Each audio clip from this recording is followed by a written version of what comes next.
Yo.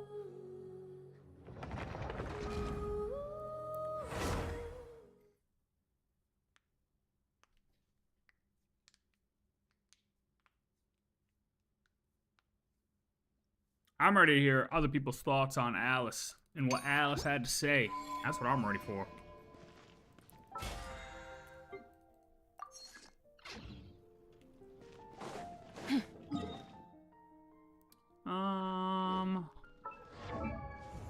What do I have to get?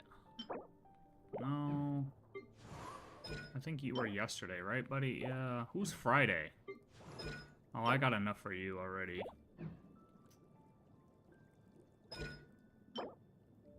Actually, I should probably do that. What do we gotta get? What do we gotta get? Oh, I was trying to get Eats up to level 90. That's what I was trying to do with my resin.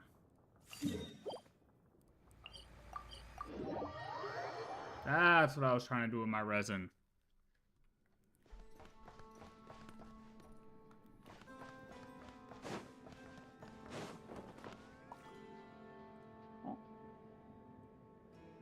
Oh wow, that's loud. Surge, a moonlit night for all. Be gone, shadow of darkness. Lofty wisdom will show us the way. Be cleansed. Boom. Oh, I figured out I only hit 72k on this guy because he's resistant. While the light shines bright, light compels you.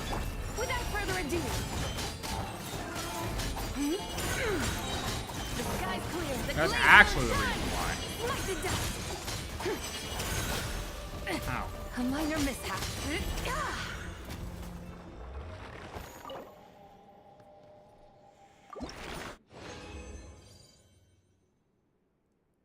Oh wait, I need 2 more. Damn it.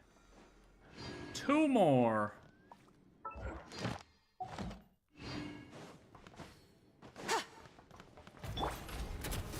Three moons converge.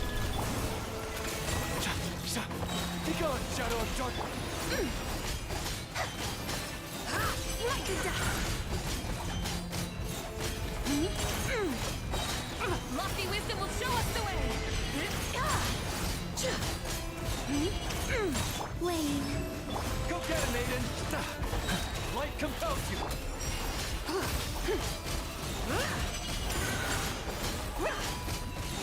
Light the dust.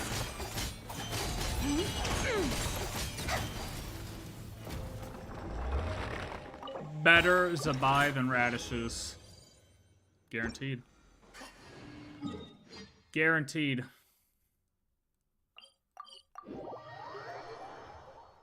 I heard a new character got teased today. Linnea. Linnea's little sister, a different Linny. Linny number 2? A girl Linny. Linnea. Something like that.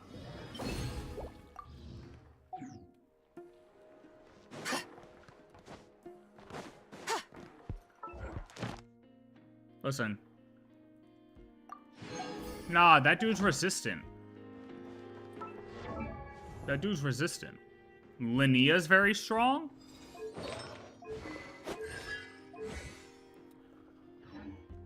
Really? What is she, a bow? Oh, I'll look in a second. I was actually gonna watch... I wasn't gonna just look at her stuff. I was actually gonna watch that Murderer of Birds video on her because I don't even know where she comes from, I'm gonna be honest. She's probably been mentioned somewhere, but I don't know where she's been mentioned, so... Well, I was just gonna watch him, because he probably did all the research already. What am I doing here?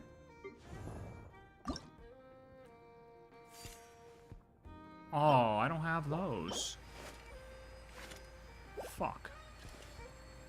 Well, I'm not gathering those right now. Okay, well, we'll do that after, I guess. At least we got those materials. But I do need... Alright, I need slime juice, moonlight. Spotlight, moonlight, Spotlight, moonlight, What?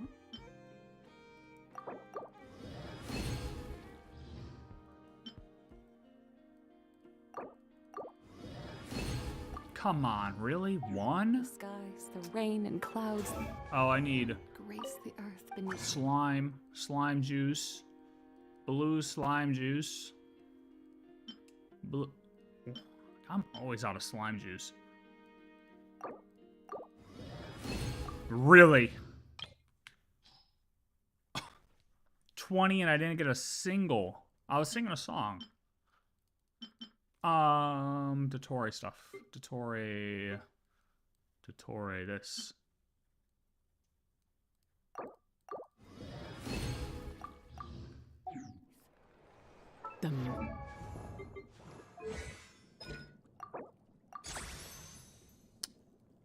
Oh, I could crown her. 2 more moonlights and 2 more Dotori things. I don't know if I have oh, I don't have enough to, unless I get lucky. Moon was never meant to. Let's go full moonlights. Hold on, full moonlights.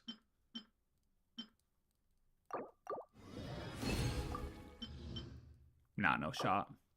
I should have done the blues. Ooh, okay, hold on.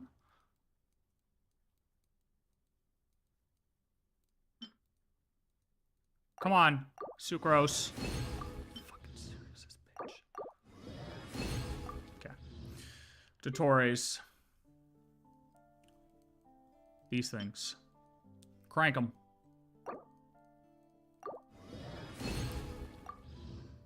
One more, right? Foreign realm. Do I have enough?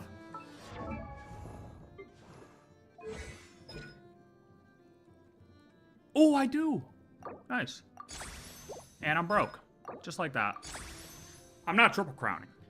Double crown. Double crowner. Alright, you want to know what radish? Fine. You want it? Here, buddy. Here. I got you, buddy. How about this?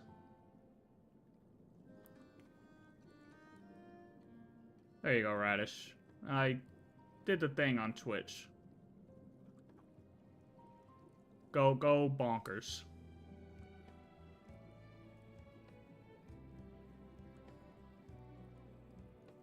Go absolutely bonkers. Oh,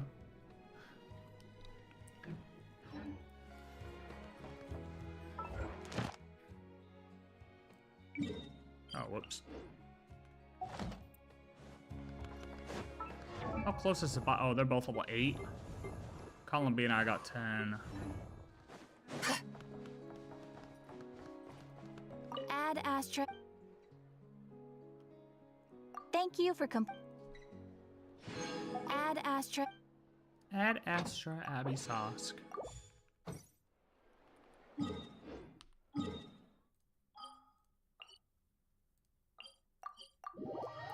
Alright, claim friendship here.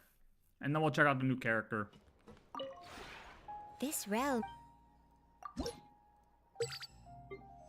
Oh, fucking call me. Gosh darn it.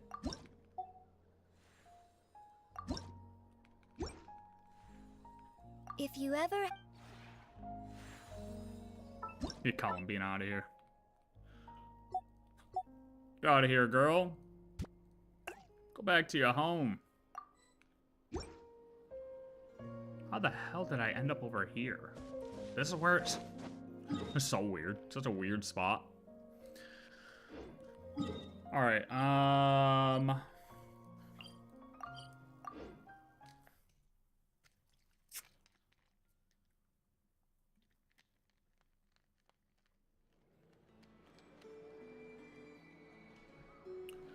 claim this. Claim this.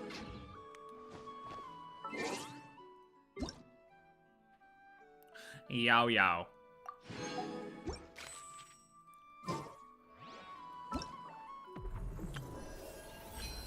Oh, another crown. How long do I have for this? 7 days? 7 days to do the basics? Beautiful. Alright. Let's see who this new character is.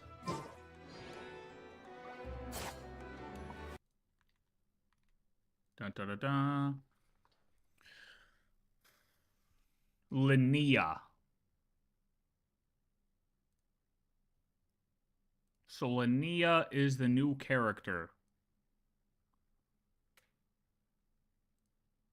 Redemption code? Dude, how do they get so many redemption codes? Like, do they... Like, does this guy personally buy, like, a redemption code, and then does he pay for everybody to get... Like, if you redeem this, does he pay for it, but he does it for a way to people to watch his videos? Is that how that works? Like, how do I do that? That's interesting. Alright, let's see who this new character is. He does all the research. I don't know where she stems from. So he probably knows. He's done all the research already. Oh, hold on. I gotta turn this audio on. Marketing video. I know this is going to sound crazy, but I think I finally figured out the release schedule for the Nod Cry drip marketing at this point. I think it's going to be the second Friday following a patch's release. I know that we can never really anticipate when these things are going to happen, but I was locked in. I was like, Anthony, be on the lookout. It's Friday. It's Thursday going into Friday. We might get drip marketing. I thought his name was Arnold. And lo and behold, he told me there was drip marketing after it came out. So I am sitting down talking right now to someone give else. my reactions. I thought he was Varka speaking in came third out person on the second Friday. You know, once is a chance, twice is a coincidence, 3 times is the pattern. So next patch, depending on who comes out, we'll be able to know for certain when Luna 6 comes out who the Luna 7 characters are going to be. So prediction wise, there's only so many characters this can be. My gut instinct says that this is going to be Lohen, just because we... Wait, he's just... Wait, he's actually just, like, doing, like, full, fresh reaction to this? Like, doesn't even know? During Varka's story quest for Luna 5. And based on what they were talking about from the last hold on, buddy. We already know who it is. I already spoiled it. I mean, there's no fresh reaction here. I know who it is. And from, like, the silhouetted drip marketing, there's... Who is left, though? This is Nicole. We got Varka. This is him. Oh. We still don't know who number 6 is, right? Nicole, and then like the hidden character in the water's reflection, which might be the only one I really care about right here is Nicole. I just want Nicole. And I don't know about you guys, but let me know in the comment section. I'm assuming we're getting a free 5-star this year because we got Yumi Mizuki last year, and Hoyoverse said every year they're going to be sweetening the deal for the standard banner. And because we got Mizuki for free last year, I don't know if it's going to be Lohen or Linnea or that new character or the other silhouetted character that's going to be free. But if somehow Lohen, they announced that Lohen is free or Linnea is free, I'm probably going to skip them and just get them on the anniversary if I don't lose a 50-50 to them. But just let me know if you guys are planning on pulling whatever characters this is when the time comes. But with all that said, gamers, we are going to be checking out the Genshin Impact Luna 6 drip marketing in 3, 2, 1, now. What? Oh, hold on. Whoa! Wait, what? How is this a... What the fuck? What did he click? Wait, we're getting Linnea before Lohen? They revealed him first. Dude, I thought Lohen was about to be a 4-star, bro. What does she have? Oh, she's Geo Moonwheel. So lunar crystallize. Interesting. You know what? I don't know. She's kind of got kind of pink hair. Also, shout out to Vantahex for the little chibi art here. I don't know if this is the character, but for those of you... So, first off, how do we know this lady? That we learned about this character was from Anefa and... Hold on. Actually, before you go into that, buddy boy. What's her thing say? I was under the impression that the wicked mischief of changelings had long since become legend with the end of Fey rule. That is until I met that lively lady adventurer after a performance one day. She brought me the most wondrous voices from different corners of the world. Unlike those stuffy old folks in the tundra, she's far more interesting. Vodyanitsa, prima soprano of the Korolevsky troupe. Oh my god, dude. I am not ready for Sneznaya. I'll tell you. I am not ready for Sneznaya. There's going to be so many blunders there with pronunciation. So, first off, the earliest that we learned about this character was from Anefa and Aino's voice lines that talked about Linnea. She is a member of the Adventurers Guild, and... Aino and Anefa's voice lines.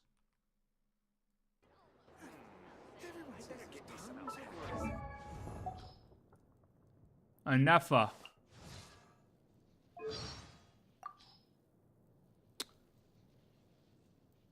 About Linnea. Linnea is an Linnea. advisor to the Adventurers Guild. I heard that she has extensive knowledge in the life sciences. So I wanted to ask her if she has ever met any other autonomous mechanical life forms like myself. But every time she sees me, she turns around and runs away. Reason: undetermined. You're moaning. Okay. Advisor to the Adventurers Guild. Extensive knowledge in the life sciences. Cool. I know. What the hell? Do I have a Faruzan? Oh. Oh, shit. C6 Faruzan. Nice. Oh, god damn it. I know. Come out, wherever you are. Oh my god, wait, I got a Yao. Oh, outfit. I forgot about that. I never put that on. I got you. Okay, hold on. I got distracted twice. I know. Moan only for Anefa. I don't know. There's a couple characters you can moan for. You know what I mean? Okay, hold on. About Linnea. Ooh, Linnea? I really like her. When I was little, she used to tell us loads of cool stories whenever she got back from one of her trips. And when I was a bit older and I learned how to build robots, I wanted to give her one as a gift. But she never accepted any of them. She said it was the thought that counts and that was enough for her. But I think it was because none of them were her style. So I'm gonna keep making robots until she finds one she likes. I know I'll get there eventually.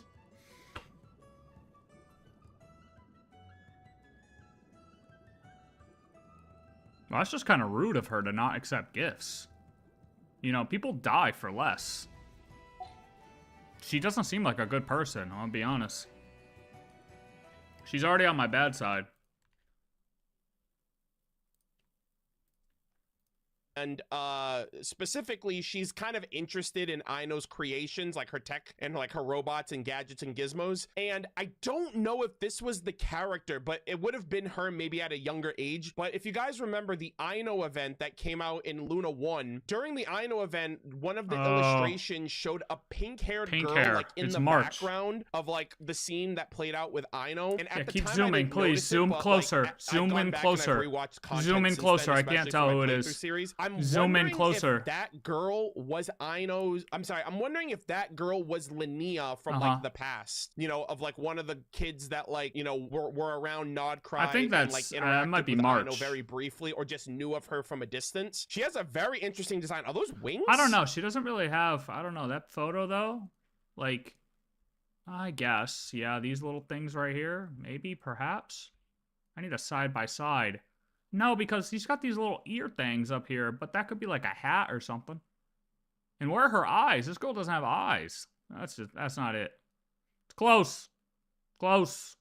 Avian creature. I don't know. I don't think she's a fae, but she seems to be like some type of human bird hybrid or whatever. She's got like this interesting backpack with eyes, so this might be a little contraption device that she has. She's Geo, so she has a moon wheel, a Geo moon wheel, so she's gonna be able to offer lunar crystallize, similar to Zabai. I'm actually curious if she's gonna be like her, Zabai, and Itlua, and like maybe Columbina. That would be like another lunar crystallized team. I don't know. Bring it together. Crazy how 3 Geo characters though. When's the last time we got like 3 Geo characters like this in a patch? I feel like it's been a hell of a long time, if ever. I feel like we've never gotten like 3 Geo characters. Boom, boom, boom. 435. What is she here then? Is this supposed to be her then? It's got to be, right? This one's her. Yeah, it is. Okay, so this one's her. So we got Lohen, Nicole. I forget who this is supposed to be. Who's the smaller character supposed to be? Lunar crystallized team. I don't know what she's going to offer in terms of that, but it seems like she is another one added to the list there. Let us check this out. I'm like really shocked that we're getting her. Yeah, he's Geo too, yeah. So that's what I mean, 3 of them. That's crazy, right? before we're getting Lohan. I'm not even kidding. Because shouldn't we be getting, like, unless they're, if we're not getting Dormant Port next patch, this is gonna be kind of crazy. But if we do get Dormant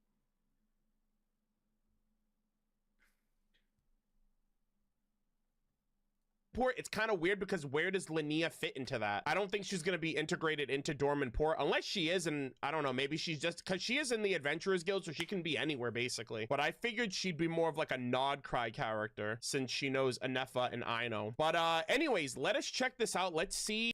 I really do wonder if we're getting Dormant Port next patch. I'm not sure.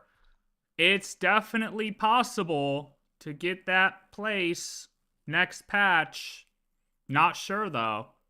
Who Linnea is. I was under the impression that the wiki Lowen's gonna be a 5-star DPS. I mean, probably. For some reason, I don't, like I said, I don't know what happened, but like in my head, I thought that Lowen was coming out this patch as a 4-star. I don't know where I got that in my head, but at one point it was just there and it stayed there until like we got the patch and it was no longer in my head that that's happening. Mischief of changelings had long since become legend with the end of Fae rule. That is until oh my god, is she a Fae? That is until I met the lively lady adventurer after a performance one day. She brought me the most wondrous voices from different corners of the world. Unlike those stuffy old folks in the tundra, she's far more interesting. Vodyanista, prima soprano of the Korolevsky troupe. Name Linnea, title Augur of Wonders, advisor. How the hell did he of the one-shot Adventurers that? Guild with the title Augur of Wonders, advisor. Wait, how did he one-shot Tundra, that? she's far more interesting. Vodyanista. Oh, he didn't. He didn't. He cut. He didn't one-shot that. Look at the, watch the cut. Watch the cut. Ready? Stuffy old folks Hands in the here. Tundra, she's far more interesting. Vodyanista. Look at that. He prima caught. Oh, yeah. He didn't one-shot that. Oh. Soprano of the Ain't no way you're Korolevsky one-shotting troupe. that. Name Linnea, title Augur of Wonders, advisor of the Adventurers Guild with the Moon Wheel of Geo. Very interesting. The advisor of the Adventurers Guild. Huh, that is interesting. So she's kind of like in a, almost kind of like in a position of authority within the Adventurers Guild, like an advisor. Hold on, let me see what, I don't know what Augur means. I'm so curious where they're taking the whole Adventurers Guild thing. Knowing that the Adventurers Guild is like a Fatui thing, and then like we have all these people who participate in the Adventurers Guild, but I guess people of Mondstadt may not know that, and they just kind of created their own thought of what the Adventurers Guild is supposed to be, you know? And they like represent the name, but not the core concept of the Adventurers Guild. It just kind of took its own form there, you know? Augur is a religious official of ancient Rome who observes or interprets omens, specifically the behavior of birds, lightning, and other natural phenomenon to determine if a proposed action was favored by the gods. Interesting. Oh. So I guess she's, and given that she's an advisor, it seems like she basically says if something is a good idea or a bad idea, if something will bring fortune or misfortune. Isn't technically Sandrana the CEO of the Adventurers Guild with all their Catherine? So that's what I mean. But it doesn't seem like the people of Mondstadt know that. So it's like they took up their own meaning behind it, you know? Who's the CEO now? Oh, shit. That's a good point. That's a good point. Who runs the Adventurers Guild now? Hopefully it's not one of those other idiots. The elf guy or the rich guy.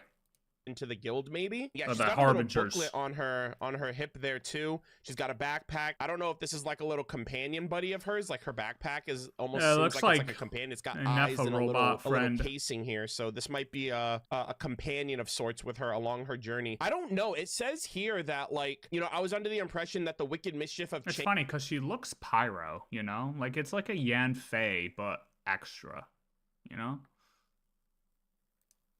here that, like, you know, I was under the impression that the wicked mischief of changelings had long since become legend until they met the lady adventurer. So is she considered like a changeling slash fae? She's got like a little tattoo on her leg there, and she's got wings on her head, and she looks like she has wings under her attire almost. So she seems to be some type of bird creature, which is very... I mean, it makes sense.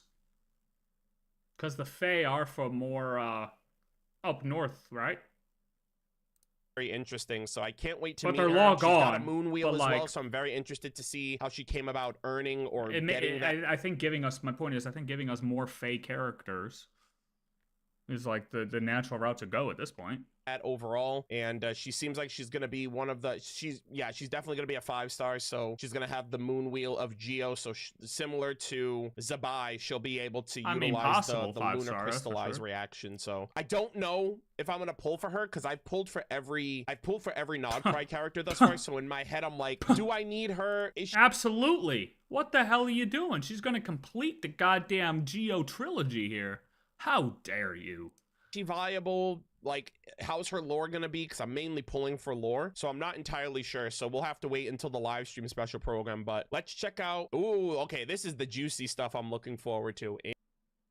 Where the hell is that? Interesting. Okay, so let's There's so much here. And see a little bit more and learn a little bit more about her. Children born in this world often begin to see themselves at its very center. The realization of the rift between themselves and the world often marks the end of childhood. But what if that child is an inhuman creature living in human society? Yeah, I think she's a fae. For her, the path to adulthood must be far more bitter. Sure, this is Nodcry, a paradise for the eccentric.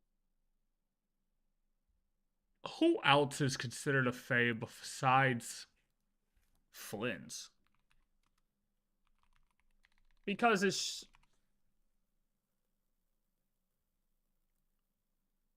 Who else?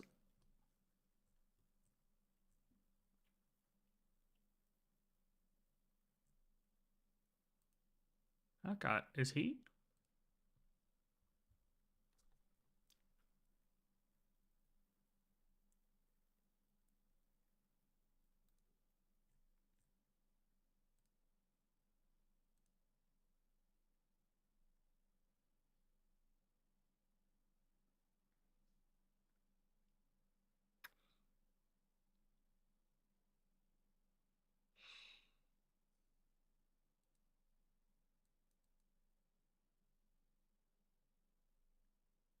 Oh shit, that's what I'm looking for. Oh my god. Dude, I thought he was an elf. I mean, at this point, they're the same thing. A fairy.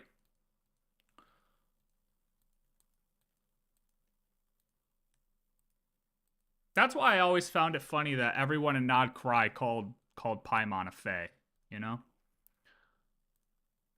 Like, honestly, if I have to pick a thing of what Paimon is, I'm gonna go with a fae over everything else. Like, if I had to pick right now, if I had $1,000 that I had to bet money on, and I had like fae, AI, fucking emergency food, or Asmodee, I'm picking fae.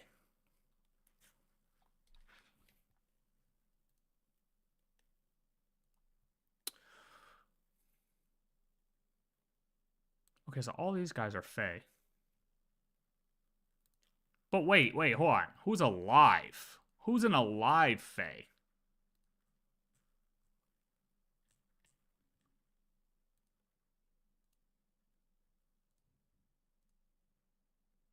Are you alive?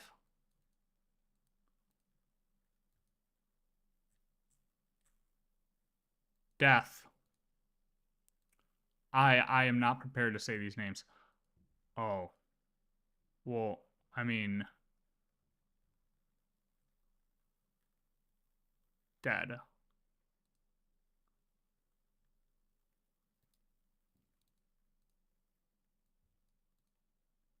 He's dead too.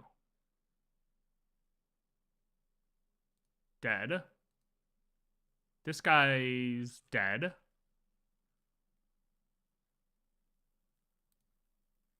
This guy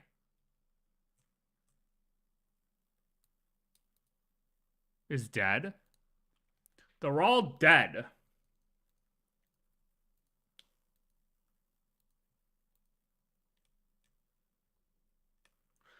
Because Flynn's obviously hides that he's won.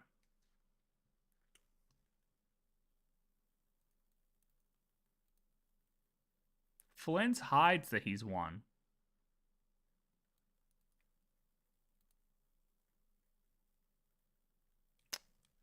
I guess I don't I don't know. I'd have to look into it. What the current standing of Fae is in the world. Like, are they hunted? Are they?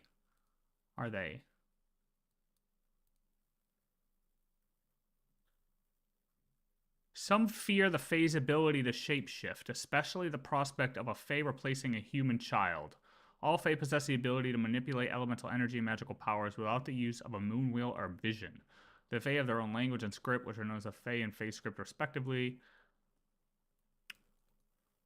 6 common types of Fae on the tundra.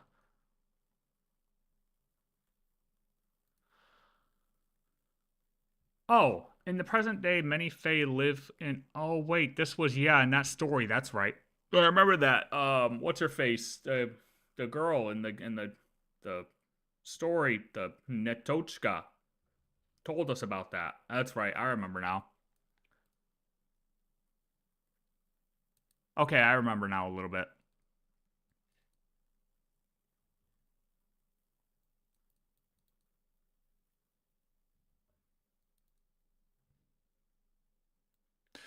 So, like, he would probably be... Then Flynn's is probably fine, like, if he were to walk around, but he just doesn't want to deal with having to explain that shit to people all the time. You know what I mean? He's just like, you know what? If nobody knows, I don't have to explain it. Based.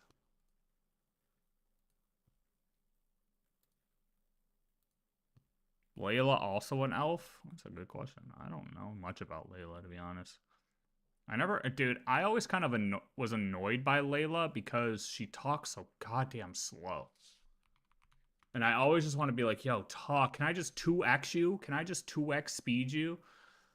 Often debated by fans to be a half-elf or related to Snowland Fae. So I guess not confirmed.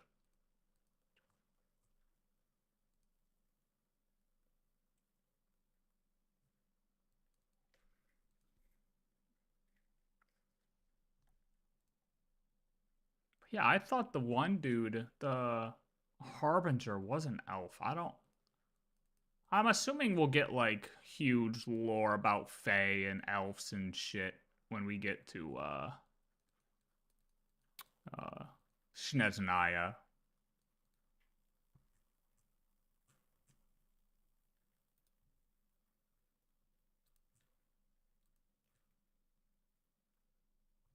We'll see. Yeah, he just doesn't want to let anyone know he'd fuck him up.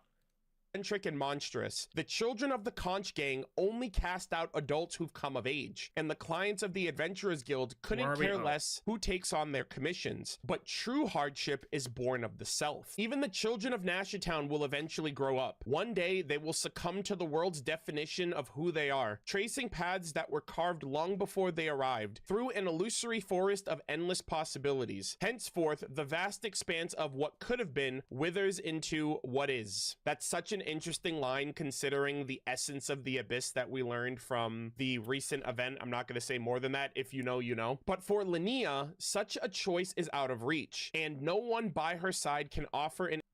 One day they will succumb to the world's definition of who they are, tracing paths that were carved long before they arrived, through an illusory forest of endless possibilities. I see his point.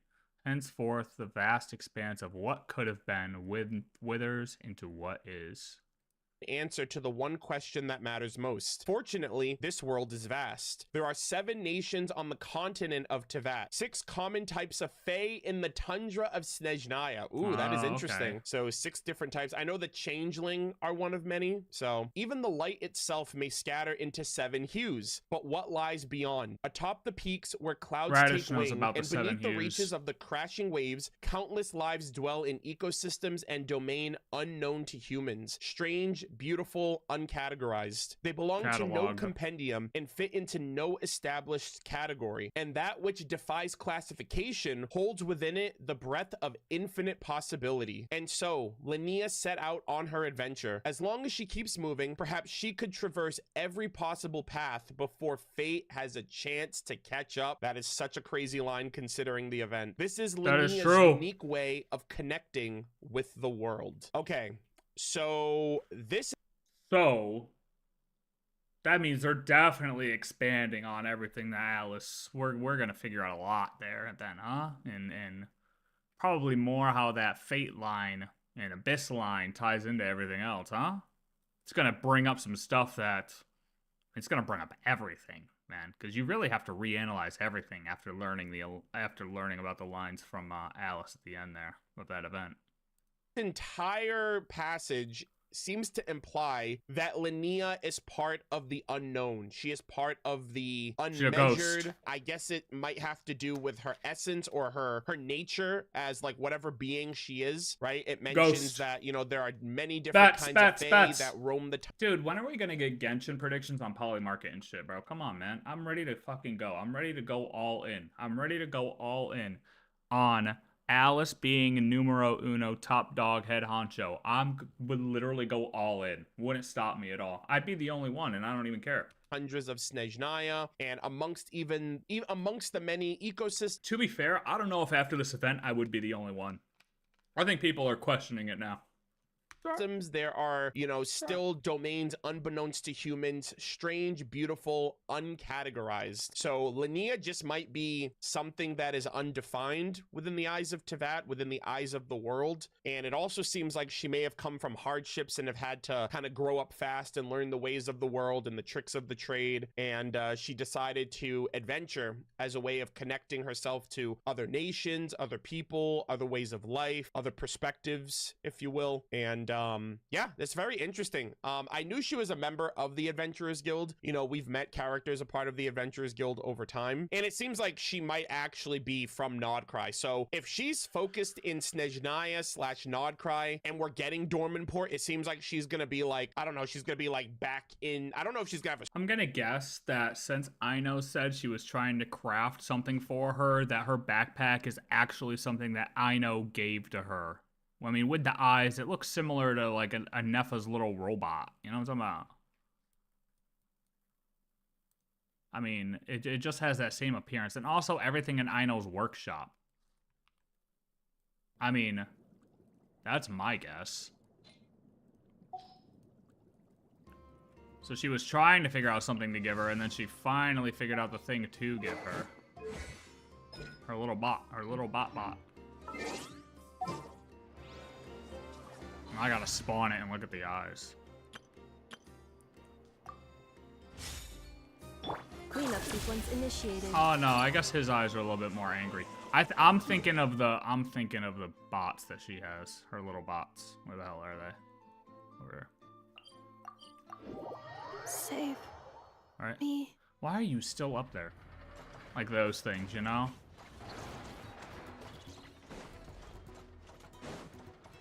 I guess those kind of have the same Defensive eyes as mode this, engaged. though. What am I thinking of? Wait, am I thinking of the Honkai Imagine eyes? That actually might be what I'm thinking of.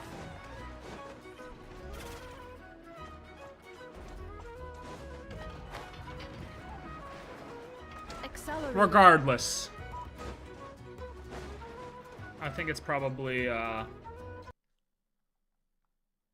something Aino created for her and that she finally liked. So maybe she might be a good person after all. A story quest, because none of the Nodcry characters seem to have story quests. Like Varka and Durin did, but they're extended characters because they're... That's because they said that they're tying all the Nodcry story quest, character story quests into the actual story, I believe. I think that was like an OG thing from like the OG Nodcry live stream.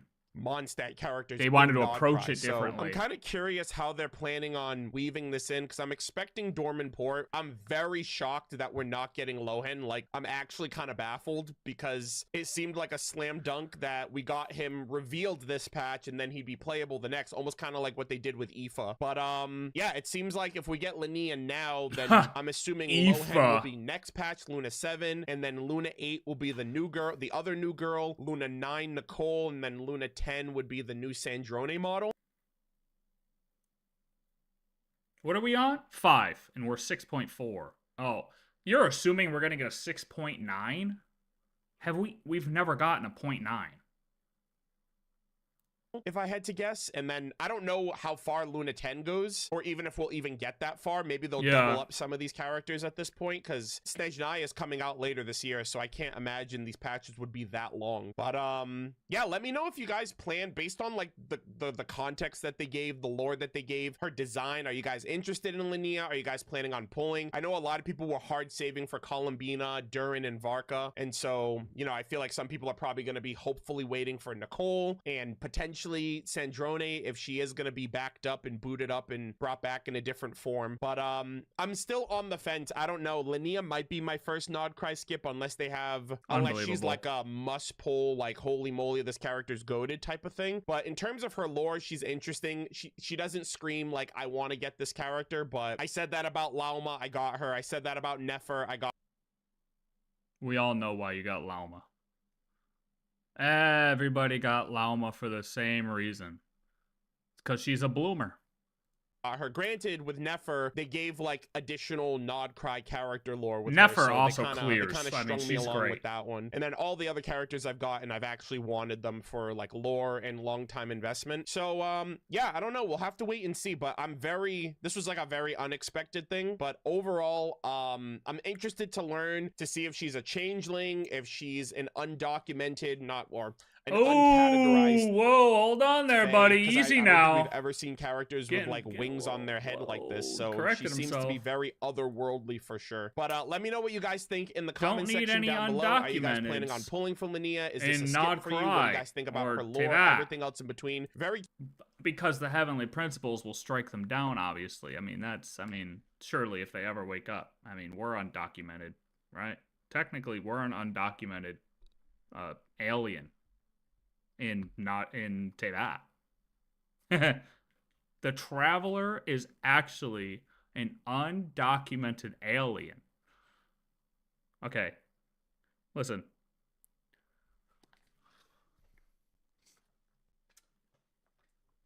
I just hope that a certain man doesn't find that out, because otherwise I'm not talking about the HP. Cute model. Interested to know about her backpack and, you know, learning her affiliations with the Adventurers Guild, since that's like heavily connected to the Tsaritsa and Snezhnaya and everything. But that is everything for me. Thank you guys so much for watching. Again, leave your thoughts down below, and I will see you all in the next one. Very good. Thanks, buddy.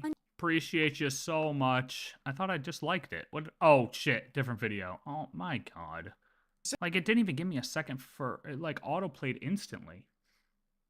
Technically, Skirk is undocked. All Descenders are docked. Whoa. Whoa. Is Skirk documented?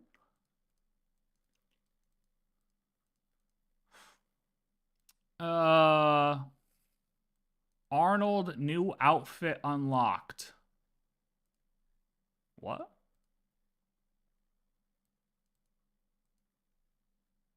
Dude, these names are gonna suck. Oh my god. Imagine reading the notes throughout Snezhnaya, bro. We're gonna, like, know half of the names, half of the words. We're gonna have to sit there and practice our Russian pronunciation. I mean...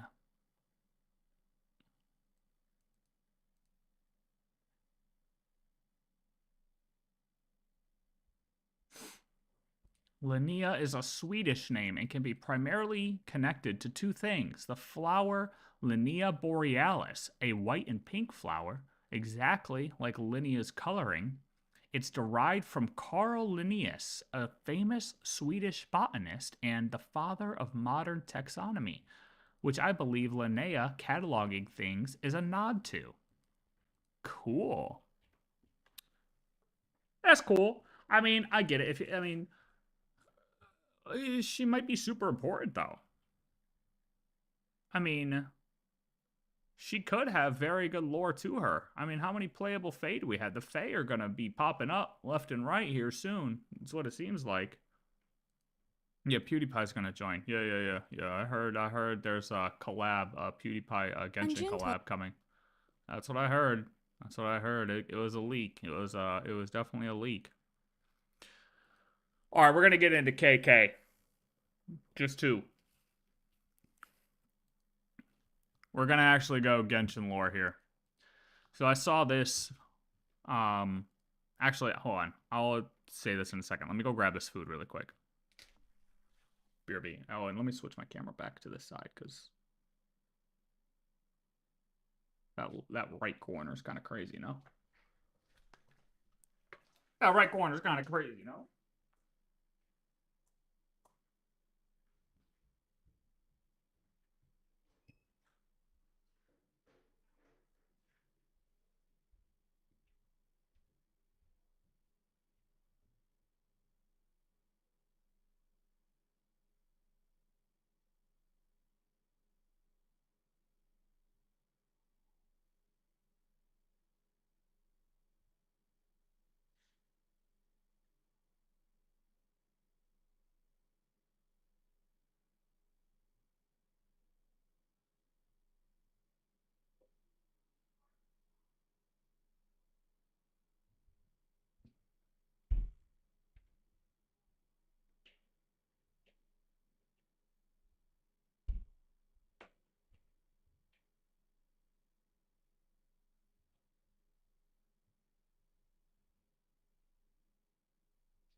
Oh, I forgot the BR. God damn it. See, I'm not used to it yet. I did a BRB screen, but I have it there, but I forgot about it. It's because I'm not used to hitting it yet. I gotta get in the rotation of hitting the BRB screen. You wanna see it though? It's pretty fucking wicked, dude. You wanna see this shit? I gotta show it at least. Oh, I do gotta react to that. I'll watch it. Hold on, we'll watch that after this video. Or should we watch it before this video? Maybe we watch it before this video, before we get serious. Hold on, check this out. Ready? Look.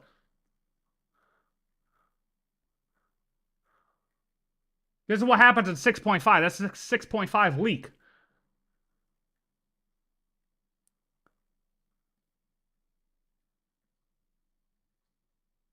Sheesh.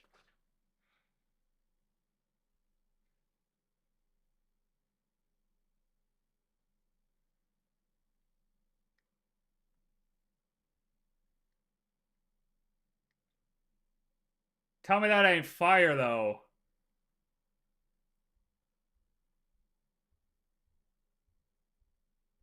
I hope Hoyo doesn't sue me for leaking, though.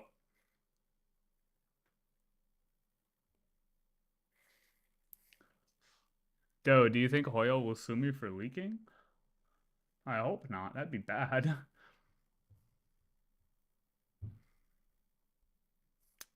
Anyways. Oh, what is it called? If Hoyo hired one idiot voice actor.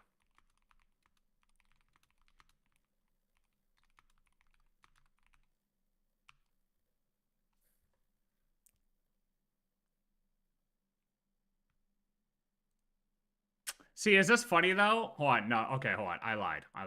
Okay, we're gonna watch Minsleif while I eat.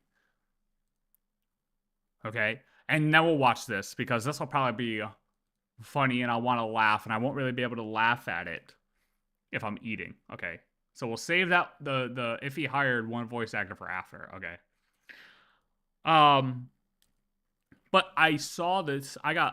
Before I even played the quest, I saw this. So I knew Kleiner was going to be mentioned. And then I saw that she linked it to KK. When I played through the quest,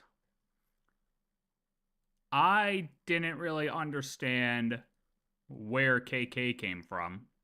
I still don't understand why she's saying it is KK. There was nothing else that said a last name. All we have is his first name. So, yeah, I guess let's see where she goes with this, and then see if she talks about the other abyssal stuff, because I want to see what other people bring up as far as the fate, abyss, all that stuff. All right, let's see. Minsleif, Genshin's 7-year-old mystery is finally solved, right? 7-year-old. 2019, MiHoYo officially introduced Genshin Impact's protagonists, Aether and Lumine. And if you ever read those early introduction cards closely, you might remember a specific detail about them that feels almost illegal to know now. Aether is told don't lose faith in that which you have lost. In this new world, you will never be alone. Where you leave your footprints and where you have yet to stride, your new world will unfold before you. Welcome to a new world. Lumine's version is actually sadder. The world you once knew is but dust, and the wonders you knew but rubble, though you should have your own world and your own people lamenting what is already lost. That's why they say Lumine is the Abyss Traveler still, right? Fake news, okay? Look, I have proof that she is the Traveler, not the sibling. Probably already know how important these introduction cards are in Genshin. A lot of them end up hinting at future playable characters or people who become really important to the main story later. Those introduction cards were signed by KK, meaning someone was already addressing the Traveler personally before we, the players, ever stepped into Teyvat. For years, nobody knew who KK was supposed to be. KK Slider, Kevin Kazlana from Honkai, Kate Kazlana, the original main character from Genshin's beta? But after Act 1 of the recently released Homeward He Who Caught the Wind, it suddenly feels like we should have known who this person was all along. Back on October 17, 2020, a little over a month after Genshin's global release, a now suspended Twitter account interacted with one of Genshin's official Twitter accounts for a raffle. The name of that account was Kleiner KK. And now in Act 1 of Homeward He Who Caught the Wind, the event reveals that Kleiner is Alice's partner and Klee's father. On top of that, he's currently away from Teyvat, on another planet in outer space. I can't stress enough how much this reveal rewrites the way we're supposed to read Genshin's lore now. This is seriously the kind of reveal that makes you want to go back and reread everything from the beginning. And I mean literally from the beginning, because Kleiner might be one of the— Yeah, but why is the account banned? Wait, so this is where she's getting KK from? This is a random Twitter account's last name?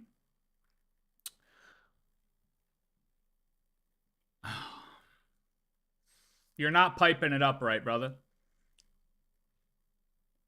Wait, your name's Mark? Oh, wait, what? Oh, shit. Wait, hold on, rewind.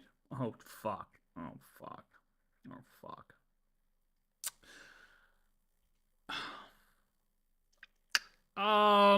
Put it in a different hole.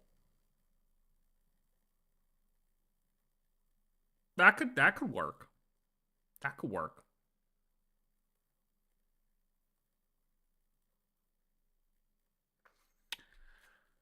But that's what I mean. Do you think someone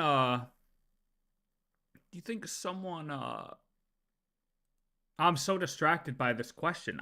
Fuck, bro. Like, what did I just read? Oh my god. But, like, do you think this was somebody who got fired and then made this account and then got reported for violating an NDA and then Twitter nuked him?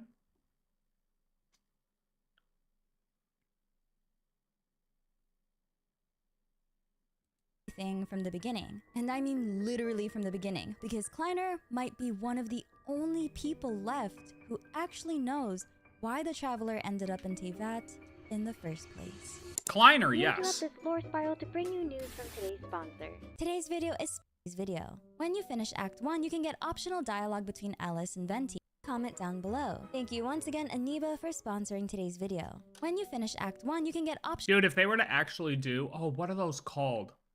ARG? Like Destiny did them. Dude, you know the Destiny one ended up like an hour north of where I live? That final... Multiple hours north of where I live, actually. I lied. Destiny's ARG where they found the spear. Yeah, that was pretty damn cool. And if Genshin were to do something like that, that'd be wicked. Dialogue between Alice and Venti. Please don't skip it. It's so worth talking to characters after quests like this because you have no idea what kind of out-of-pocket lore could come out. Alice mentions that Kleiner was supposed to have returned to Teyvat by now, but he's been delayed by troublesome happenings on another planet. She says he jumped through all these hoops to come back, but then the Torres starts causing trouble and Teyvat's border is still a mess. So the vacation, or rather his return to Teyvat, is on hold. And then Venti says being a seeker is a tough job indeed. Kleiner is a seeker. He can travel between planets, but apparently right now he can't come home because Teyvat's border is unstable. What does all of that mean though? To even guess what a seeker is, we have to look at two things. What Alice's job is, and what Teyvat's border even refers to. During the Nodcry Archon quest, Alice explains that maintaining the stability of Teyvat's borders is part of her job. Beyond that border is abyssal energy, and if it breaks through, the consequences would be catastrophic. The phantoms that appeared in Nodcry were treated as a warning sign, proof that the border had been disturbed. Alice says the Torre distracted the Hexen Circle by causing a huge fuss at Teyvat's borders. At first, she assumed it was an outside abyss intrusion, something she calls rather common. But the disruption did something potentially disastrous. It also made Teyvat easier to detect from the outside universe, meaning other planets or things in outer space can see Teyvat now. Teyvat has a border. It functions like a barrier against what's outside. It keeps the abyss at bay, and it also affects whether the wider universe can even find Teyvat in the first place. Teyvat's border is either the false sky itself, which was created by the heavenly principles, or it's something else that operates similarly. A seeker Something seems to be else. someone... Look, my guess is still something else. My initial, before this quest, is down into the ground. But now I think there's a possibility that there might be these other bubbles or like entrances. They might not be bubbles necessarily, like it was in this quest, right? Just like portals around that form because of fates that don't come into realization. Non-realized fates. And they're like so close to forming, but they get halted by Alice. And those could spawn all over the place. Yeah.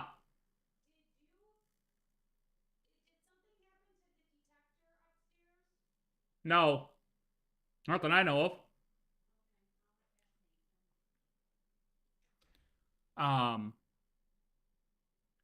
Yeah, like there could be like separate portals all around that just kind of come into formation because of fate not being realized at these areas.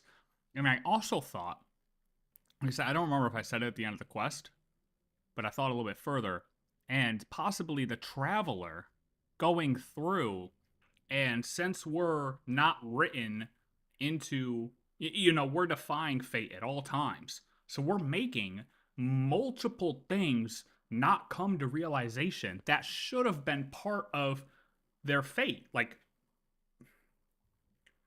take the Mondstadt story, for example. Varka didn't do it. If we weren't there, somebody else would have come along, like Alice said, and had to kill Dvalin. Don't know who that was, but that fate didn't come to realization because we were there. Who knows? Us walking through and killing a Hydro Slime could be enough, so that way that Hydro Slime never ascends into another Super Hydro Slime and dominates the west coast of Mondstadt. Point being, there's plenty of things that were changing just as a Descender here, and Alice could be just covering our tracks the whole time. That's why she might say it's such a common appearance. So maybe we're actually going through, and while we're saving the world, we're actually causing abyssal disruptions at the same time because we're changing fate with multiple people all the time as a descender.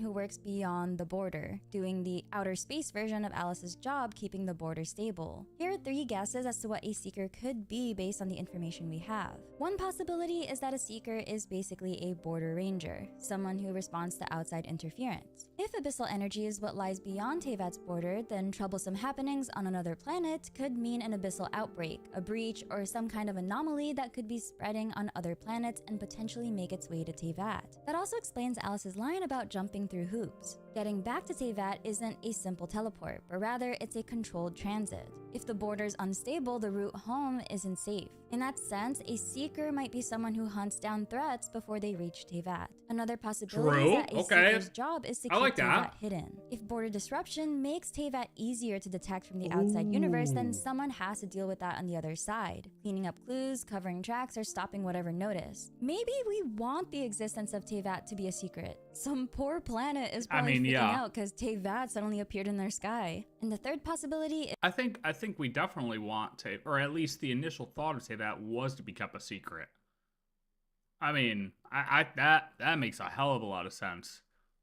Is the biggest one. A Seeker might be a planet hopper who finds safe worlds and maps stable routes to them. Alice calling border intrusions common. I'm on board with all makes these. It sound like this happens all I like the time. that she gave options. So a Seeker could be someone who travels between planets and charts paths through dangerous I like that space. she gave. If I like that's that true, she gave Kleiner's options. job starts to sound a lot like what the twins' ship AI seem to do, searching for livable worlds and deciding where to go next. Kleiner is a German surname that can mean smaller, lesser, or minor. It supports the idea that maybe for now, Mondstadt is his home, even if his bigger story isn't limited to all the one waifus, nation. exactly. And it's such a funny contrast. A guy doing galaxy-level work has a name that basically means little, just like Klee, who looks small but has ridiculous power. Do you think it's because...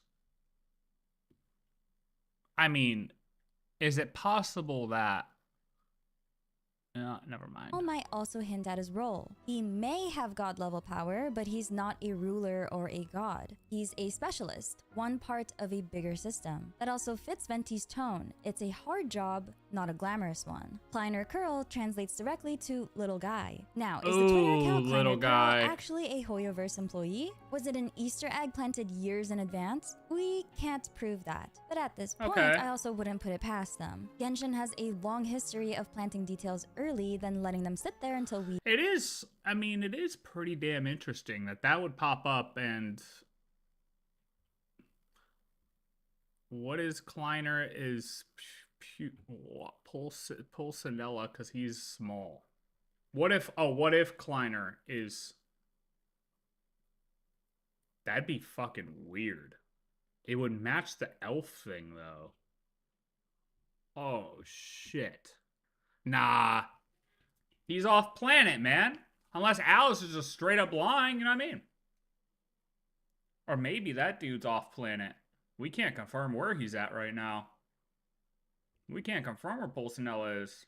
Catch up. And if that account name really was pointing at Kleiner, that brings us back to the initials KK. Because if Kleiner is connected to KK, if he's the one who introduced the twins before the game's release, that has crazy huge. implications. Kleiner knew about the Traveler and their sibling extremely early in the story. KK is speaking directly to Traveler about loss, loneliness, and starting over in a new world. And this actually amplifies my other thought about us being guided by the Hexen Circle. Because this is... Wait a minute. That does. Because this is like he's talking to us before we even got here. Or like he's leaving a message for us when we woke up type of deal. That's what this reads as. You know, like, oh, we first wake up and we see this message on our nightstand. You know? It's like the traveler's introduction to the world.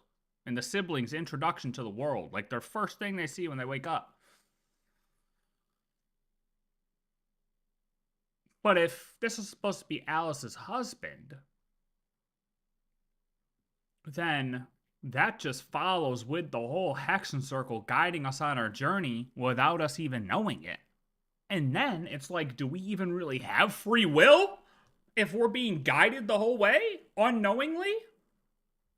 Oh my god. And then that makes Alice the final boss. Because they've been guiding us like down a route. Ooh. Hold on now. Thing is, I don't know if the KK thing really matters. I don't know if it's actually true though. I find that crazy if it is true. And it's like that had to have been a leak. Like that, I feel like for the account to be suspended then, like it wasn't like the account was closed, right? Like that shit got suspended. If Kleiner wrote those introductions, then either he met the twins very early, or he was involved in their entry into Teyvat. Exactly, and At that's the very twisted least, if he was involved in our closely entry. monitoring it. If Kleiner is KK, then it implies that he was present at the very start of the traveler's journey. And that has a ripple effect. That's what Because it reads if Alice's as. job is keeping Teyvat's border stable against what's outside, and her partner is someone Let who us potentially in. welcomed the traveler, then the Hexen Circle might be tied to why the traveler came to Teyvat at all. And But they're there's guiding one us. detail Yo, that's she's quietly cooking. Wait. unsettling. Wait. Even with the door Wait. She's actually cooking. Yes, exactly. The Hexen Circle's totally involved with everything we do. I mean, I've come to the conclusion that the whole Mondstadt thing was a way for the Hexen Circle to test us in our resolve and what we would do in this world, straight up. I mean, I think that is solid. I am solid on that. And then if this KK guy is the guy who welcomes us, that just totally follows it. So honestly, that's more evidence to me than this Twitter account. But I guess you need the Twitter account to make the KK connection. Whatever. That's crazy if it's true. Supposedly defeated, the border is still described as a mess. It's unstable enough that Kleiner still can't return. So the obvious question is, And she's just did on we vacation. actually finish the problem? Or did we just stop one part of it? And that brings us to Klee, because after this lore drop, it's impossible to look at her the same way. Klee's parents were already special. Her mom is literally Alice. Now her dad, Kleiner, is a secret Number who travels one. between planets and is tangled up in another Head planet's honcho. mess. So what does that make Klee? During Windbloom Festival 2023, Mona says this El Jefe. about Klee. Oh, Miss Klee, our mighty Spark Knight, you are the flame of hope for all of Mondstadt and the vessel Wait a minute. for... Wait a minute, what? Vessel. In Genshin's lore vocabulary, No way that's real. Dude, when I was playing through the quest, I was joking around about Klee blowing up Celestia and being the answer to blowing up Celestia.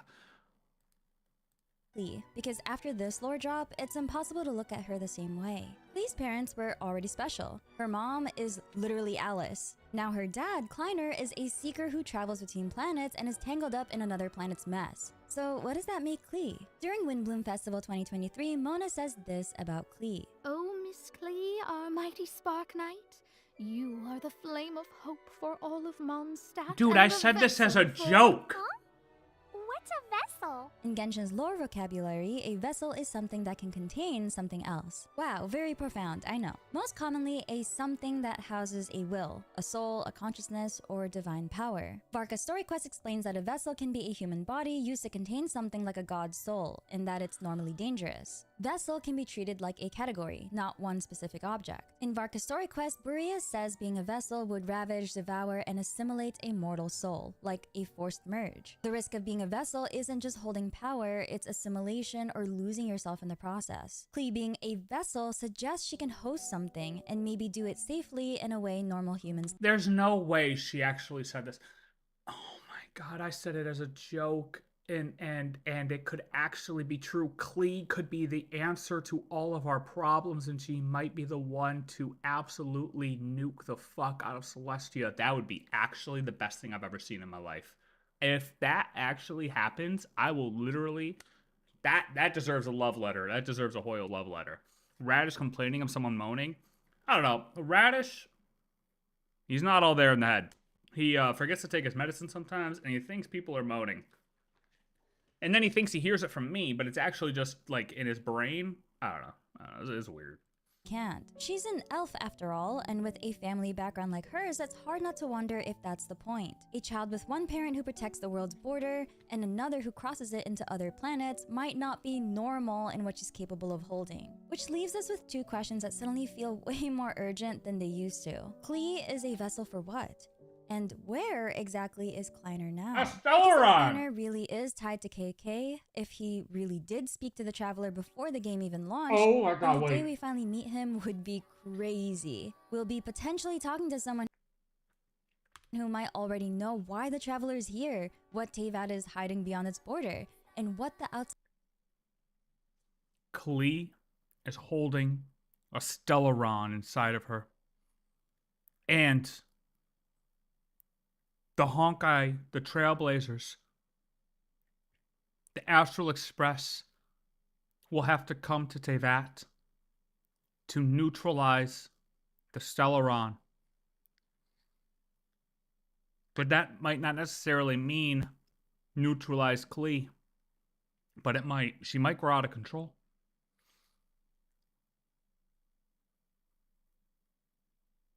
That might be our HSR Genshin Connect right there, boys and girls. That might be why the Astral Express has to visit Teyvat to take care of the Stellaron inside of Klee. Write it down. Where's Polymarket? Come on. Come on.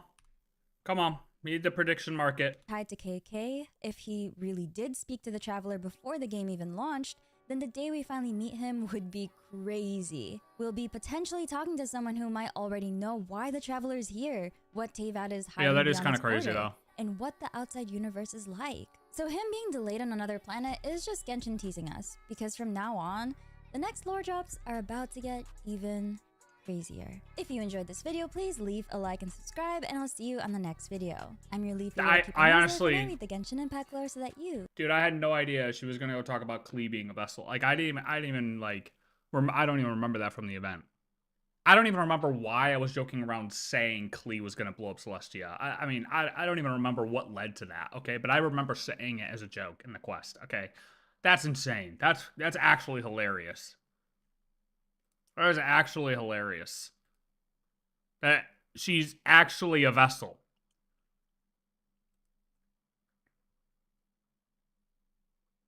That is great. I don't know. The whole Kleiner thing is I still can't believe they hit it. Like, it wasn't even part of the main dialogue. You had to talk to them after the main dialogue ended. You could have walked right past it. Klee is going to be our first 6-star.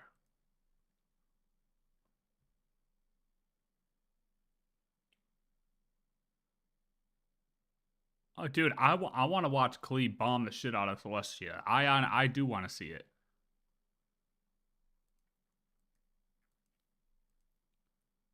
That is.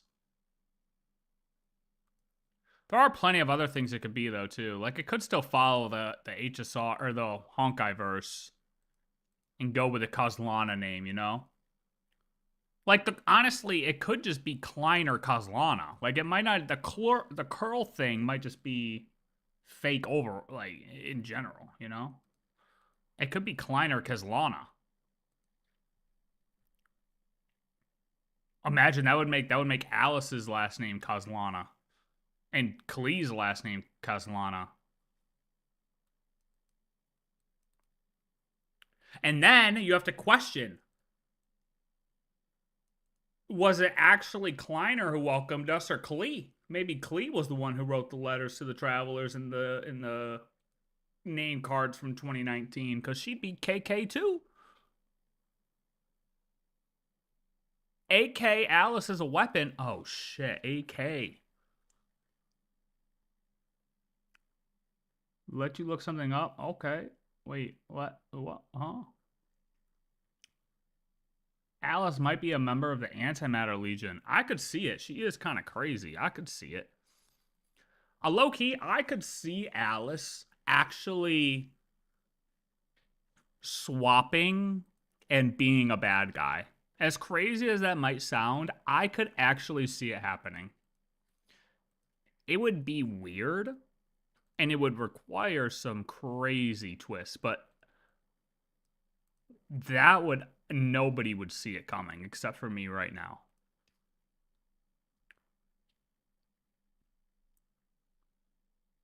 But I don't think it's impossible. If they wanted to write it that way from here, or even, like, I could see them writing it that way if they wanted to, is my point.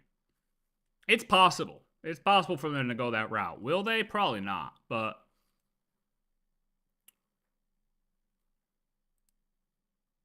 like, she gets corrupted or something. I don't know. That would be interesting. Okay. I know we said I was going to watch that other one, the hired one voice actor, but I'm not finished eating yet. And while we're on the whole Klee thing, I still want to watch Dawit, and then we'll watch that one, I promise. I'll watch that one after this one. We now know who Alice's husband... oh, wait, let me pull it up. Oh. All right, Dawit. I feel like I haven't watched a Dawit video in a hot minute. We now know who Alice's husband and Klee's father is.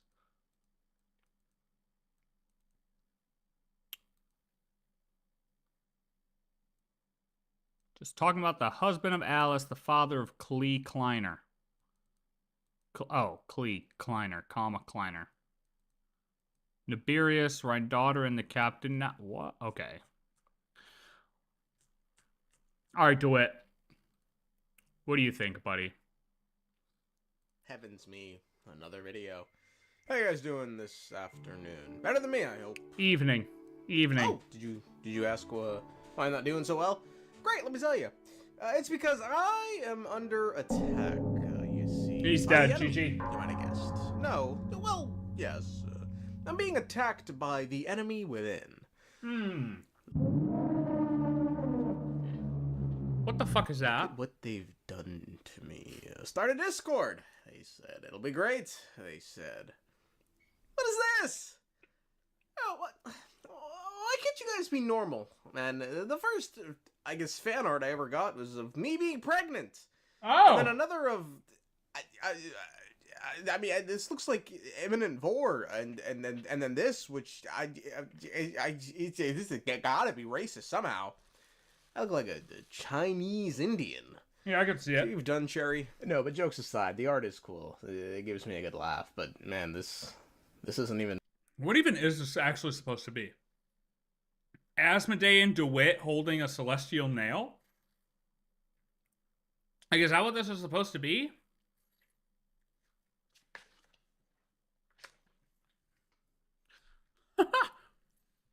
And why does it look like his shoulders are nipples?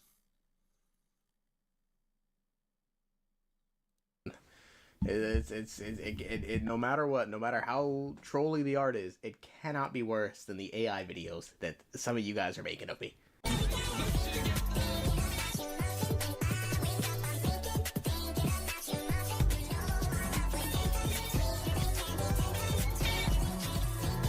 Dance if you ignore the server's affairs and has to be harassed to do so. What the fuck does that even mean? I mean, niggas. Oh my God, bro. Wait, this is just the Sparksy video right here. Man, some of you guys are just too bored, bro. That's the problem. Every night I go to sleep crying, inconsolable, and in pain from the hurt. Oh, it's his costume, the lantern from Beauty and the Beast. He was the lamp. But he was actually pretending to be something else, but I don't remember what he was pretending to be, actually.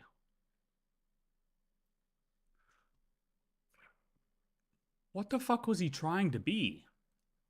Hold on, side quest. I think it was in a live stream. No, it wasn't. It was New Year's. It was New Year's. This. Oh, Christmas.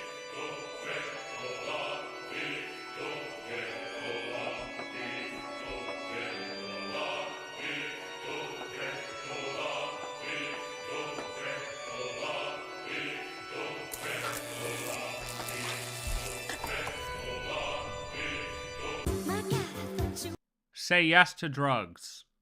In game. I don't know what this is supposed to be, though. Like, I don't know what he's going for here.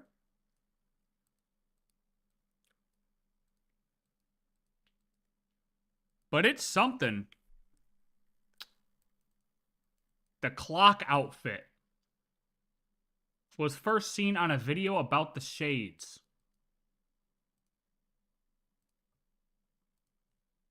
Oh, yeah, but I still don't know what it was supposed to be. I have no idea what it was supposed to be. It was the lamp from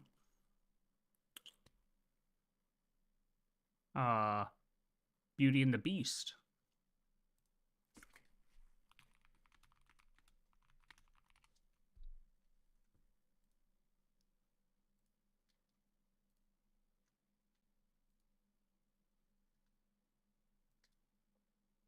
Like that guy.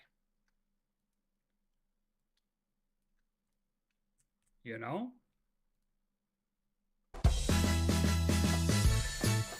Hold on.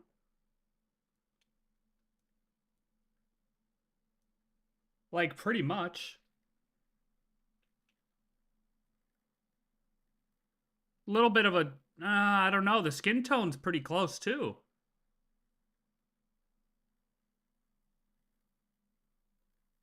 Like, the lighting is just different, you know?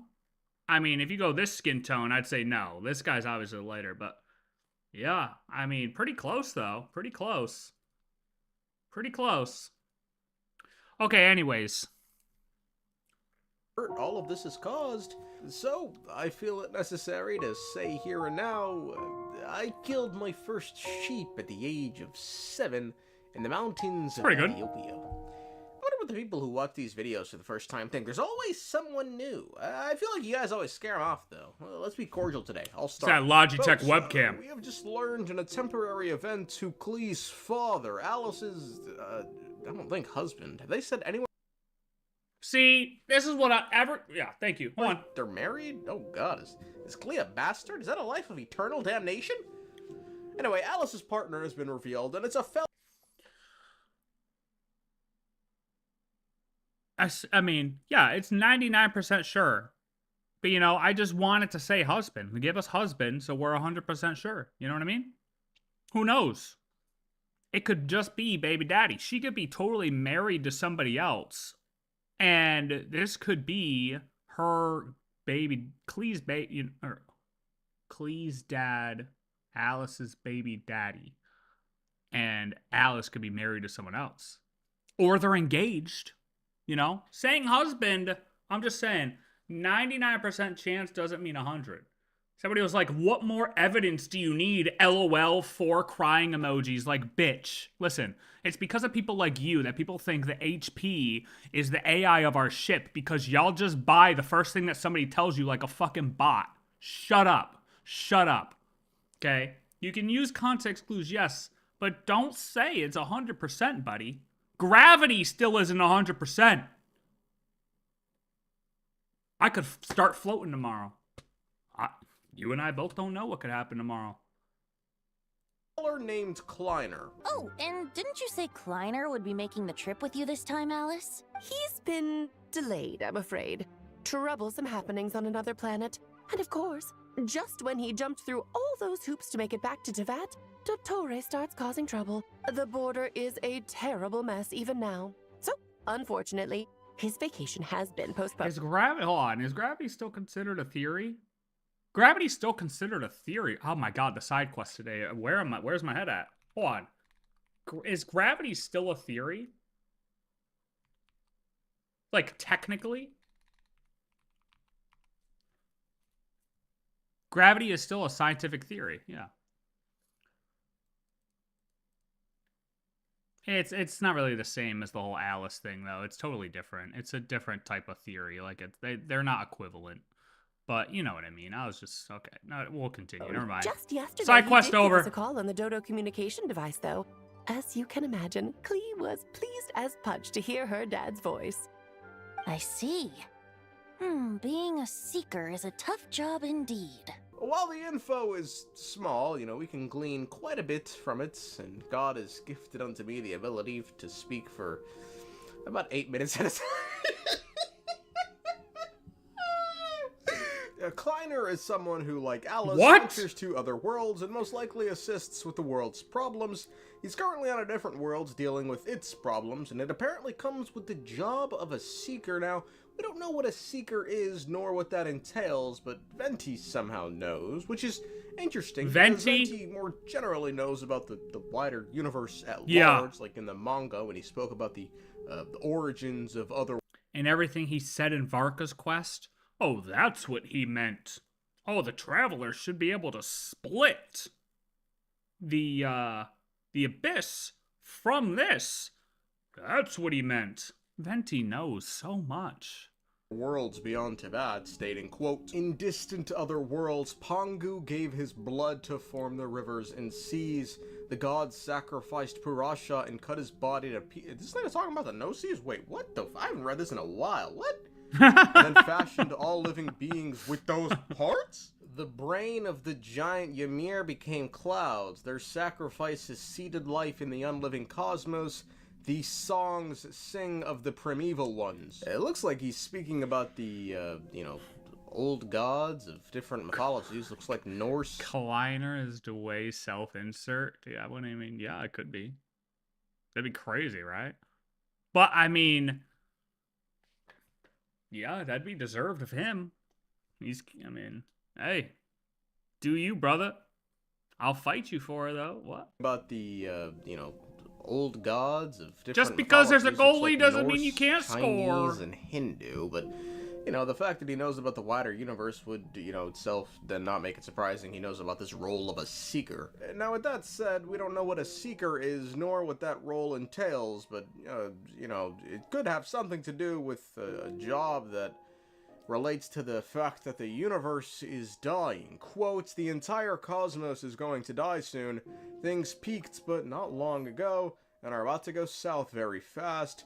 If I had to take a way too early guess as to what a seeker is, it makes me wonder if a seeker seeks out habitable worlds, kind of like the twin ship sort of was seeking out other worlds. And in a dying universe, the job of a seeker to seek out the few remaining habitable worlds would be a tough one, and perhaps once Kleiner finds a world, he assists the problems to prolong its lifespan. Well, if this is his job, one has to wonder then if he sought out Teyvat, and that's why he and Alice wound up here. Well, according to Alice, maybe, I think she says she came to Teyvat for fun or on a vacation, something like that. My main reason for coming on this trip to Teyvat was, of course, to have some fun.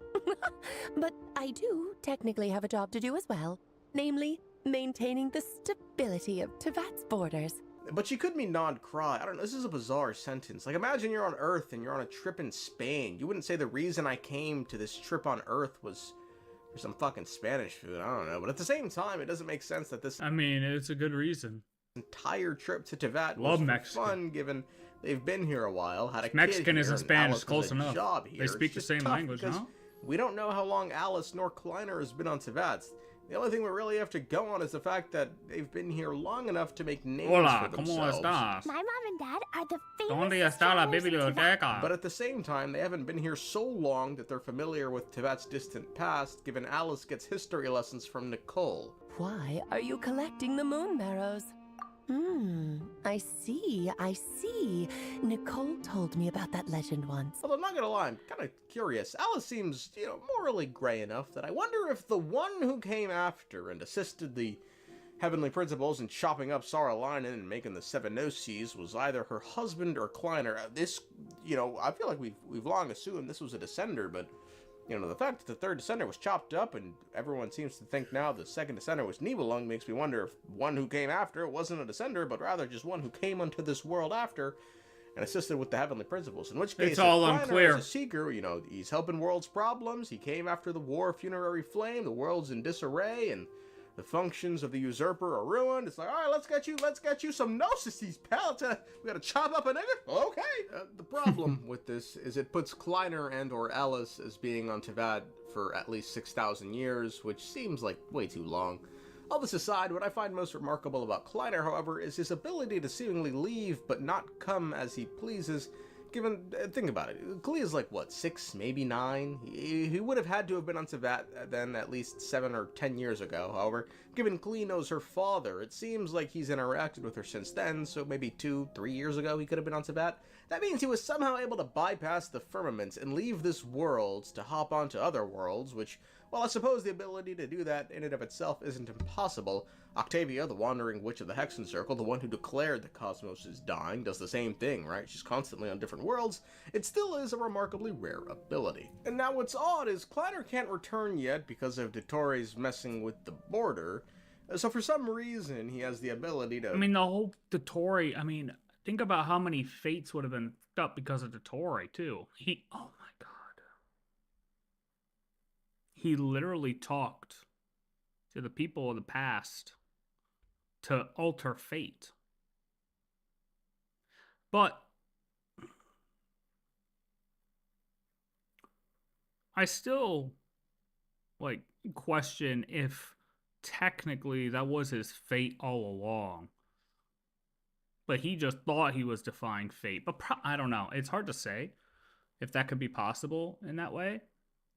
But if we say that's not possible, and what he did actually defied fate through his power, he would have changed so many fates, and Alice would have to literally patch up all these basically, let's call them abyssal rifts. I think that's the best way to say it. Let's say abyssal rifts.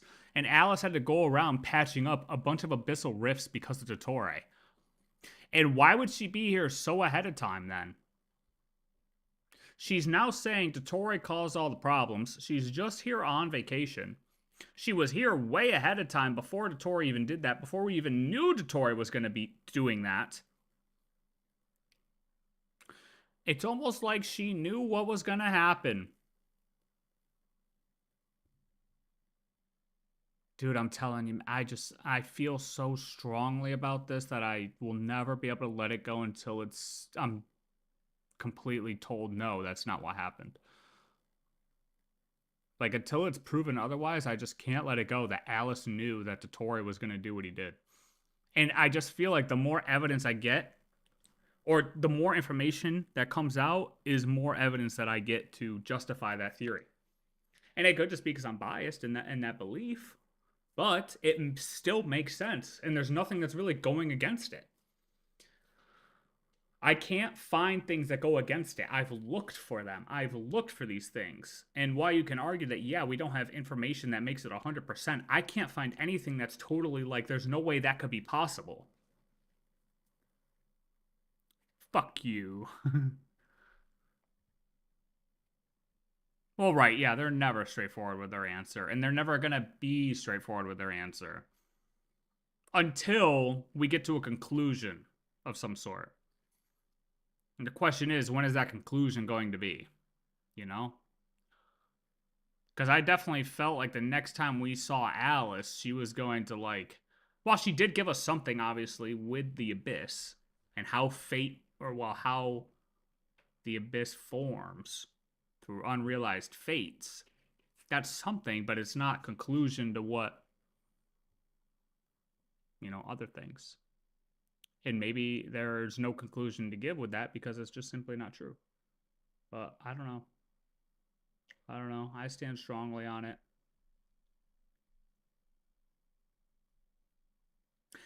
See, but Dottore caused so much trouble at the border, so he couldn't get back. I just feel like she's just keeping it going, though. She brought it back up. She's bringing it back up.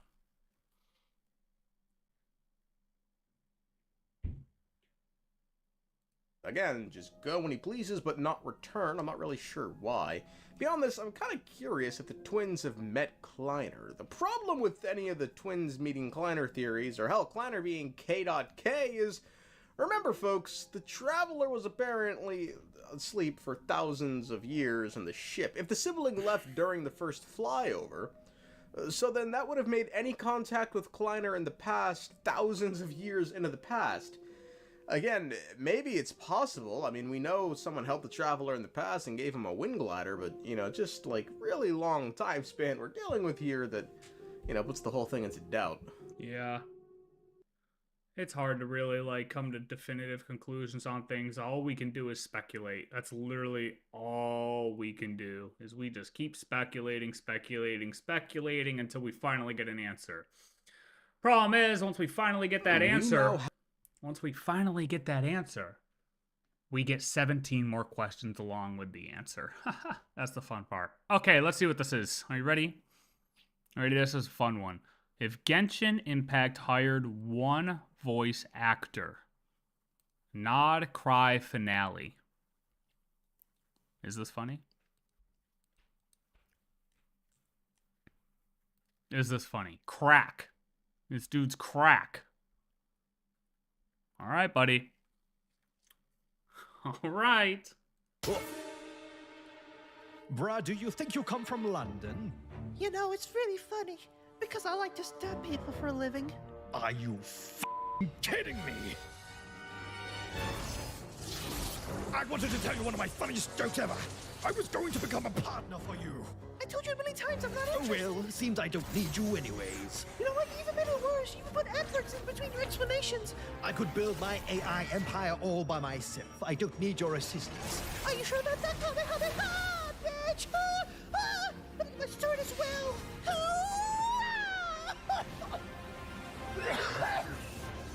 Oh my goodness! I'm fine. Were you sure about that, bitch? Like this? I don't think so. Yes. I'm giving it a chance. It doesn't have me hooked so far. Where was I about my joke? What kind of businessman are you? Nani?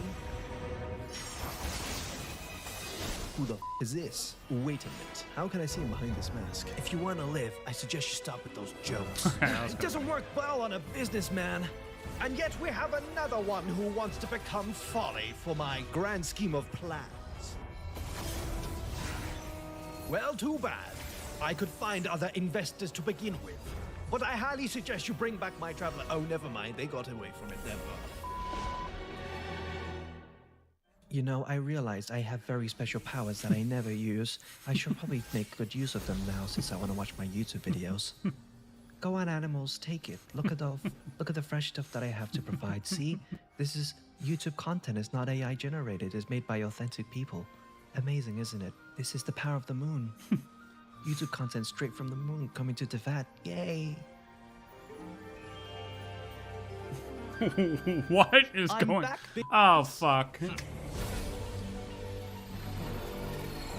How do you like my AI-generated outfit, Traveler? You want to see something else that's pretty cool? What the fuck? I can draw a straight line. That's pretty hard to do. What the? Oh my goodness, what the hell is this? Yes, this is working too well for me. I told you I have powers unlike any others. I have money, wealth, and I am able to control the economy, in which I shall defeat all of you people who dare to fend against my investments. Step right up, Traveler. Special backshot at the Okay, that was good. That one was funny. Fret not, French robots, for I shall put you out of your misery. Va te faire absolument baiser par un robot, sale milliardaire minable. Merde. Oh là là là là là là. You broke my voice. I want pitch. I sound horrible. I am fading away. Is this your mechanized robot? What a piece of trash. Ugh, you make me sick. Sick? You're a robot, you fool. Come on, we gotta take this guy down. He's an evil business guy. Ugh, hit businessmen. Ha, weed. Bitch slap. I'd like to see you try, but I'll just find my way through this. I told you, Traveler and Sandrone, you can't fight with one of the elites of the world. Ugh. I'm walking menacingly Alright, here's Sandrone's towards bar. you. Hold on. Sandrone, I heard you tried to attack my stocks recently. So what if I did? I hate how annoying this businessman is. Okay. You realize that will cost you your life. And by life, I mean life savings. Wababoo. Now, who should I change into AI-generated content? I know, I don't want to be the very thing that I can shoot. Too bad, lol. I don't like his Satori one. Oh, we. We.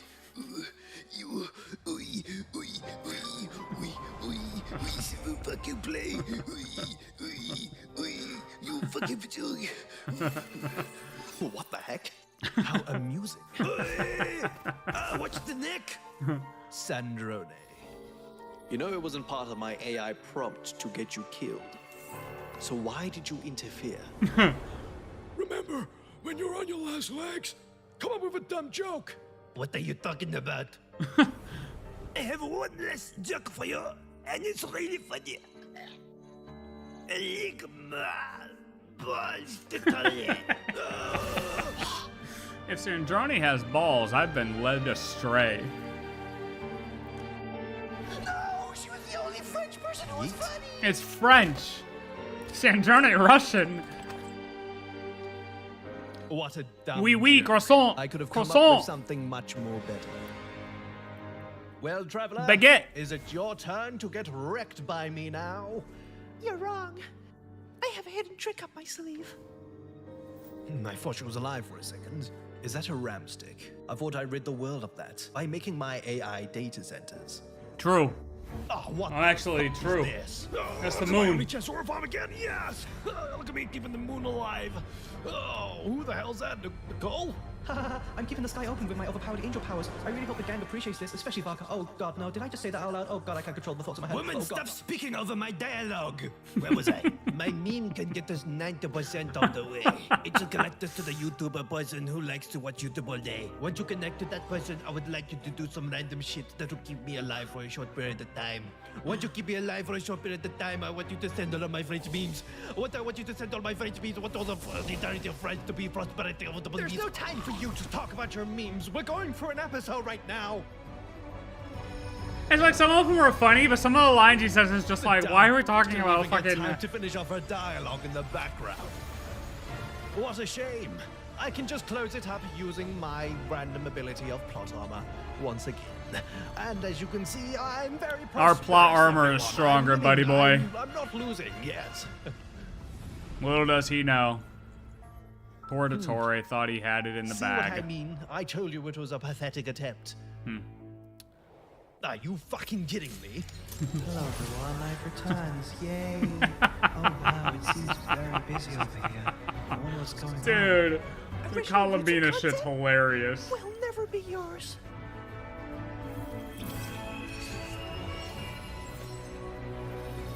My rafflecopter goes swah, swah, swah, swah, swah, swah, swah. Okay. I'll schedule a bunch of videos onto YouTube and then pour them all over Nordcry. Periodically for at least 1 week so to keep all of my viewers informed and entertained in the meantime.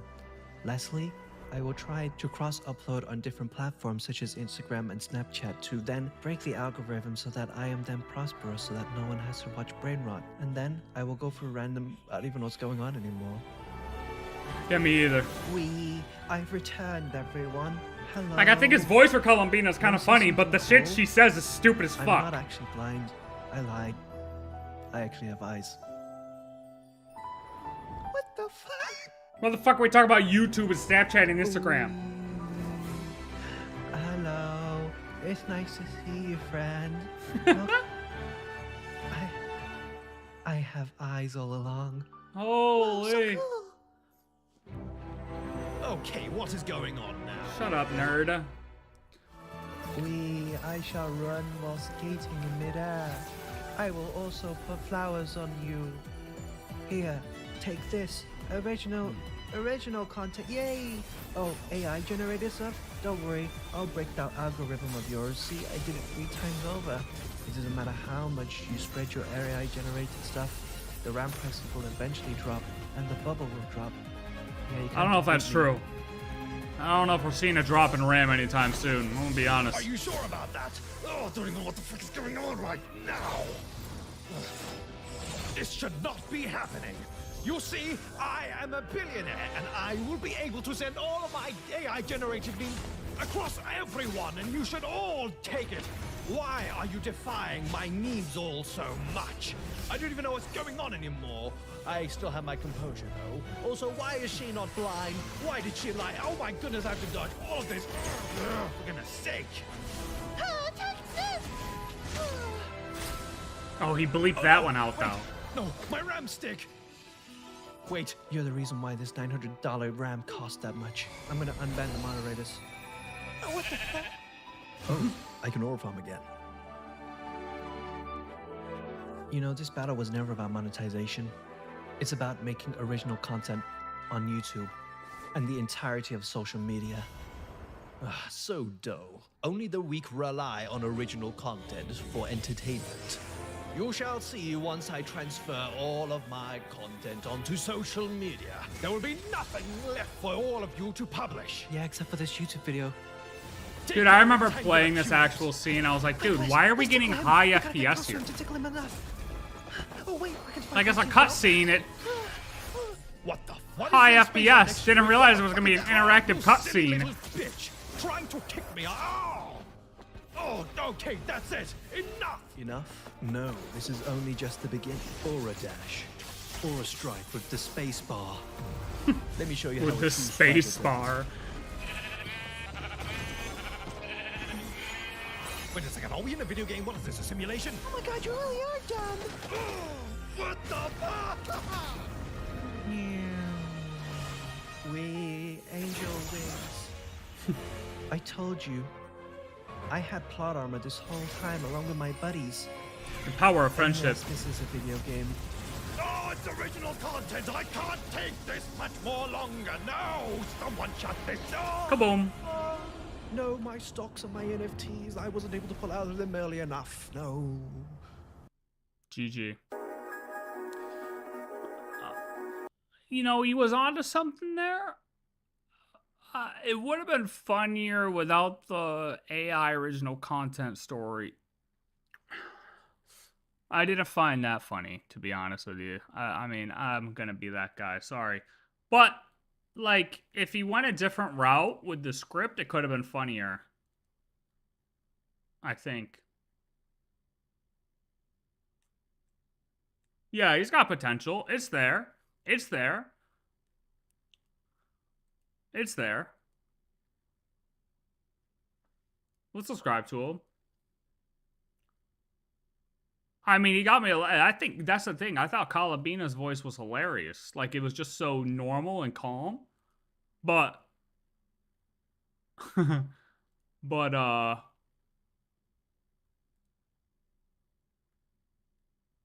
then it just, yeah. I guess, yeah, that's fine. That's yeah, Sandrone. Dude, when she got stabbed, and it was just wee. Like, that was funny. That was pretty funny.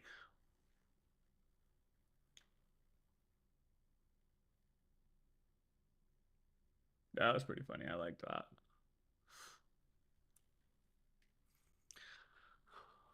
Okay. Oh, was that another one? We'll watch another one later. I want to watch... Dude, was there any other... It's funny, because both the Dawit one, though, and the Minsleif just both talked about Kleiner. Is there anybody talking about the end? Who else? Are there, Is there anybody talking about the end yet? Like Alice? Or are people still digesting that? I guess people are still digesting that.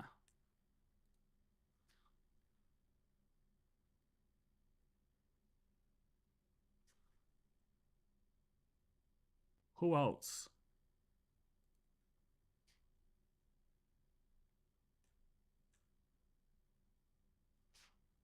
I feel like I've looked through everyone that I know of. I don't know who the fuck else.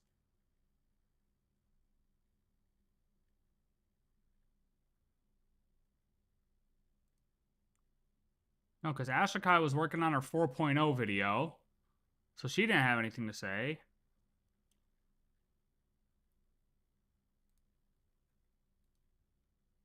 I'm surprised Kat didn't put one out for it.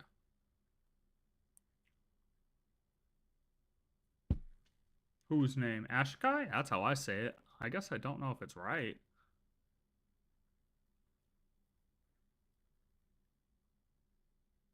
Look, I say things how they're spelled, okay?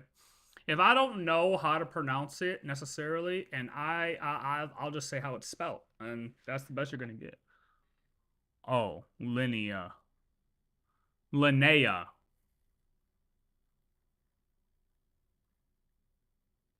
The new character? Yeah, Linnea.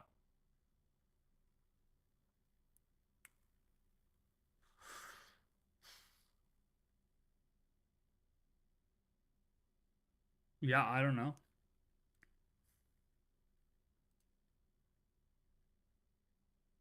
Nobody's got anything.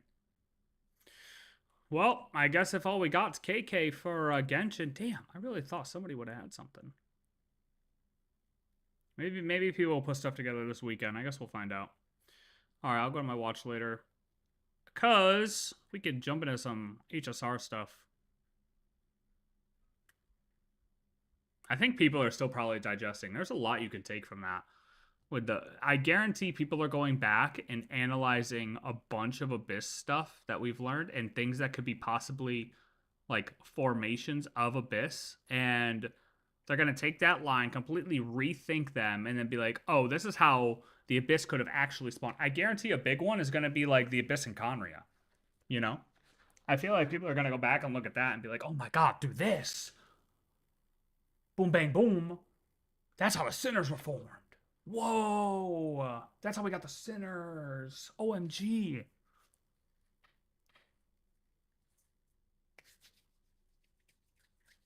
My boy Nova's been cooking with fucking HSR stuff, though.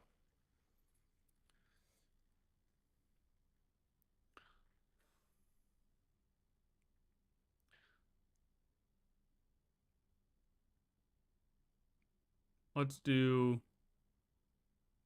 Yeah, let's do this one. 11 hours ago. What? We knew nothing about the Astral Express until now. Oh. Not a thing. I still think there are details missing here to how she fixed the Express and how it runs, but I do think that this is, at the very least, a rough retelling of events. I wonder if I'm right. None of this is official, but according to what we know, this sounds accurate, no? The train runs off of lies, hope, and faith. A perfect merging of Trailblazer and Elation.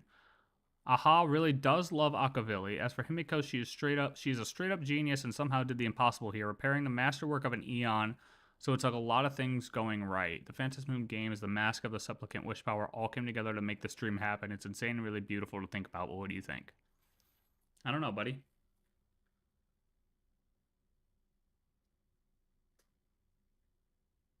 You should put a notify video when you react to Honkai Impact scenes. Honkai Impact cutscenes? What do you mean by that? Oh, the Honkai Impact third ones? Yeah, I gotta watch all those at some point. I know, that'll probably be a really good video. I gotta do that.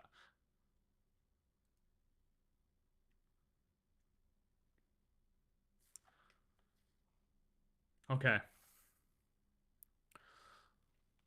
I did hear about Honkai Nexus Anima. I haven't paid attention to like recent updates though. Actually, well, I guess we're gonna do a side quest before starting this video because now I'm curious. Honkai Nexus Anima. What is like a? Do we have release? No, no release. Do we have like any updates to this other than what this was? Like the initial announcement, really?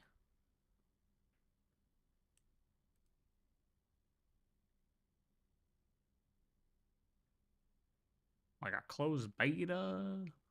I'm already pre-registered.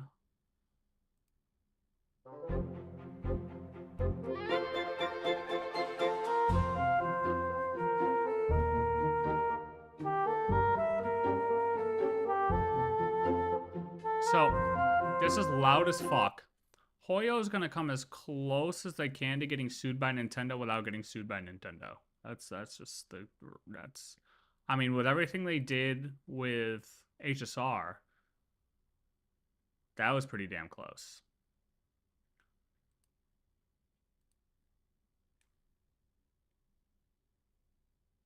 Yeah, so there's no really additional updates with this, though.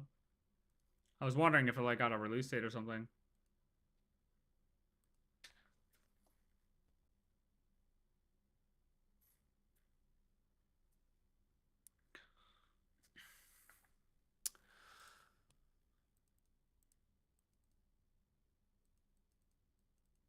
Oh, they did do a closed test in September.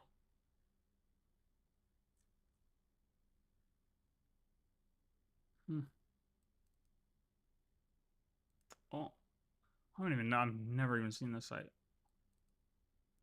Confidential beta test called the Aspect Exploration Project will be held. Oh, maybe I'll get in this time.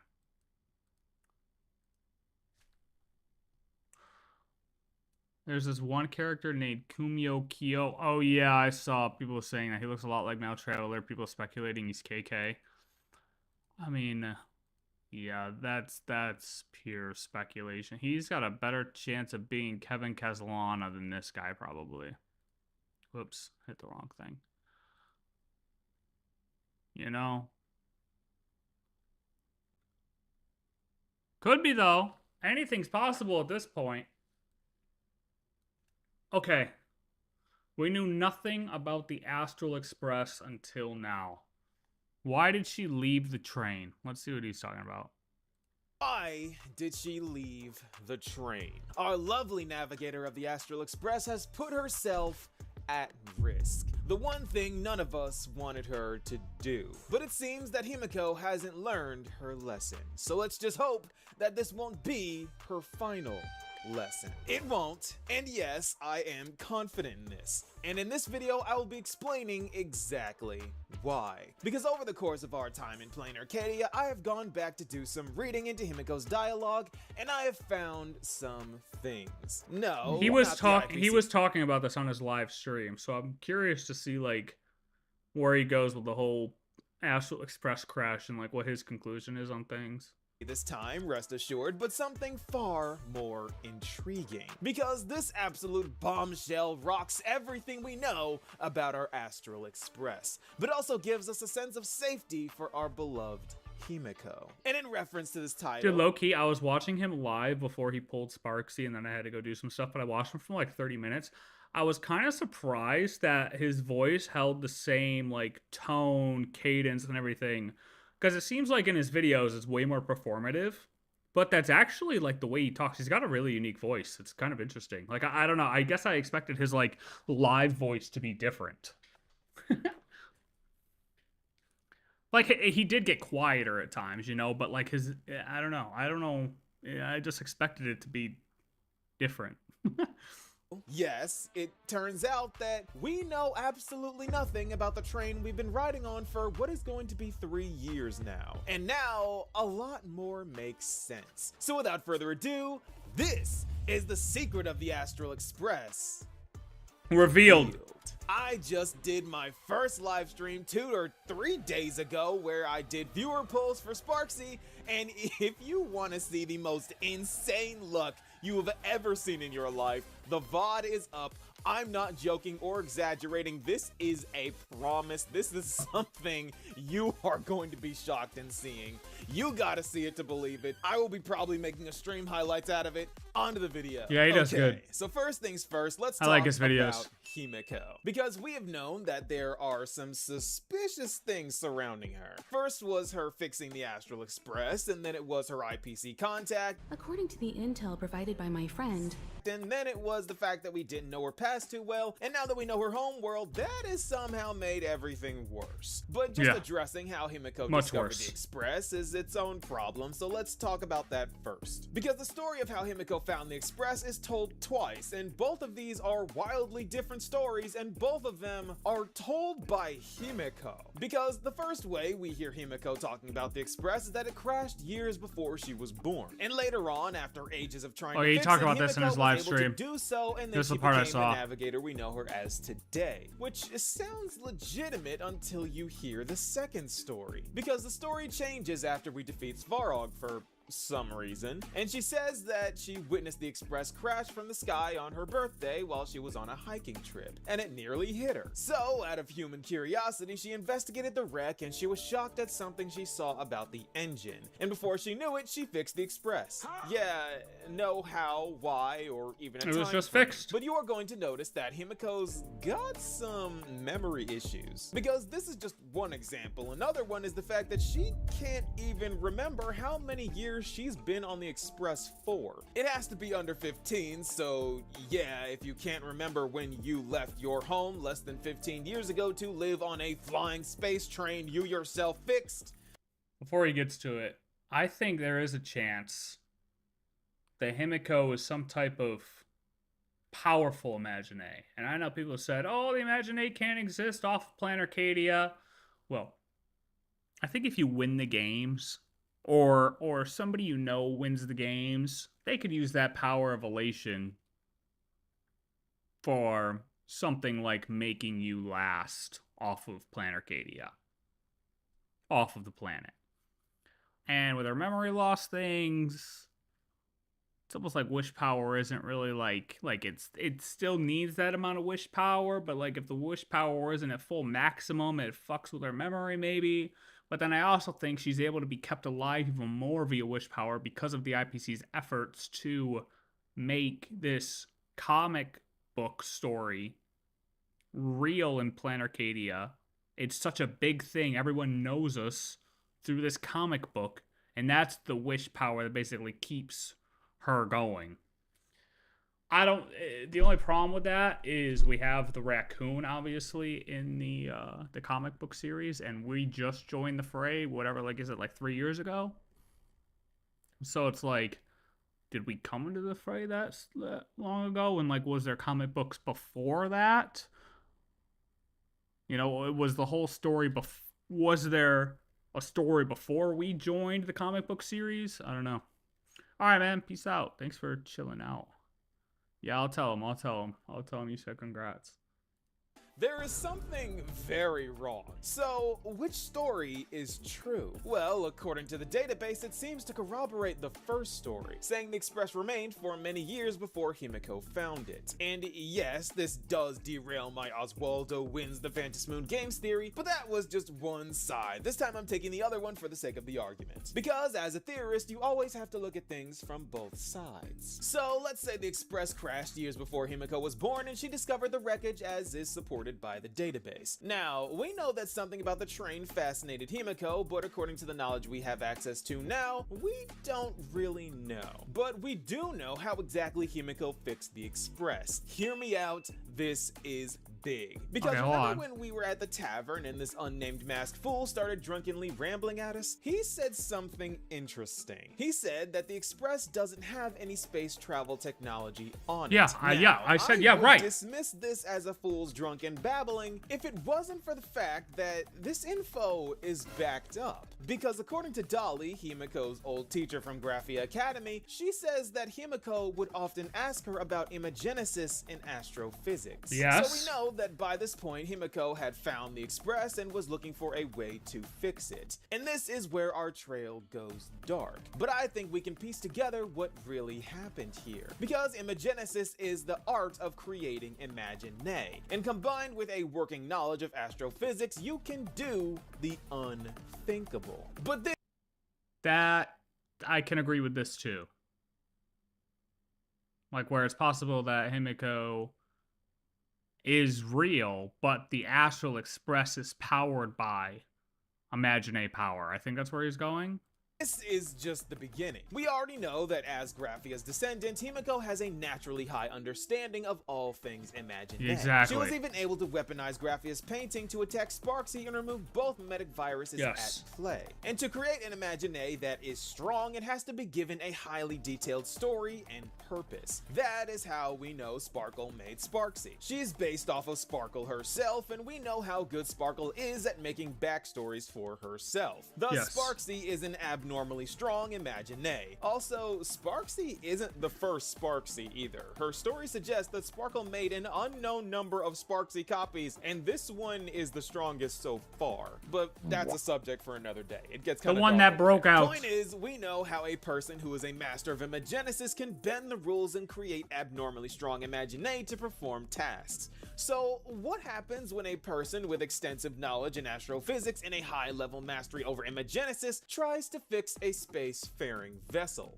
Nothing, because you need an appropriate amount of wish power to create an imaginary that powerful. Unless... So it would be impossible for Himiko to fix the Express even with the knowledge she has. Unless... under normal circumstances. And I say that because we know that Himiko participated in the Phantom Moon games as a supplicant 15 years ago. And during that time that the Phantom Moon is full, an immense amount of wish power overflows throughout the world of Planarcadia. So this tide of wish power permeating through the world, combined with Himiko's status as a supplicant and the wish power she amassed performing miracles with the enhanced abilities the mask provides on top of all of her knowledge and mastery over imagenesis, she finally had everything she needed to achieve the goal she set her mind to all those years ago. The stars truly aligned for her. Under these circumstances, I don't think that she even needed to win the games to perform this miracle. But we do know that she didn't fix the train immediately. Wait, what exactly is he saying the miracle is? That she... Immense amount of wish power overflows throughout the world of Planarcadia. So this tide of wish power permeating through the world, combined with Himiko's status as a supplicant and the wish power she amassed performing miracles with the enhanced abilities the mask provides on top of all of her knowledge and mastery over imagenesis, she finally had everything she needed to achieve the goal she set her mind to all those years ago. The stars truly aligned. But wouldn't you need to keep it, like...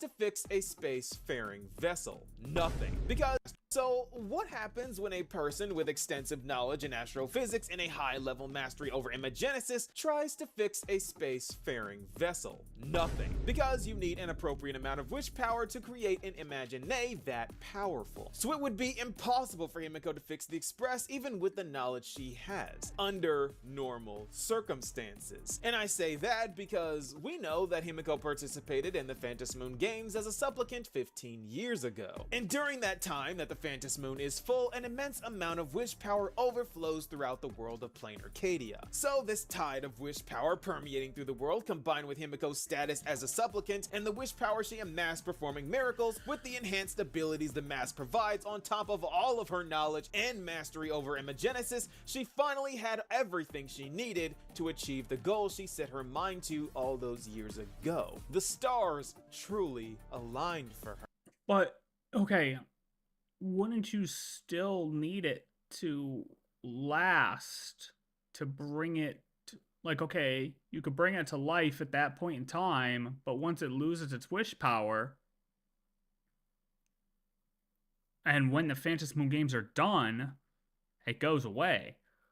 The only way you could really keep it, like, yeah, it might have given her enough to actually juice it up and form it and make it, but I feel like unless she wins and changes rules in the universe, like, there are limited times when Imagineer survived outside of Planarcadia, but in order to keep something like the Express going, like, you need all of that to continue on, and then plus some extra alteration to the rules of the universe, basically power of an eon, to keep it going, I would think.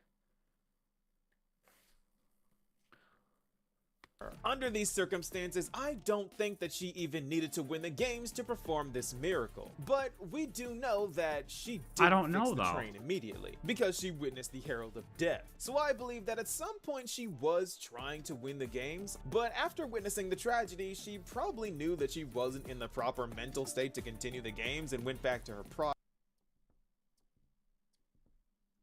Does it go away? The mechs that were created were due to the last Phantom Moon games? Yeah, but like if they get created, but then if they form enough of a like, if enough people still believe in them and like them, then yeah, they stay alive. I'm not saying they only go away because the Phantom Moon games are over. I'm just saying that they would go away if enough people weren't, if enough people didn't enjoy them. Like if everyone hated the mechs and nobody wanted to own mech comic books, mech video games, mech figurines, the mechs would then disappear.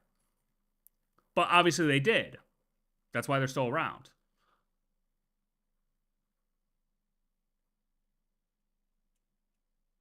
So that's what I'm saying for the Express. It's not necessarily going to disappear because the games are over.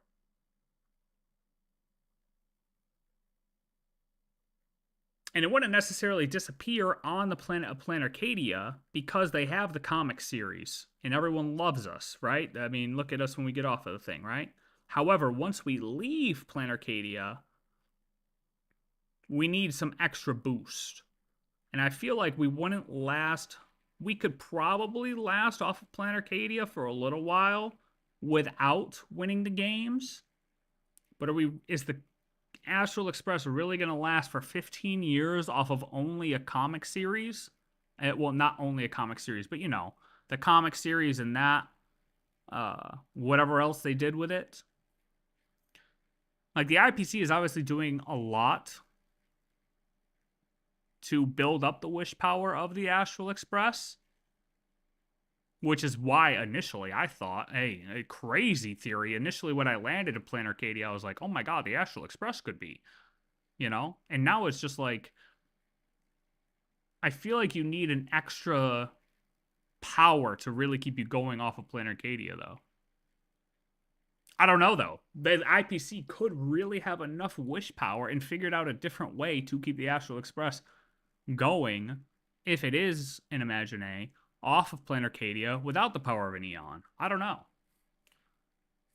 project, pouring all of her amassed wish power into repairing the Astral Express, Right. creating her own engine and returning the vessel to its former glory. That makes and sense. Remember, she's not an engineer, she's an astrophysicist. She knows how the Express should fly, thus she can make a high quality prompt for it doing so for the sake of creating an Imagine. But due to the fact that she probably doesn't know how to make a spaceship engine, the Express doesn't have to reflect any of those elements when you look at it. It just gotta fly. Imagine beings have a skeleton that they don't really have when you give them an X-ray, the Express has an engine, just not the one you would think it should have, because it's not really there to begin with, and it doesn't really matter. It flies because of the story Himiko gave it, and the wish power kind of just does the rest. And of course, bringing us back to Sparkle and Sparksy, Sparkle does not have to know exactly how the human body works to make another human. She just has to give her a prompt and a story, and Imagenesis kind of just patches up everything in between. Sparksy is the name I use to stream online. An avatar that I personally sketched line by line. So in that same way, Himiko quite literally became the artist who redrew the Astral Express. But Nova, this would mean that the Express, or at least parts of it, are a living being, an Imagine created by Himiko. Well, yes and no, because according to the text, modern techniques of Imagenesis can turn inanimate objects into Imagine, or just create objects. Yeah, like the vending machines and stuff. Out of nothing. The purpose of this is to literally create something for practical use. But there's a catch, of course, because Imagine. But I'm pretty sure that they said, or well, some of the text in one of the Imagine texts says that those devices only talk during the Phantom Moon games, because it's such an overload of the wish power during the Phantom Moon games. created like this generally do not live for long periods of time, probably due to a lack of wish power. Like if you make a room and that room isn't being used, no one is thinking about it, and no wish power can be generated. Thus the room ceases to be. This is also why Imagine can't leave Planarcadia, and if a special Imagine like Sparksy did, she would need to stream very, very often to keep herself alive, hence her gameplay mechanic. However, Himiko had a plan, a genius plan. To circumvent this, she was going to rely on the path of the Trailblaze. Because since Akavili is gone and the Express is all that is left, when people think about the Trailblaze, all minds picture the image of the Astral Express. So Himiko, once getting the Express into the air, began recruiting people like Welt, Void Archives, Danhung, and March, all so that they could embark on a heroic journey to generate wish power, becoming the miracle workers of the cosmos. Because every world we make a difference in, and every world we save as Trailblazers, I agree, generates wish power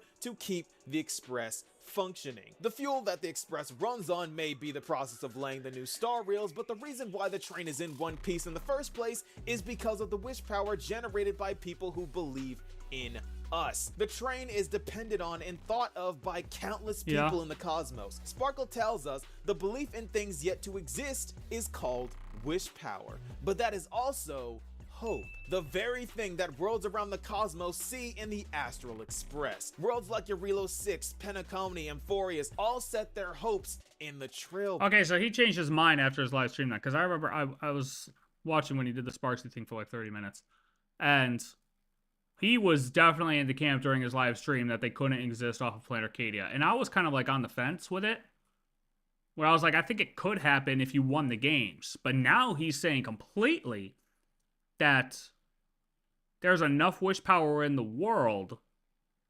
that the Astral Express can exist based off of not just what the IPC is doing on Planarcadia with the whole, Astral Express comic book, but also just Himiko spreading the word out there and us saving planets. Everyone's always thinking about us. So that's enough to keep us going.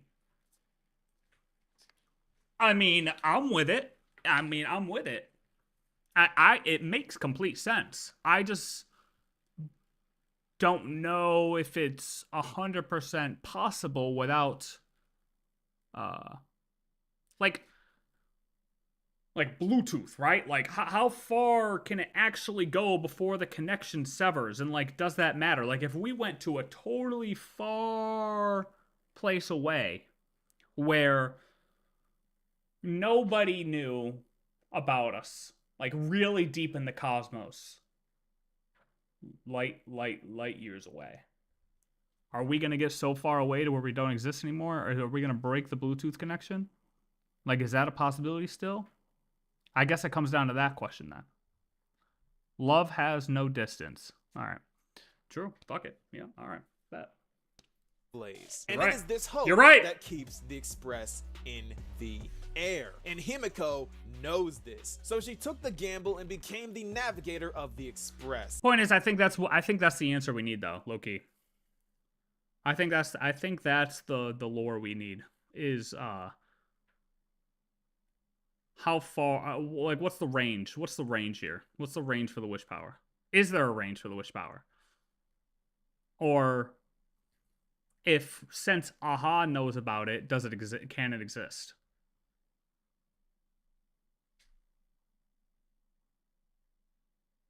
I don't know. I have no idea. But I like this too. I'm with this theory. I could support this 100%. Setting off on the sole mission to keep her creation alive. So no, the Express does not have to have interstellar traveling technology on it. People just need to believe in it, and it will function in the exact way. I said this too when I saw this. Function because her I thought the exact same thing. So detailed and so well written that it became reality. And you know that the Elation way, the way of trickery, is if enough believers come together, lies can become reality. Yeah. That is why she studied so hard, and that is how she fixed the Astral Express. And to bring this all together and tie this up in a neat little bow, this is how we know that Himiko can't When can die. Cypher... Yo, wait a minute. Can Cypher just, like, come to Planar... Can we... Hold on. I think maybe it's possible if I gather enough people on the internet and we wish for Cypher in Planarcadia, she might pop up. I think it's possible. I just need to find a way to get enough wish power to bring her to Planarcadia with us. I gotta figure it out. Learn this in Interstellar. Anne Hathaway said love is the answer to space. Yeah, well, you know, Anne Hathaway is also probably delusional in that movie, so I mean... Gloom and Glee timelines merge and Himiko ends up dying to the Herald of Death, the Express will cease to be. She will have never fixed the Express at all, and this would literally break time, and the butterfly effect would be something catastrophic across the entire... Hold on, how the fuck did we get here? This is how Express. I got distracted by Cypher. To bring this all together and tie this up in a neat little bow, this is how we know that Himiko can't die. Because if the Gloom and Glee timelines merge and Himiko ends up dying to the Herald of Death, the Express will cease to be. She will have never fixed the Express at all, and this would literally break time. I disagree with him here, but that's okay. Catastrophic across the entire universe. So in order for the game to continue, Himiko has to live, or at least not die in the way Ryusuke said she died. And there is no possible way that the Himiko we know is an Imagine, because Imagine can't draw other Imagine. They can't reproduce. They have to wait for their artist to draw them offspring. These imaginae arise from incidental events. That's quite different from progenitive imaginae, which reproduce by having artists draw their offspring. That is true. But if somebody else, like Himiko's dad that we see right there, was the one to think all of this up, and he didn't just think of it as only Himiko, it was Himiko and the Astral Express, that's one person making both things. I could see something like that being possible too, you know what I mean? And then, like, let's say his real daughter did die, Ryu thinks up his daughter Himiko and the Astral Express to give his daughter, his imaginary daughter, a reason, and then it actually ends up to where the Imaginae are keeping their own wish power alive by doing all these savior things. That's still a possibility too. Maybe. That's kind of a little bit further. I don't want to completely write off the Himiko could be an Imaginae yet. Not until we get a little bit more information. It's definitely the weaker theory, but... And I say the Himiko we know because, you know, the mask Sparksy got her hands on? Yeah, Himiko apparently told Dolly to hide it. So there is a second Himiko running around because our Himiko was with Pearl at this time. And I don't know what to think about that. But at least we have some fresh and spicy info on how Himiko fixed the... Wait, wasn't it the Himiko from like forever ago though? Hands on. Yeah, Himiko apparently told Dolly to hide it. So there is a second Himiko running around because our Himiko was with Pearl at this time. And I thought it was a mask from like the last time. I guess I don't know how the masks disappear. Like once the games are over, what happens to the mask? Do you hold on to it?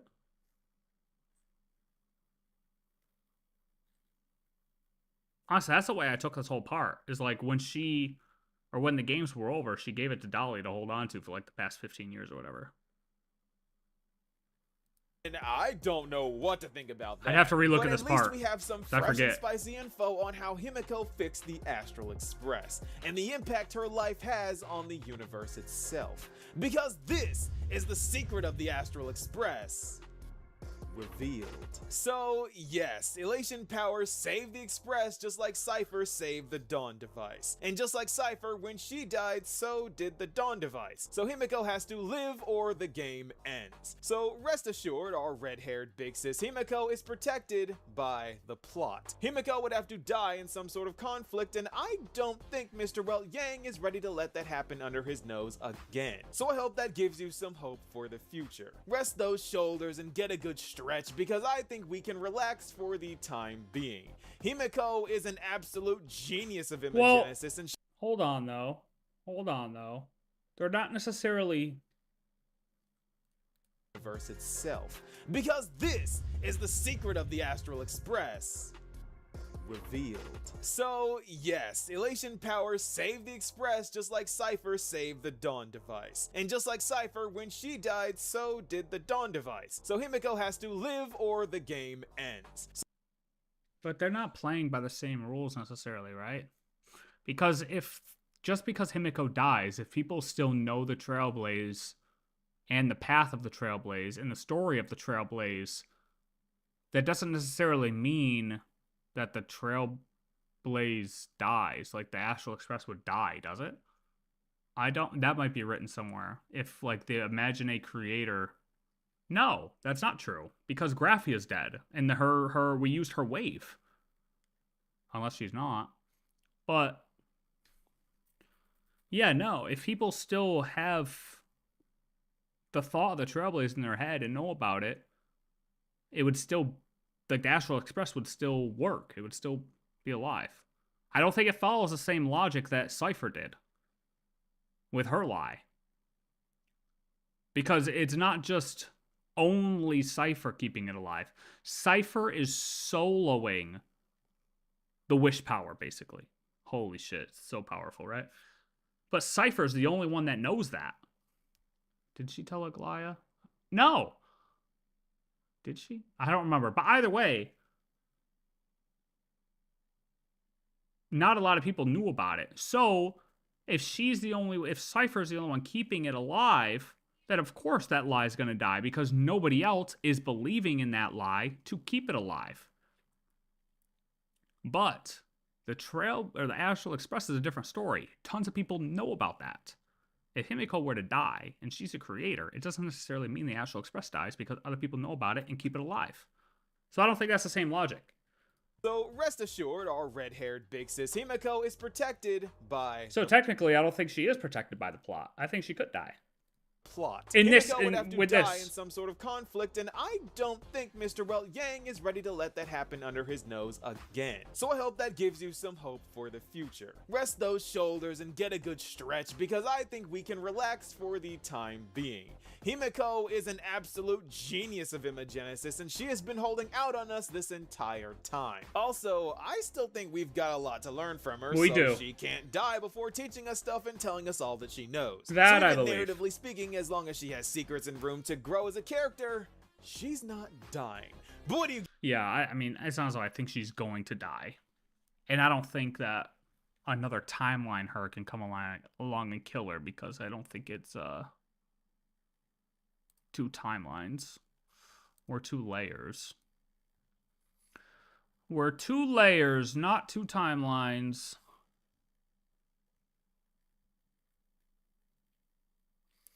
Wait a minute, wasn't it said that Pom Pom suddenly appeared after Himiko started the Express again? So what if Pom Pom is part of the Imagine, basically a consciousness of the Imagine engine, so the living part of the train? I mean, yeah, I agree to that too. Also, we got Pom Pom's arm as a card, okay? We literally got a Pom Pom arm as a card. The right arm of Pom Pom. We're gonna form a Pom Pom Exodia.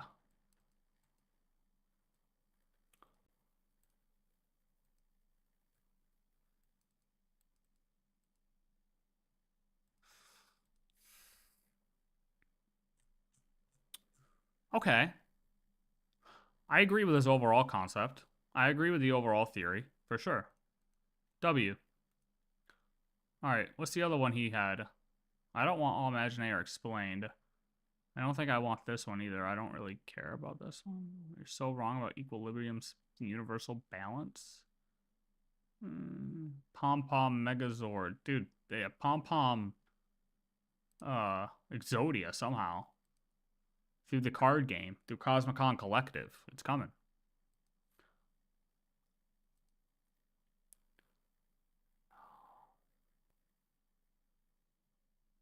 Yeah, I want to see this one. I don't need the All Imagine explained. We read through the lore. We read through that sheet. We don't need that one. I want this one though. Okay. Am I experiencing interruptions? I don't think so. The darkest secret of the deleted Planarcadia history revealed. It's bad. This basically all comes down to when the Astral Express crashed into Planarcadia. The very thing the wiki as of right now says Himiko contradicts herself with. This is weird, but at the very least this is fun to think about because the timing other than the Express crash lines up. I don't think Himiko won the games, otherwise I feel like she would have told us already. I wish I could figure out what was going on with the school because there was something up with that one room. Every time we go in there, something weird happens. I don't know. I think the Herald of Death was a planned thing. I'm calling conspiracy. The IPC is involved. Surely they didn't cause this attack just to make people distrust Elation. What a great twist that would be, though. I'm curious what he has to say about this room, because part of me thinks that him and Cat with Blue Hat think that we're actually traveling 15 years in the past when we go into this room based on their other theories. And I think they're very wrong when it comes to the whole timeline theory, as I've said before. And so I'm curious where he goes with this.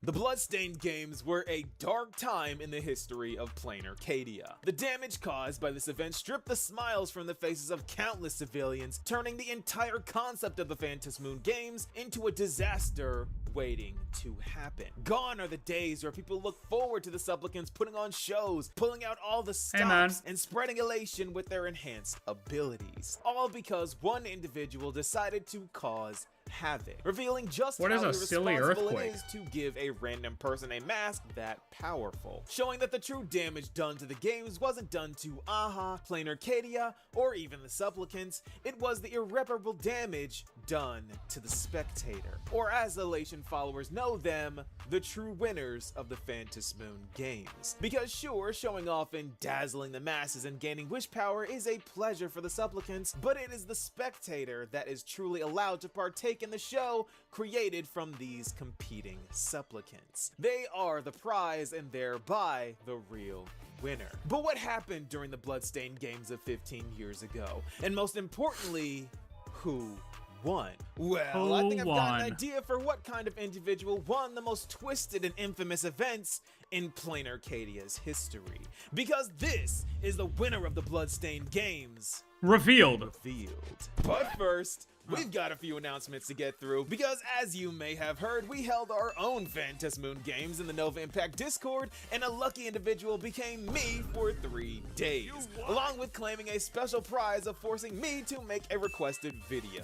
So look out for that. But that's not all, because I will be doing my first ever live stream next Tuesday just for Sparksy's release. I'm gonna be pulling Sparksy and doing Sparksicle. Link in description, Bloodstained video. Okay, so first things first, we gotta talk about what exactly happened during the Bloodstained games. Well, we know that Himiko participated as a supplicant and witnessed the tragic demise of her classmates at the hands of the Herald of Death, another supplicant that chose to generate wish power through fear. And to do this individual did the unthinkable of killing 22 students. And as if that wasn't enough, he left Graphia Academy to attack civilians, resulting 140? in 146 civilians either being killed or injured, along with multiple other supplicants losing their lives in the battle. And on a side note, I am always curious of when Hoyo includes precise numbers, like 33,550,300 forever implanted in my head being a perfect number. I always say Hoyo does not do these things for no reason. So, being the person that I am, I did some playing around with the numbers of this bloody event, and I found some things that I don't know what to do with. Let me explain. The day that the Herald of Death struck was July 22, 1984. 7/22/1984. And at first glance, you'll see, oh, well, 22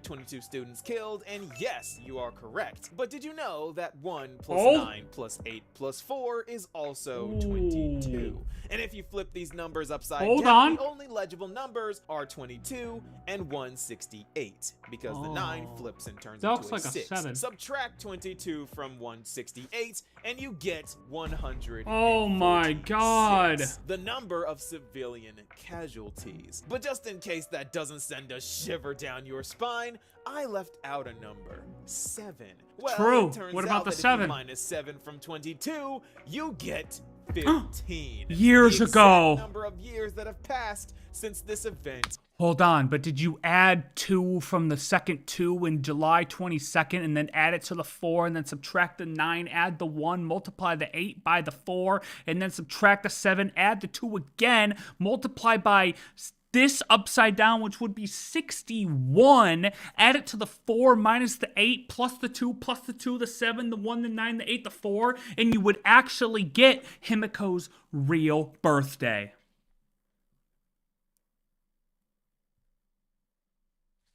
Try it. It works. I've done it. Where is Matt Pat when we need him? Like how Matt said Zhongli ruined Teyvat economy? I don't know. Look, Google him, look him up, call him. Maybe. Hold on. Here you go. I'll give you his number. You have to subtract the 2 from the 2, you get 0. Add the 7, 7. Multiply 9 times 1, you get 9. 9 plus 7 is 16. Plus 8 is 24. Hold on. 4, 4, 2, 4. Add the 2 in the 4, you get 6. Add 2 to 4, you get 6. Add it to 24, you get 30. Minus 7 is 23. Plus 1 is 24 again. And that's his number. Took place. And now the Herald of Death is back. There is something going on here, and I can't say I know what it is yet, but all of this is on purpose, because anytime Hoyo throws numbers at us, they mean something, and everything is pointing at now, the very time we are in. The bloodstaining of the Phantom Moon Games were a planned event. This is not just some sick idea a supplicant had on a whim. This was calculated and thoroughly planned out, and all of this. Wait, is he saying the last? Hold on. Did he say the last one or this one? On here, and I can't say I know what it is yet, but all of this is on purpose, because anytime Hoyo throws numbers at us, they mean something, and everything is pointing at now, the very time we are in. The bloodstaining of the Phantom Moon Games were a planned event. Okay, the past one. This is not just some sick idea a supplicant had on a whim. This was calculated and thoroughly planned out, and all of this is going according to plan. So even though this is a side note, I hope you understand just how unsettling this all is. Because other than wondering who the Herald of Death could possibly be, we are left with the million-dollar question: who won the Phantom Moon Games? Or rather, was there a winner at all? No, because they deleted the records. I've got an answer for this. A name. Oswaldo Schneider. And hear me out, I know, this is unlikely, but hear me out, I know this was presented as a rumor from the history fictionologists, but one, I don't think Hoyo would make this whole entire animation translated into English and then just lie to us, because originally this was in Chinese, then days later released in English. And two, the Enigmata followers don't always just blatantly lie. As we've seen from Evernight and her Oblivion, not everything they say is as simple as being outright false, but not necessarily true either. What I mean to say is that there is some truth hidden in what they say. And for Oswaldo, it all comes down to timing. Hear me out. First off, the portrayal of this very much evil character is right on the money. He's enjoying his drink while watching a planet blow up. Boom! Nothing less of this guy. But it is possible that he honestly wasn't always the bruh, like based. Like tell me you wouldn't just watch it happen. Like I would just like hell of a view, bro. Like if I knew a planet was gonna blow up, I would do the same thing. Like if I had a chance.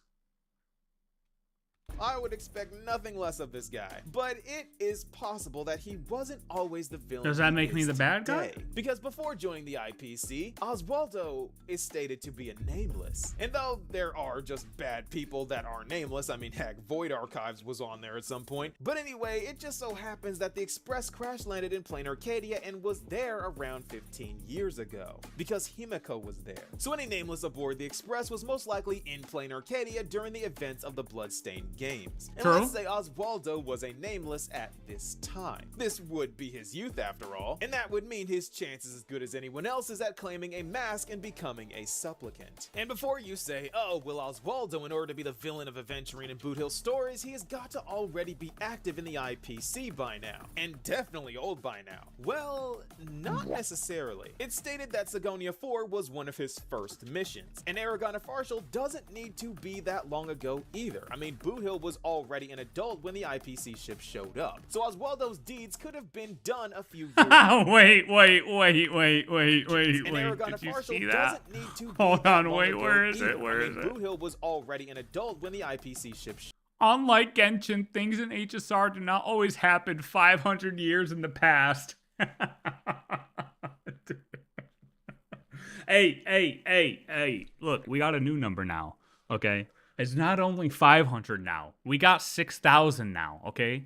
Okay? It's 506,000 now. Don't get it fucked up. showed up. So Oswaldo's deeds could have been done a few years apart, and that would work chronologically and with Oswaldo's noted behavior. He's still a nameless at heart, he still loves to travel around the cosmos, but he's just very much evil. So Oswaldo doesn't need to be that old of a guy. Let's say he joined the IPC, ranked up 14 years ago, hit Sigonia 4, 12 to 13 years ago, and Aragon of Farshal around 8 to 9 years ago. That would all work. A lot can happen in 15 years. I mean, heck, Himiko was a senior in high school 15 years ago. Now, I want to address an argument that I didn't know existed up until recently, because I made a short about this theory and I got a reply that stated that Oswaldo was over 3 Amber eras old and gave the order to recreate Planarcadia himself. Now, personally, I have never seen when this is said or where this is said, because what I've read about this guy is that he isn't old at all. In fact, he might be close in age to Himiko, because him winning the Bloodstained I Games have in his no youth idea. is corroborated by the database saying that he is one of the youngest department heads at the IPC, and he would be promoted if he wasn't so inexperienced. So he isn't that old at all and hasn't been the IPC for all that long. He's just a very busy man. And as for him giving the order to reconstruct Planarcadia, Pearl and her ether editing knowledge is leading this operation, and it's not been said that anyone else has ever led it. Pearl is the only known CEO. So how can Oswaldo give an order to someone from the Strategic Investment Department?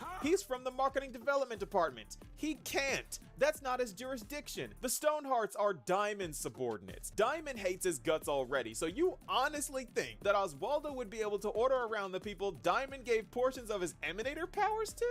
I don't think so. Perhaps this is why Diamond chose you. Point is, according to the database, Oswaldo is not an old man and is very likely— Wait a minute, though. Hold on 1 second.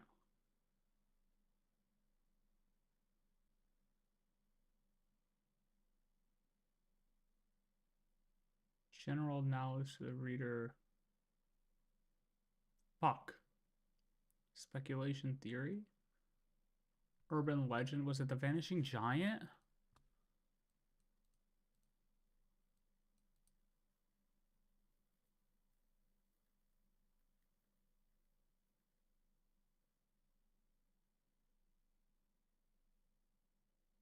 Where does it say?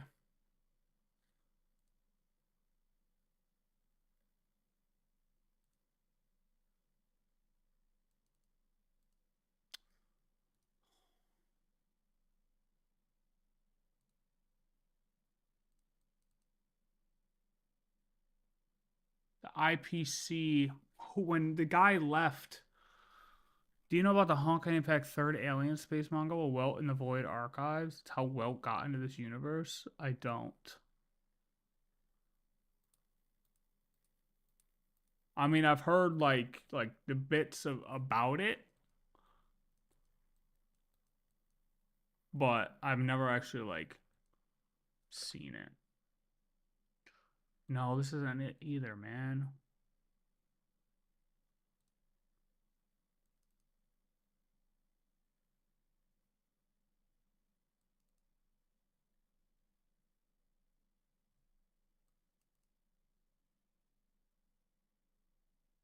Dude, there's a spot where it says, oh, in 2155 AE, a ship had escaped.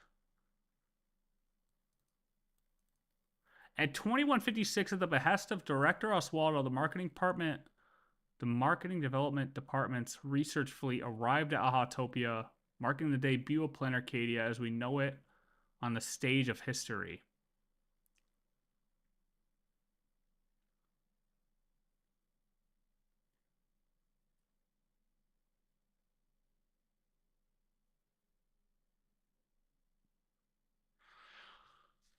So if he was the one to arrive...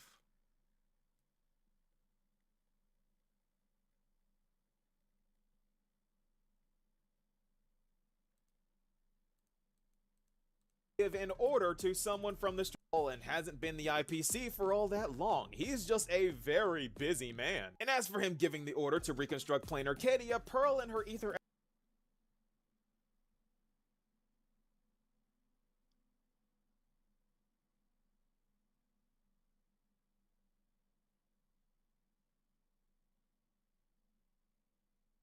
knowledge is leading this operation, and it's not been said that anyone else has ever led it. Pearl is the only known CEO. So how can Oswaldo give an order to someone from the Strategic Investment Department? He's from the Marketing Development Department. He can't. That's not his jurisdiction. The Stonehearts are Diamond's subordinates. Diamond hates his guts already, so you honestly think that Oswaldo would be able to order around the people Diamond gave portions of his emanator powers to? He might be wrong here. I don't think so. He might be wrong here because that was my... Did my camera really blank out? I thought I fixed this. I got a different cable and everything. Is my camera dead? Maybe the camera's dying. Maybe my camera's cooked, guys. Maybe the camera's cooked. Oh, no. Hold on. Hold on.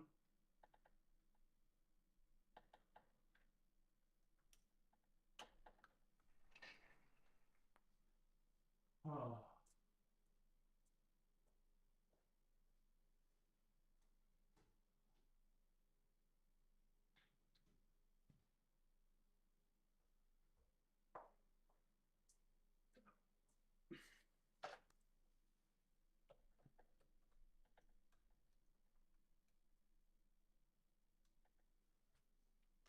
Okay. But kaboom, kaboom, kaboom. Okay. Because at the he was the one. Oh, can you see that part? Yeah, who came here and arrived in Ahatopia to make the debut of Planarcadia. He is the one who came here to do this. He was, you can assume, the man in charge. At the behest. Behest means an authoritative command, directive, or strong request.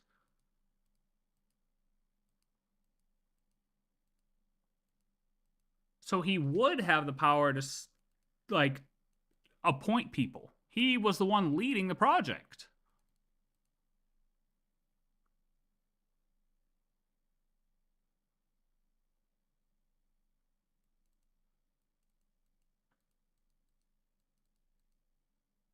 The first yeah, I mean, he didn't read this one. He missed this one. Because he said Pearl's the only CEO. The first CEO is Maxwell Grant. From the Marketing Development Department. And hey, Director Oswaldo, Marketing Development Department. He must have missed this one when he made this video. I'm gonna say, I don't know much about Oswaldo other than I knew that it was mentioned that he was the one who came and well, I guess it doesn't mean that he came here, though. It could just be his, directive still.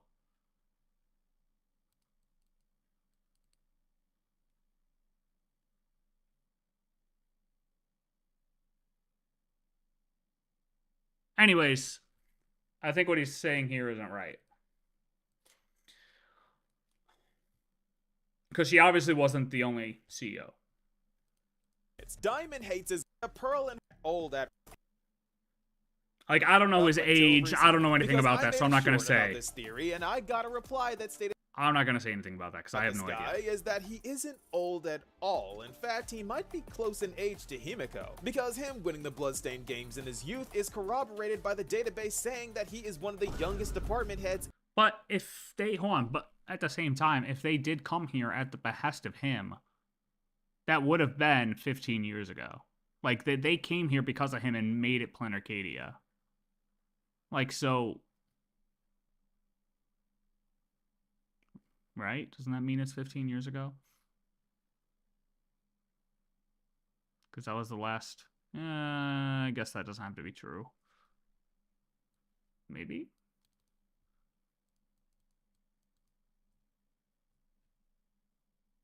When does...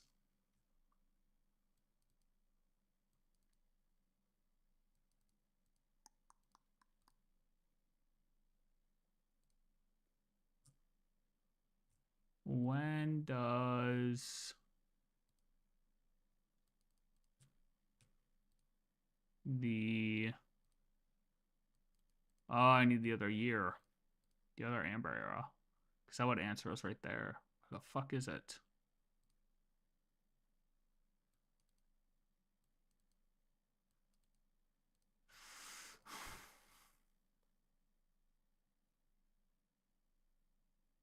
Oh, is it the... Dude, I feel like it's 57 we're in now.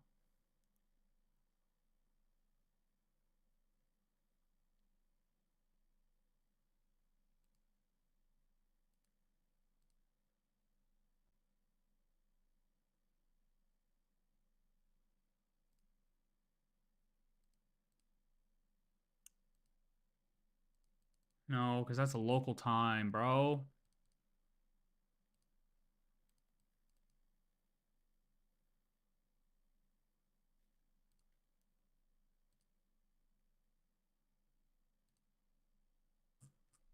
I don't know where it's at.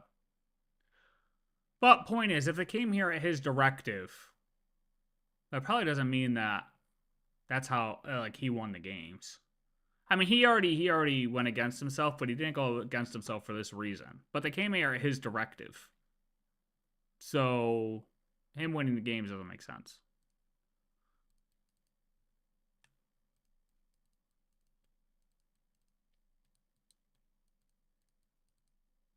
And he was already part of the IPC when he came here. Like, he didn't come here before being involved in the IPC. At least that's the way I read it. I guess if he did come, he could have won the games. Sure, but... I don't know. I thought we were in 2157. But I can't find where it says that.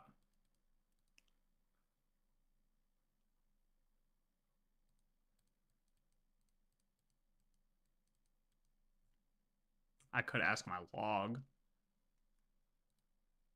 I have a log of all the lore loaded into.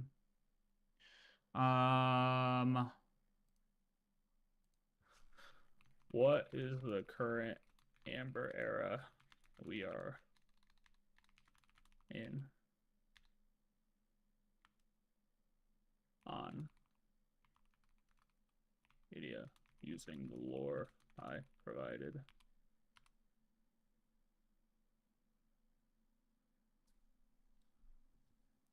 Hold on, let it cook.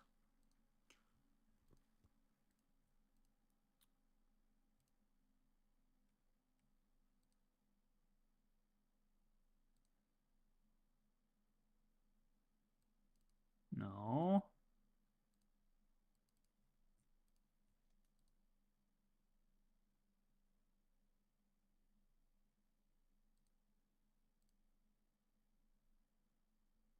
Fuck, it's all local time.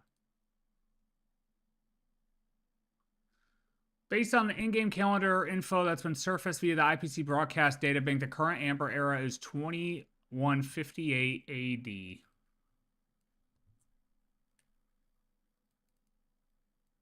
Oh. So yeah, actually that comment was right then, if he's multiple Amber eras old.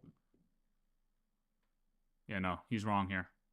It's all wrong. His age is old. He is. Oswaldo was older than you gave him credit for. He is the one that ordered the IPC to recreate Planarcadia, and that was 3 Amber Arrows ago. Yeah, this is actually right. It's 100% right.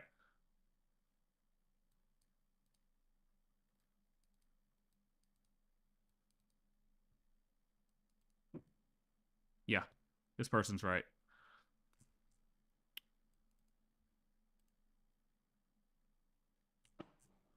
Sorry, Nova. That person's right. You're wrong in this case. And I love you. That's not his jurisdiction. The Stonehearts are Diamond's subordinates. Diamond hates his guts already, so you honestly think that Oswaldo would be able to order around the people Diamond gave portions of his Emanator powers to?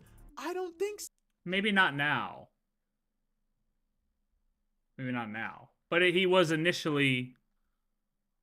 Like, both things could be true. He could have been here, and I guess he could have technically won the games, but he was definitely part of the IPC in 2156. Like, I mean, you could technically be right, but, I mean, probably not. But yeah, no, because he wouldn't have been part of the Astral Express back then. No, that's all. No. Perhaps this is why Diamond chose you. Point is, according to the database, Oswaldo is... But I mean, yeah, I mean... Oswaldo may not have chose Diamond. Chose Pearl. He would have been, like, long disassociated from this by now, potentially. Not an old man, and is very likely to be in Planarcadia. No, he's old as fuck. No, he's old as fuck. Start of his IPC career. So let's give him a year to rank up and lead an operation, which is 14 years from...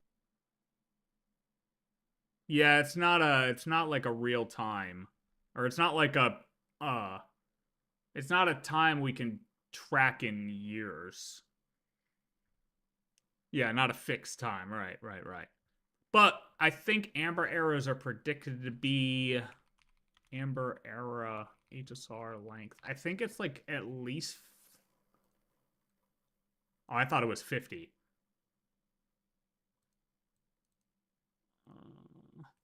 The quick thing says 76 to 240 standard Earth years.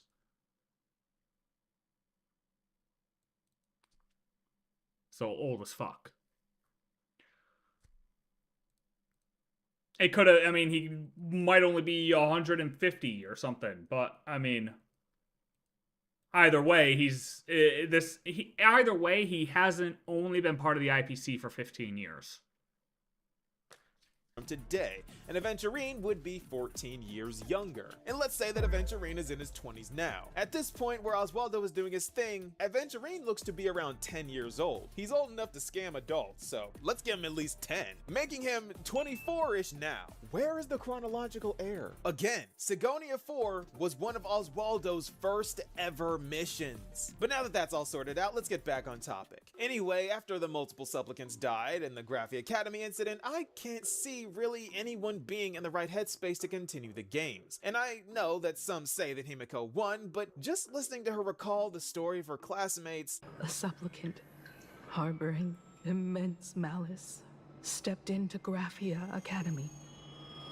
He slaughtered 22 students who had stayed behind after school. Then went on to Dovebrook District, where 100 This was a great scene. 46 innocent civilians were either killed or wounded.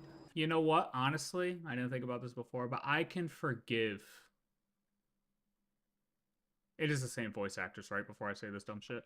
If it's the same voice actress, I think it is. It sounds exactly the same. I can forgive her for being gone for a year with the performance she did right here.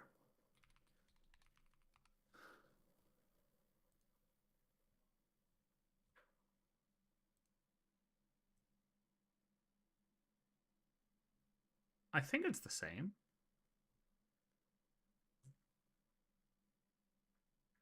Yeah, it is.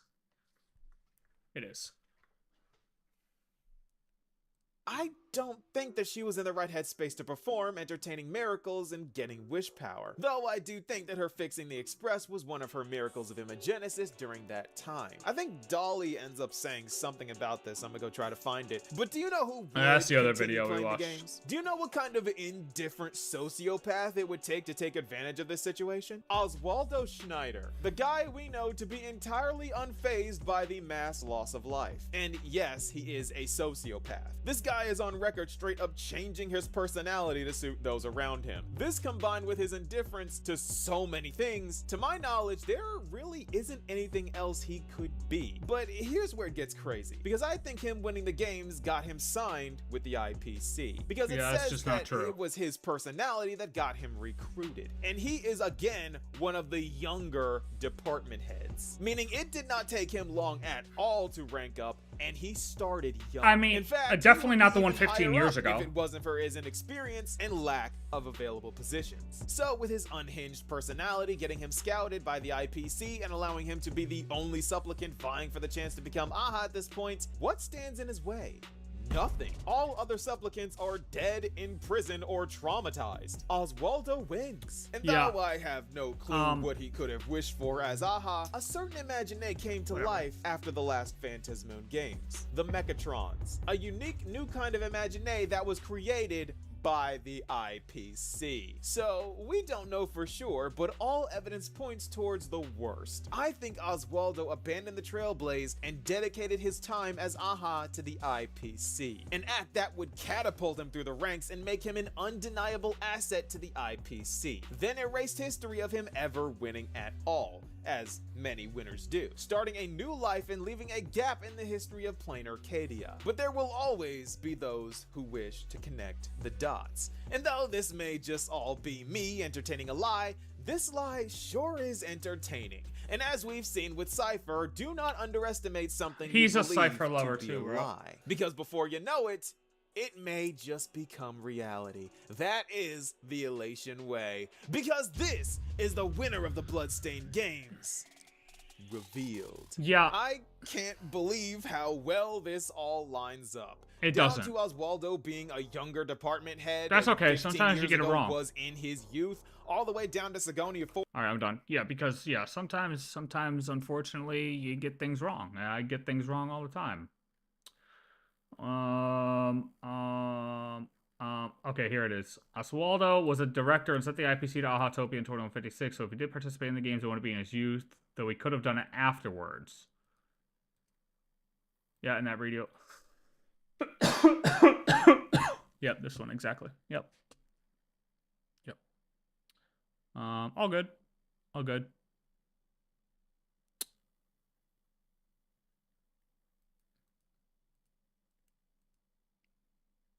All good.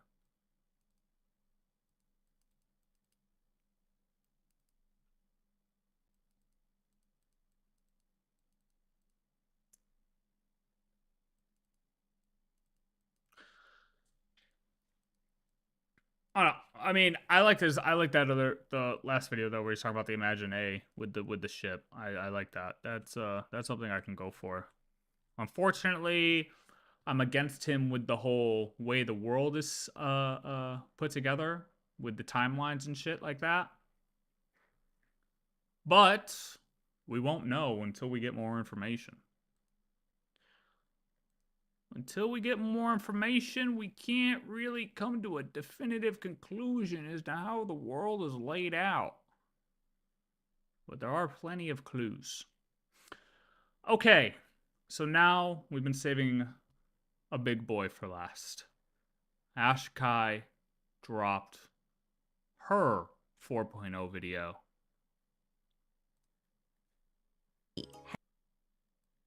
Her big boy Honkai Star Rail Theory 4.0 video. Elation isn't what you think it is. True. I mean, yeah, sounds about right. Any notes and corrections? Graphia didn't coin the term imagenesis. That name appears to be a later adoption, but she did invent the process.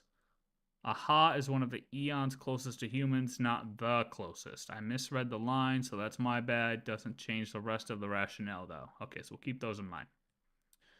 All right. Time to be a fool.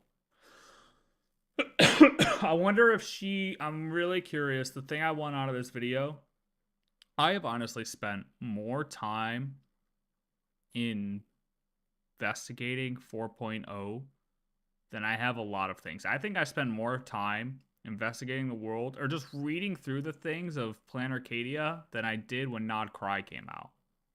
So I feel pretty confident about my understanding of the world. So I'm curious to see if she goes into her opinion on the alternate timeline theories or the layout of the world between the Glee and Gloom instances. You know, I'm curious to see how she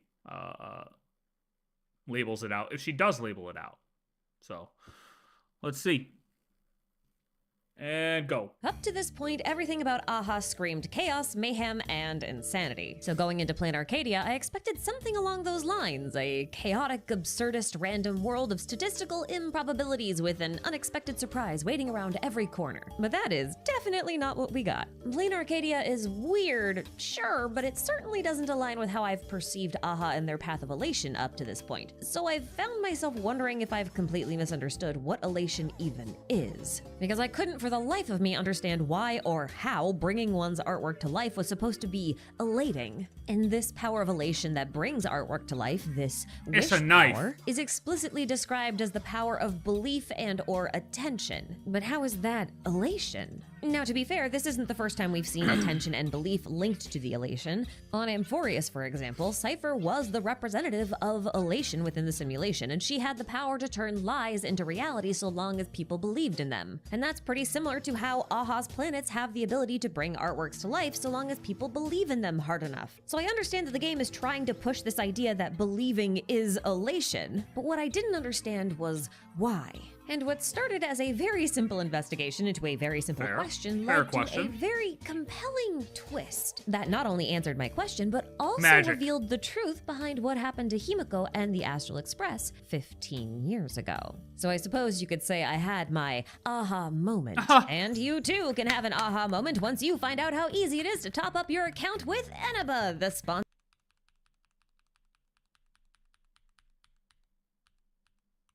We're gonna need some context. So let's start things off by going over the basic information that Planarcadia has. No comment.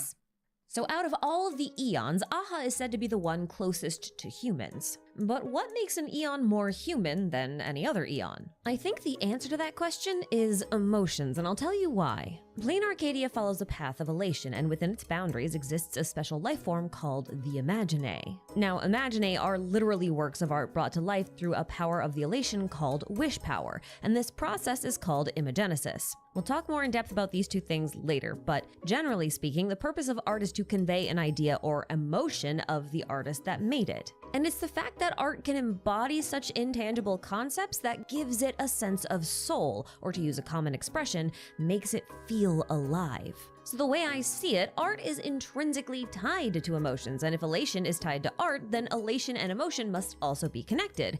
Pretty simple math, right? But I think we can also take this a step further and say that the path of elation is a path that governs emotions. Because if you think about it, every eon aside from Aha exhibits a very limited emotional range, perhaps due to the boundaries of their paths that they're bound to. Now, assuming Aha has the same restrictions as the other eons in the fact that they are bound very tightly to their path, then for Aha to be the eon closest to humanity, it would make sense if the path they're bound to is a path that governs the thing that makes humans the most human they can be, hence an emotional path. And I don't think it's a coincidence that their path name is named after an emotion. Now, I'll concede that Aha seems to be linked only to one emotion on the surface, but I don't think that's actually the case. While Aha seems to favor the emotion of joy more than any other, I would argue that Aha actually delights in the existence of the emotional roller coaster that is life itself, so both the ups and the downs. Like this loading screen says, Aha inspires their believers to delight in the joys of life, but they also take pleasure in sharp turns of fate.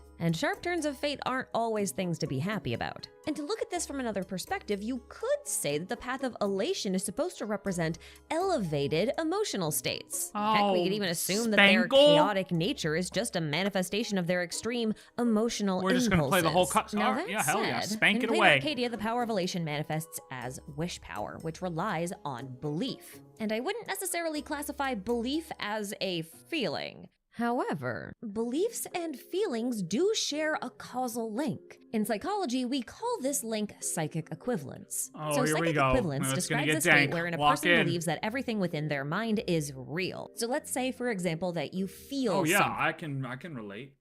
Everything I say is real. I bring shit into fact. Okay? I don't tell falsehoods. If you hear it from me, it's true and real. Okay? Cypher will come alive one day.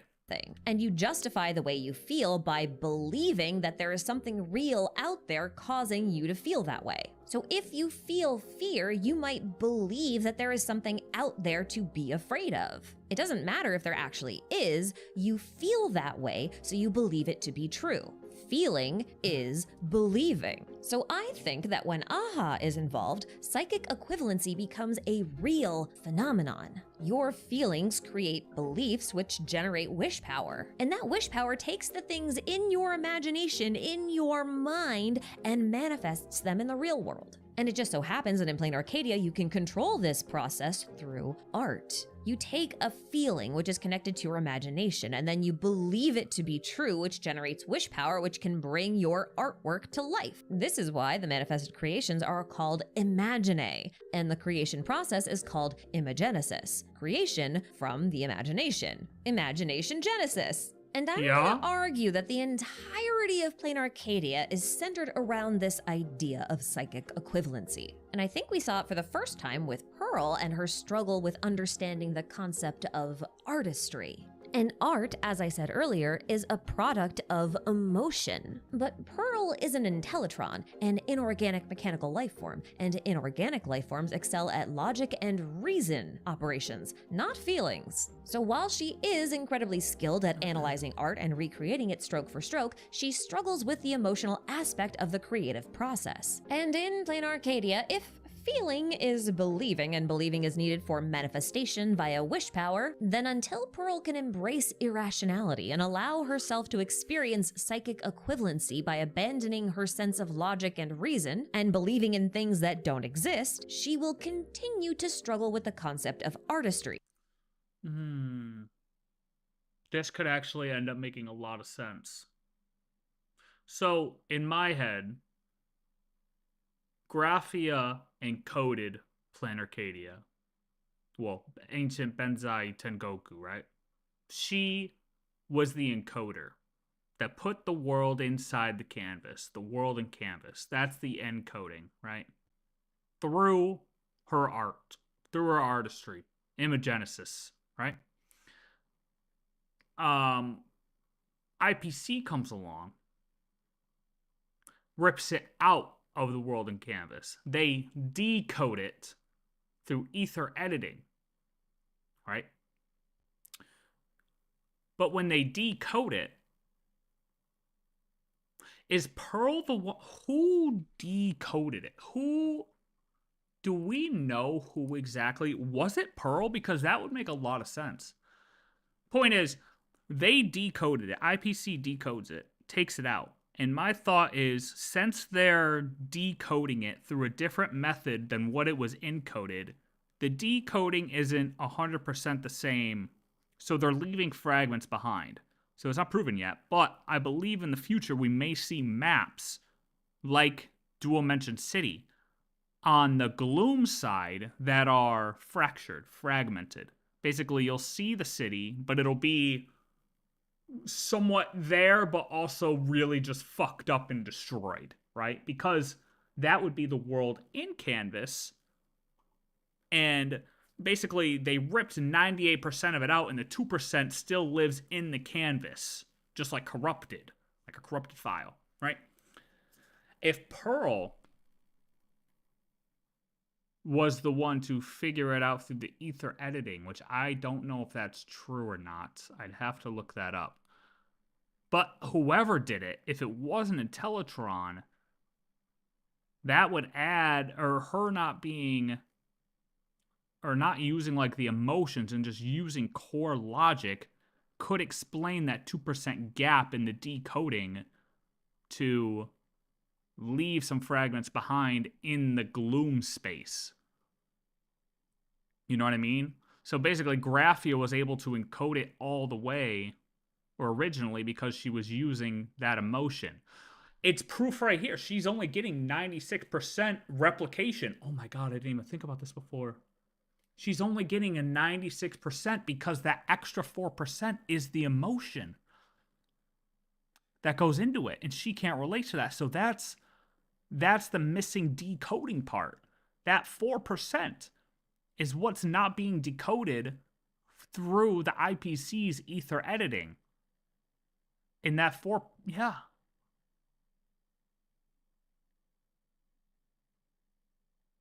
Interesting.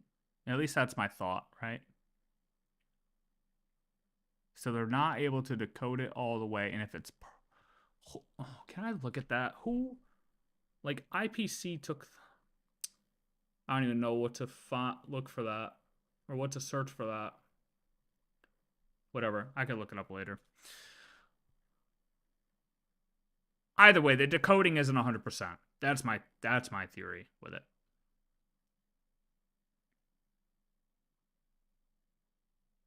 And her being an Intellitron, or anyone being an Intellitron and doing it, the gap is the emotion. Okay.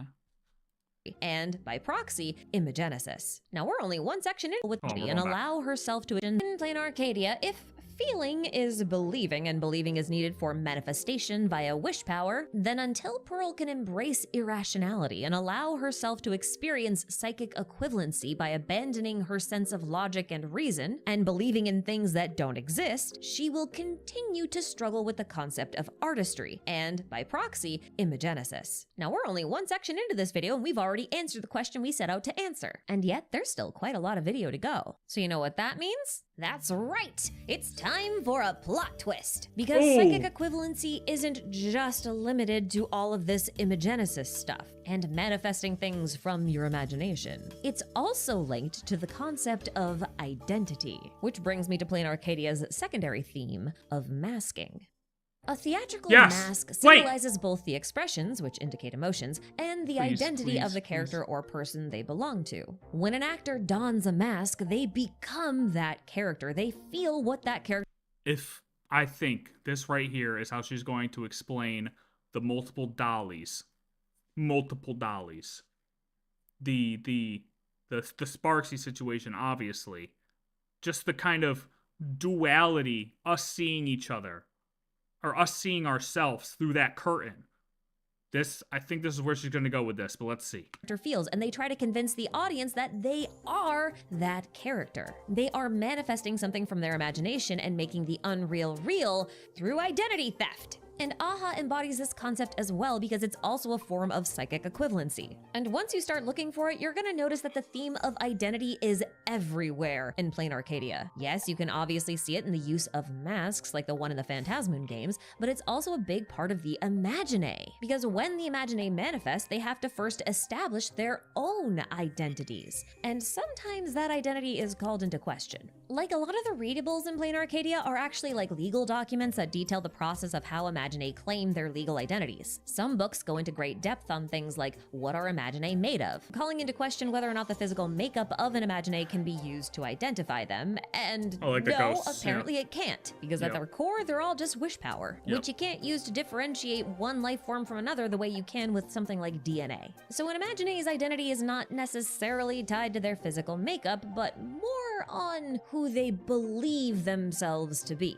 If they believe themselves to be a Furbo, then they are a Furbo, because that's what feels right to them. And that's why I'm calling this psychic equivalency. And the idea that your identity is based in your beliefs is especially clear when it comes to ghosts. Because in Planarcadia, ghosts are legally disconnected from the person they were when they were alive, because they're a new person. They're dead. But the ghosts believe themselves to be the same person that they were when they were alive, even though that is not legally the case. They are the ghost more of that house person, for you, but they buddy. are not that person. And The if wife that's not enough takes to give it someone an after you identity die, crisis, I don't know what even is. if you're a And then ghost. we have doppelganger situations like with Doppelganger. Sparksy and Sparkle. Sparksy And appears to Dolly. be one of Sparkle's many And VTuber us. models who went through Imagenesis and took on a life of her own, only to attempt identity theft by declaring herself to be the real Sparkle. Although in The one thing I can't explain is why Sparkle still wasn't accepted in the bar, in the tavern.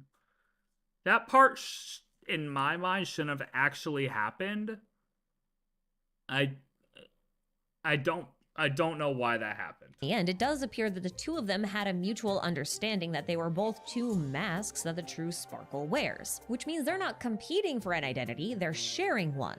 And the more I think about it, the more I think that this conflict between Sparkle and Sparksy is kind of foreshadowing for some of Planarcadia's other important plot points. For example, the Herald of Death was allegedly executed after his murder spree at the Phantasmoon Games 15 years ago, and now we have what appears to be a copycat killer, or rather, someone who's borrowing the serial killer's identity. But alternatively, we could have someone who created Wait, what? Hold on, what did she say? foreshadowing for some of Planarcadia's other important plot points. For example, the Herald of Death was allegedly executed after his murder spree at the Phantasmoon Games 15 years ago.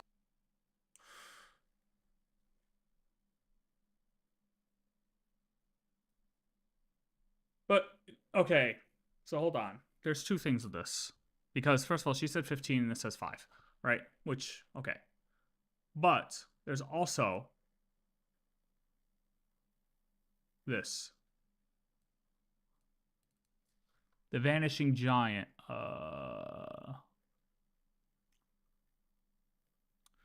Although the Department of Aberration Defense quickly organized the evacuation of nearby residents, some districts were too close to the Herald of Death's path of action and were still caught in the combat while evacuating.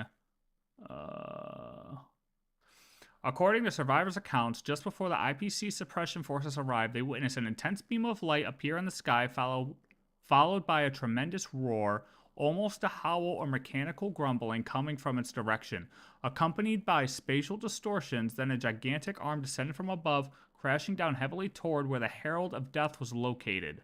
After intense ground tremors, a massive wish power surge caused numerous electronic devices in the area to shut down, and the giant vanished without a trace.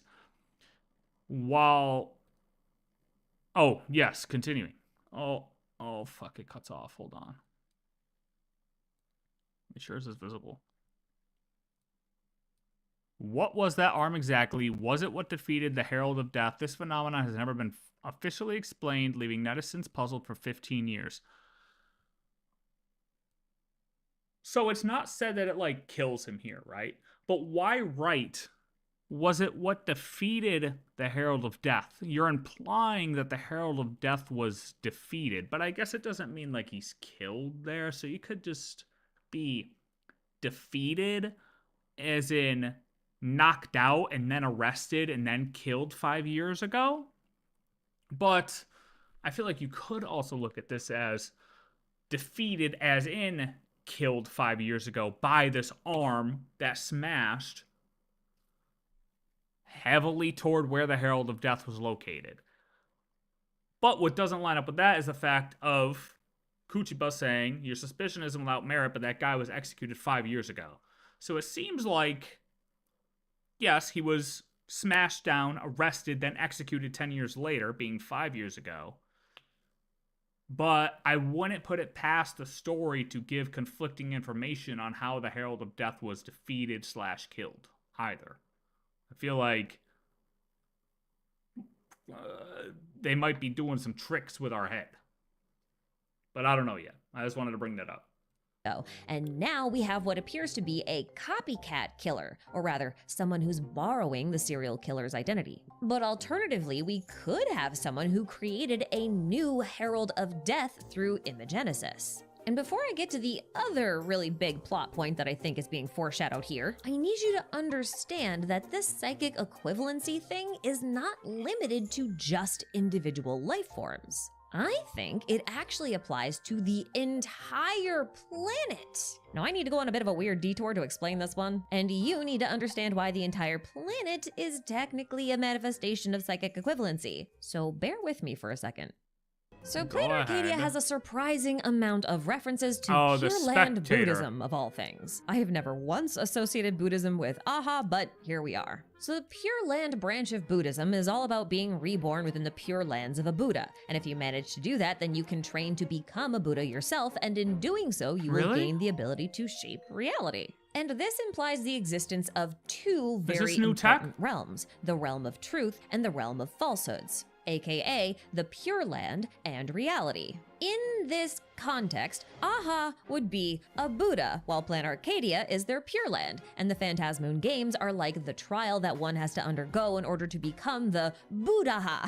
Participants in these games are called supplicants, which are people who offer up prayers to a deity as proof of their belief in that power. And only the supplicant who generated the most wish power, which is based in belief, can achieve Buddhahood for 1 minute. And in Chinese, wish power is actually literally named after Pure Land Buddhism's other power, and other power is tied to the ability to shape reality in the same way wish power is used for imagenesis, which means that AHA's true power is to perform acts of imagenesis on a universal scale. So like instant alterations to reality based on one's imagination. And those instant alterations are permanent, which is kind of an important thing to keep in mind because the Imaginae are not permanent. They can only exist under the light of the Phantasmoon. If they get too far away from it, they just vanish. Now, the reason I'm pointing all of this out is...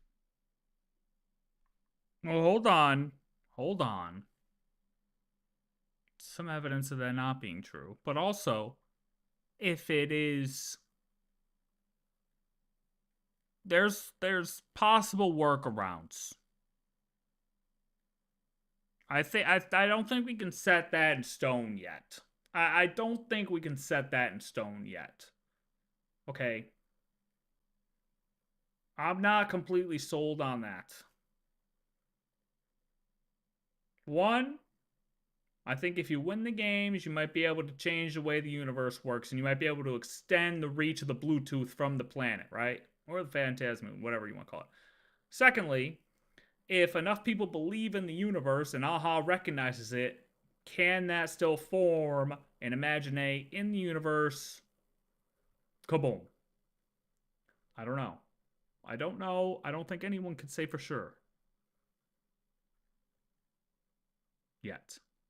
Because I've seen a lot of speculation surrounding some of the inconsistencies within the history and current events in Planarcadia and how they might be the result of time travel or some other time-based please shut it down. Please shut it down. Oh my god, oh my god, oh my god. Go. Shenanigans. But in my view, there's nothing about AHA's ability or references that are related to time. Fucking but they are related to causality, specifically the causal link that exists between the imaginary and the real. And we call that causal link, say it with me now, psychic equivalency. Which is why I think that rather than there being multiple timelines on Planarcadia or some sort of backwards and forwards time travel going on, there are instead two Planarcadias. One imaginary Fucking A, bro. Fucking A.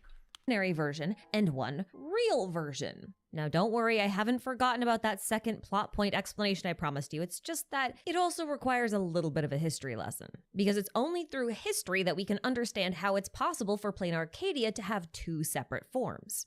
So a long time ago, the Antimatter Legion launched an attack against a Consternation star system, obliterating several planets and putting many more in the star system at risk. Under extreme duress, the legendary painter Graphia managed to find a way to control the Elation aberration phenomenon in a process she called imagenesis. This gave people the ability to create stable Imaginae, which were then used to fight against the Legion. But when that wasn't enough to drive the Legion back, she sought help from AHA and ended up becoming a supplicant in what appears to be the first Phantasmoon game. She won and used her 1 minute of Buddhahood to perform imagenesis on the entire planet, which turned it into a two-dimensional painting known today as the world on canvas. Years later, this two-dimensional world was reconstructed into a 3D world with outside help from the IPC and Pelglorian Ether editors. But the 2D world on canvas didn't just disappear. Go away. When the 3D It's still world there. came into being. In fact, you can still enter the 2D world either intentionally or accidentally. In fact, we did it in the main quest a couple of times. Yes. Remember when Evanescia pulled us through a portal and a sheet of paper into the Phantasmoon courtyard? We go into the world on canvas. The courtyard exists within the world on canvas. And I'm mentioning this event specifically because Evanescia has all of the hallmarks of being one of Fuli's fragments, a pure child of Anastrava, which is also a part of Pure Land we're not Buddhism. gonna go there right and now. I think that just We like can't do Cyrene, that right her now. role here might be linked Please to don't mention anchoring Cyrene right now. Planarcadia's causality. But I don't think she's anchoring time so much as space, for lack of a better term. Space, for Because sure. the way I see it, if the 3D world came from the 2D world, then Planarcadia behaves similarly to Imagine, because those are 2D characters that are becoming 3D life forms. And in that respect, we could think of the 2D world on canvas as the cause to the 3D world's effect. This would imply the existence of a causal relationship between the two,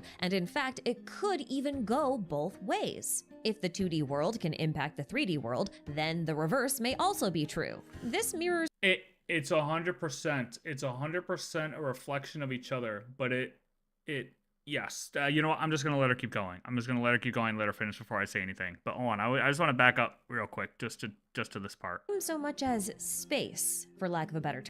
And I think that, just like Cyrene, her role here might be linked to anchoring Planarcadia's causality. But I don't think she's anchoring time so much as space, for lack of a better term. Because the way I see it, if the 3D world came from the 2D world, then Planarcadia behaves similarly to Imagine, because those are 2D characters that are becoming 3D life forms. And in that respect, we could think of the 2D world on canvas as the cause to the 3D world's effect. This would imply the existence of a 2D world is the cause to the 3D world's effect.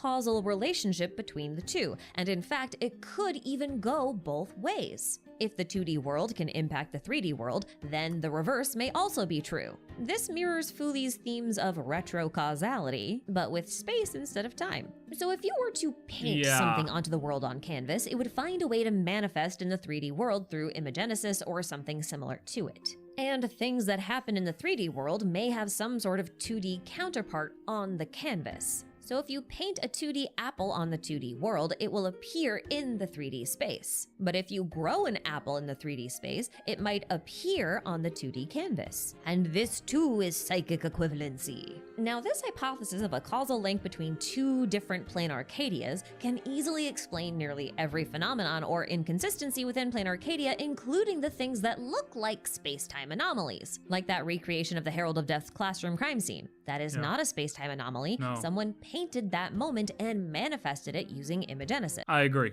Yes, 100%. This is not... We don't walk through the door and time travel 15 years in the past. I've been saying it since that fucking first videos came out, man. This is just an imagine. This is just a thought. It's in the current time space, but somebody just built a museum set, basically, of the classroom 15 years ago. That's all it is.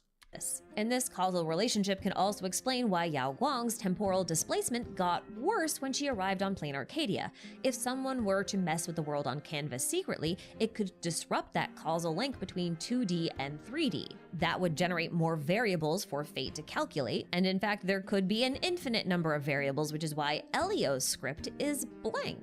There is no set future here. Now, quick disclaimer, I am not sure if this 2D and 3D world thing is the same as Planarcadia's Glee and Gloom state. I'm leaning towards no, but truthfully, I'm not sure yet. But what I am pretty sure of is that this causal relationship between the 2D and 3D has something to do with the weirdness around Himiko and the crash landing of the Astral Express on Planarcadia. Okay, so real quick, before she says all this, I don't think it's... Like, you have the 2D world and the 3D world, obviously, right? But it's two different planes on top of each other. I'm trying to think of how to explain it in my... Dude, I have such trouble explaining this. I think it's like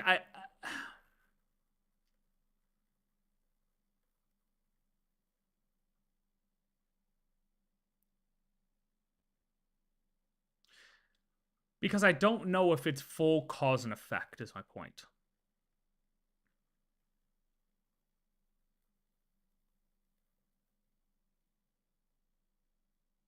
Or maybe yes, it's just that's not how I thought about it.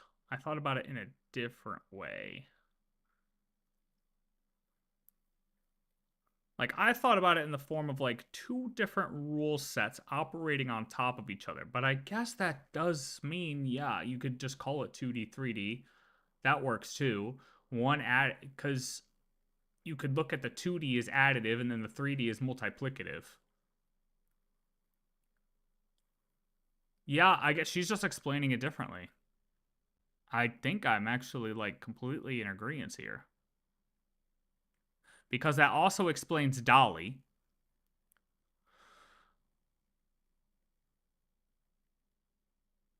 Dolly and Dolly disappearing, there being duplicate Dollies. It's just different channels on our plane, but it doesn't necessarily mean it's between Glee and Gloom. We could still be in the Glee space, but that's why I think she's saying that, like, she doesn't know if it's just between Glee and Gloom or if these 2D and 3D spaces are separate than that. I think it's both. I think you have Glee and Gloom, where Gloom was the completely encoded world and canvas, and then Glee is the decoded world and canvas that Planarcadia did through the ether editing. And then within both of the worlds, you also have layers of channels and rules, but in the 3D space, your main rule set is like how I called multiplicative, and then in your Glee and Gloom, or your Gloom space, your world and canvas is more like your additive space.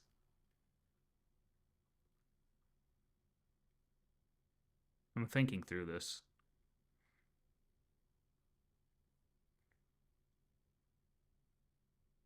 So it's like the Glee and Gloom are the main, but then you have sub kind of layers in each one as well, which is more what she's explaining. I think she's more explaining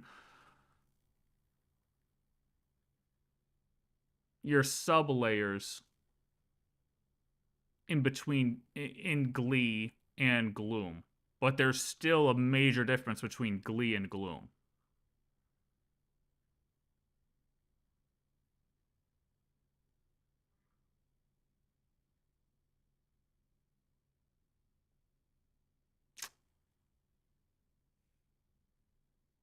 It's so weirdness around Himiko I think I and the 3D pretty world much thing agree is the with her, same though. as Planarcadia's Glee and Gloom state. I'm leaning towards no, but truthfully, I'm not sure yet. But what I am pretty sure of is that this causal relationship between the 2D and 3D has something to do with the weirdness around Himiko and the crash landing of the Astral Express on Planarcadia. And yes, this is the plot point I was talking about. See, Himiko has told us two very different contradictory stories about how she found and repaired the Astral Express before she became its navigator 15 years ago. In one account, she says that she saw the Astral Express falling out of the sky while hiking at night in a remote location for stargazing alone on her birthday, this is and what it Noble nearly was talking smushed her. about. She then immediately entered the Express and proceeded to repair it like she was possessed. But in another account, Himiko says that the Astral Express actually crash landed on Planarcadia long before she was born, and it had long since been abandoned before she found it when she was young. And then she spent years trying to repair it.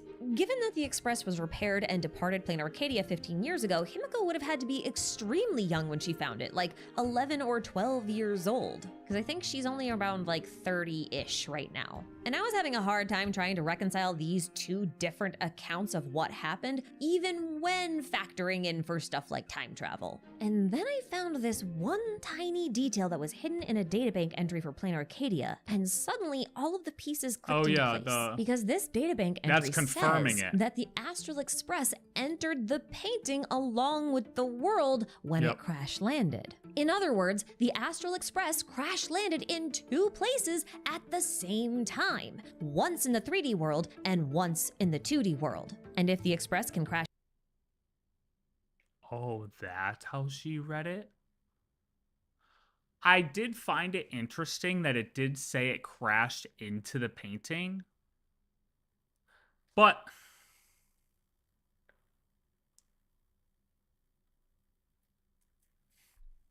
painting along... Once upon a time, the Astral Express crashed on the shores of Ahatopia, then entered the painting along with the world. I took it as a crash on the shores before they went into the painting. So it's been crashed for a hell of a long time.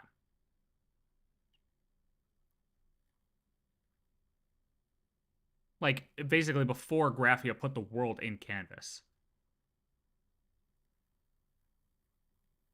That's how I took it. Crashed, then entered the painting along with the world.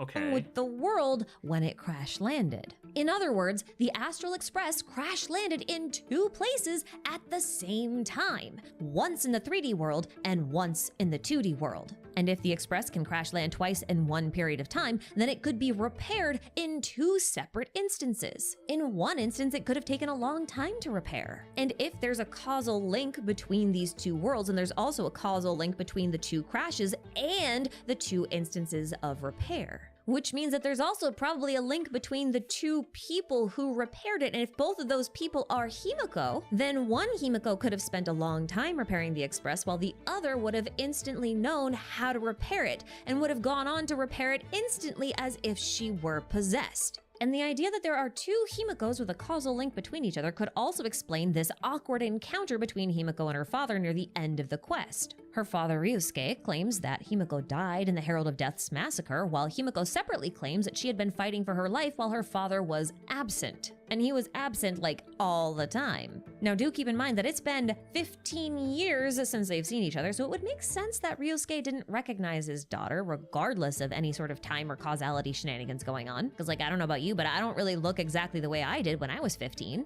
And if Ryusuke was absent a lot of the time, Himiko likely had very few memories of her father to draw from anyway. So I don't think it's that weird that she doesn't recognize him. That said, I don't think Ryusuke is lying. I do think that one of the Himikos is dead, I'm just not sure which one. But if I had to guess, I'd say it was the 3D one. Cause see, when Himiko finally boarded the Express, she first signed her name as Mura. The rest of the name isn't legible because it's a signature, but it's likely short for Murata, the surname of Himiko Murata from Honkai Impact 3rd, which is who Himiko is supposed to be referencing here. Now my guess is that the 3D Himiko actually used the name Murata as a nickname, or like a street or biker name, because she used to get in brawls all the time when she was younger. So I think that was kind of like her preferred mask or identity. And viewed through this light, she kind of fits that whole trope of Japanese high school delinquents. And I think that this version of Himiko is the one that died fighting against the Herald of Death. And it was the 2D Himiko who assumed her identity, and who also in the end decided not to use the name Murata going forward and decided to just go by the name Himiko in honor of the other one's death. Now the reason I say this has everything to do with Himiko's clothing, because I've always thought that Himiko's clothing and accessories were very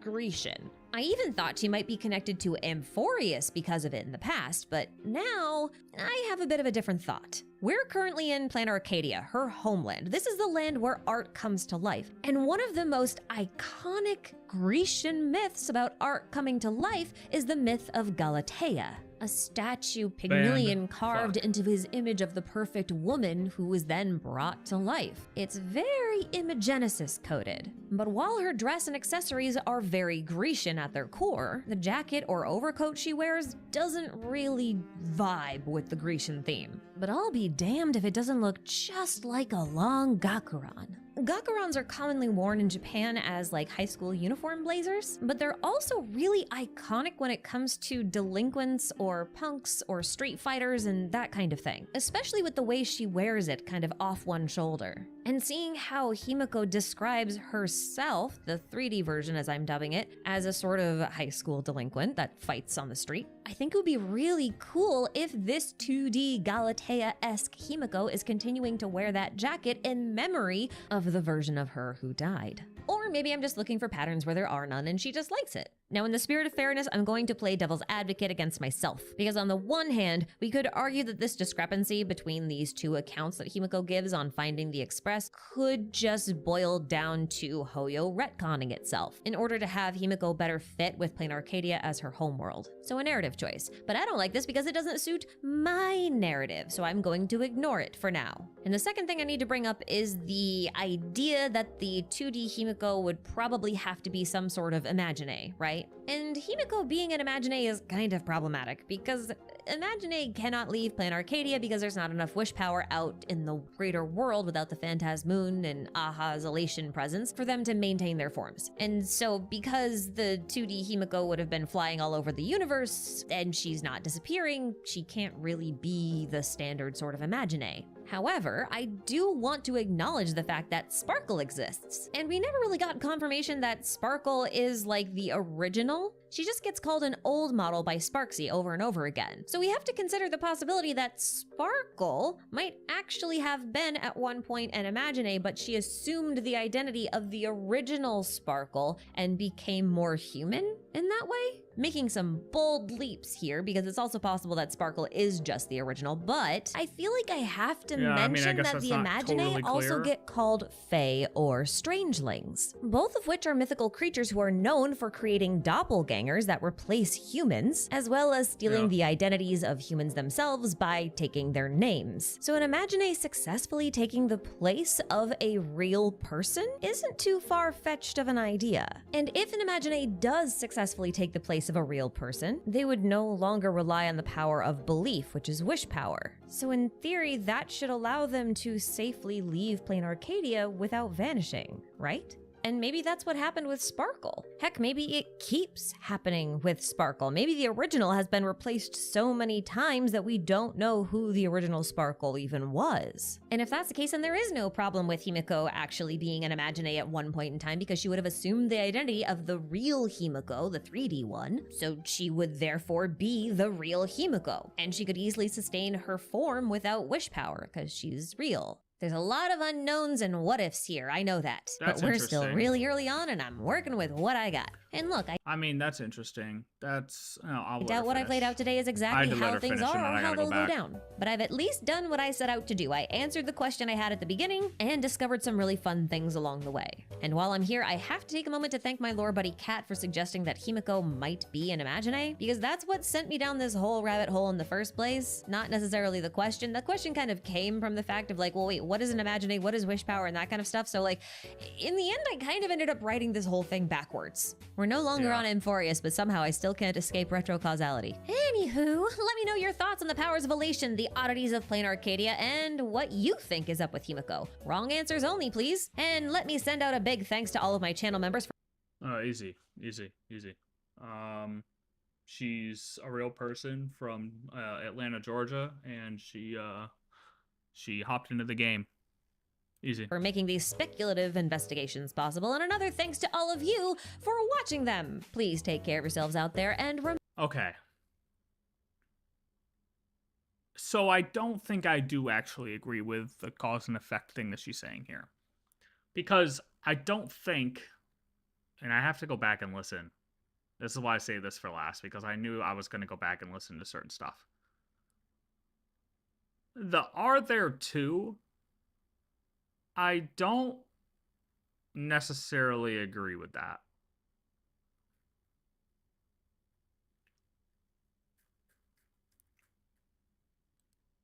all of the pieces clicked into place because this databank entry says that the Astral Express— Maybe we should start from the other side. So Imagine, is Himiko, could she be an Imagine? Possibly.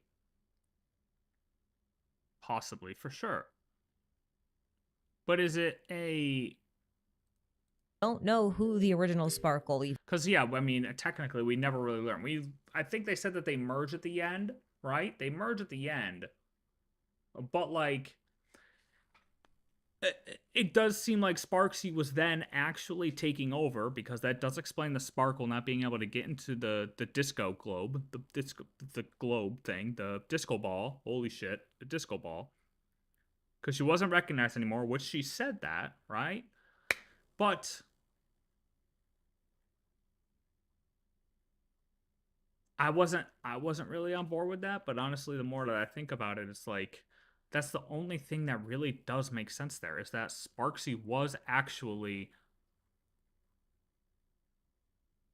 almost taking over Sparkle completely. Why Sparkle? Why Sparksy would then say it was Sparkle's plan all along to do that is what kind of threw me through the hold on, think about this again. Because why would Sparkle do that to herself and then almost literally die in the process? Not die, but basically not hold any power in the process. That just seems, I mean, reckless for sure. But for what is she doing that for? Just to end up merging with her in the end.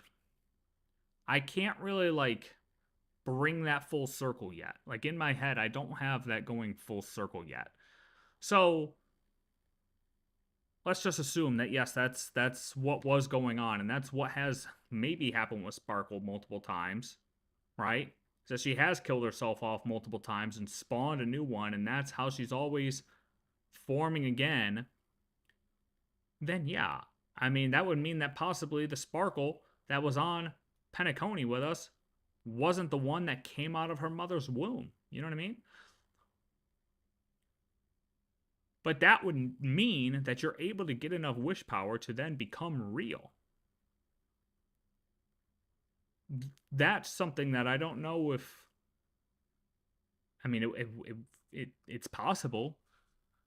But I don't know if that's a conclusion I'm willing to accept without more information. And then saying that basically that's what Himiko may have done, is that this Himiko that we know overwrote the other Himiko.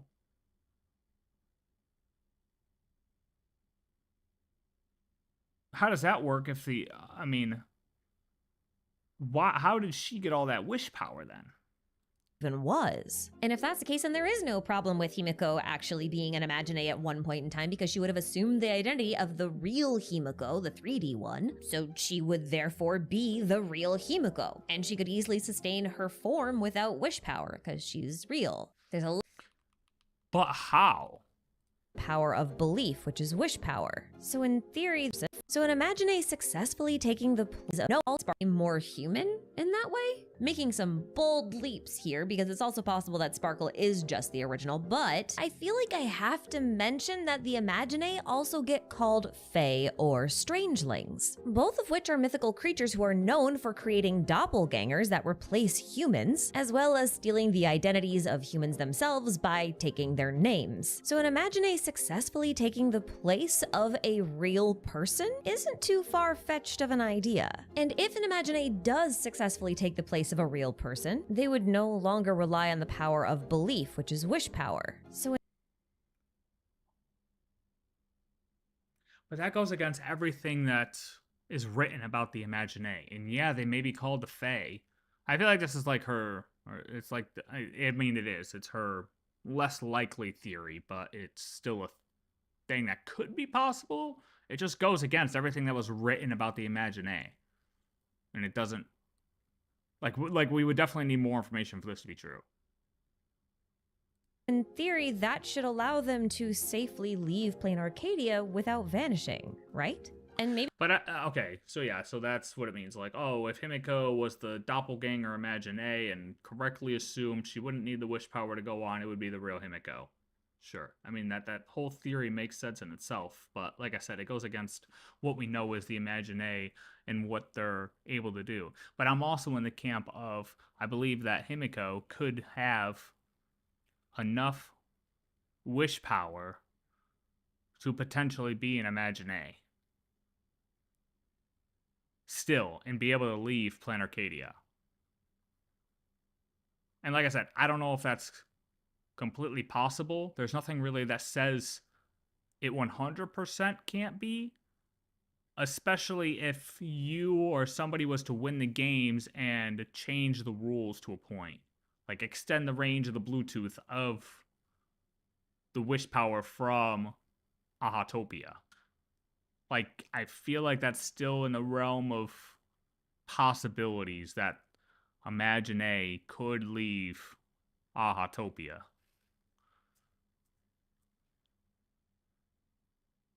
So I'm already in a different camp than her on that part.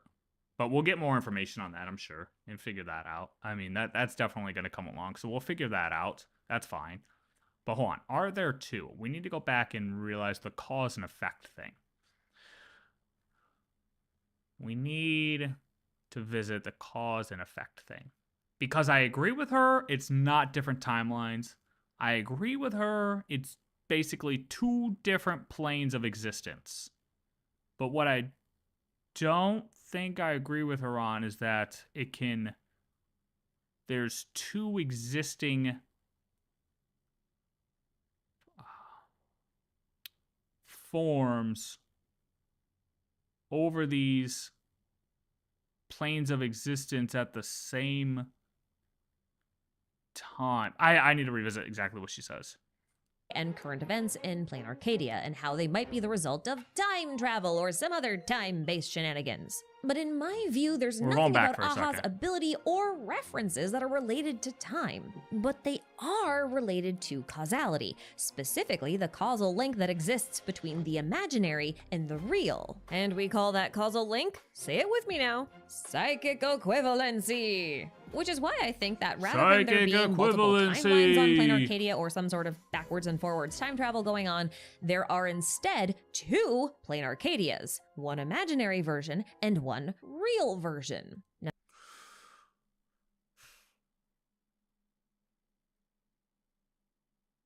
okay, two Planarcadias, one imaginary, one real.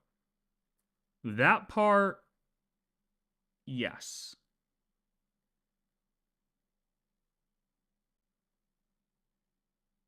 But the way I look at it is like two... Let me pull up my notes on this because it'll be easier for me to remember exactly, or well, for me to read off what I wrote and for me to try to remember what I wrote because there's so much here. Hold on.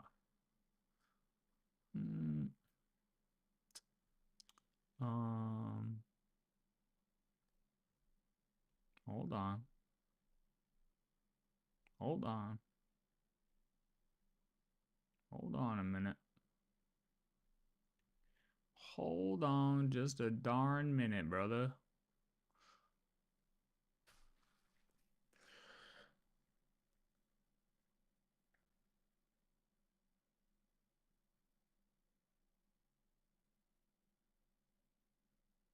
Yeah, I knew I had it as like two different physics engines. Where did I wrote like a paragraph. Okay.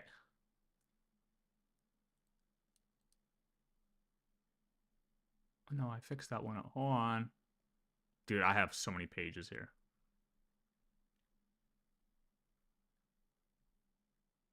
I have so many pages here.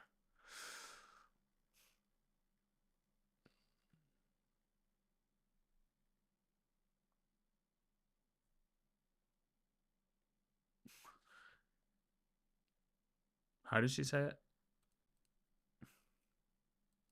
in my view, there's nothing about Aha's ability or references that are related to time, but they are related to causality, specifically the causal link that exists between the imaginary and the real. And we call that causal link, say it with me now, psychic equivalency. Which is why I think that rather than there being multiple timelines on Planarcadia or some sort of backwards and forwards time travel going on, there are instead two Planarcadias, one imaginary version and one real version.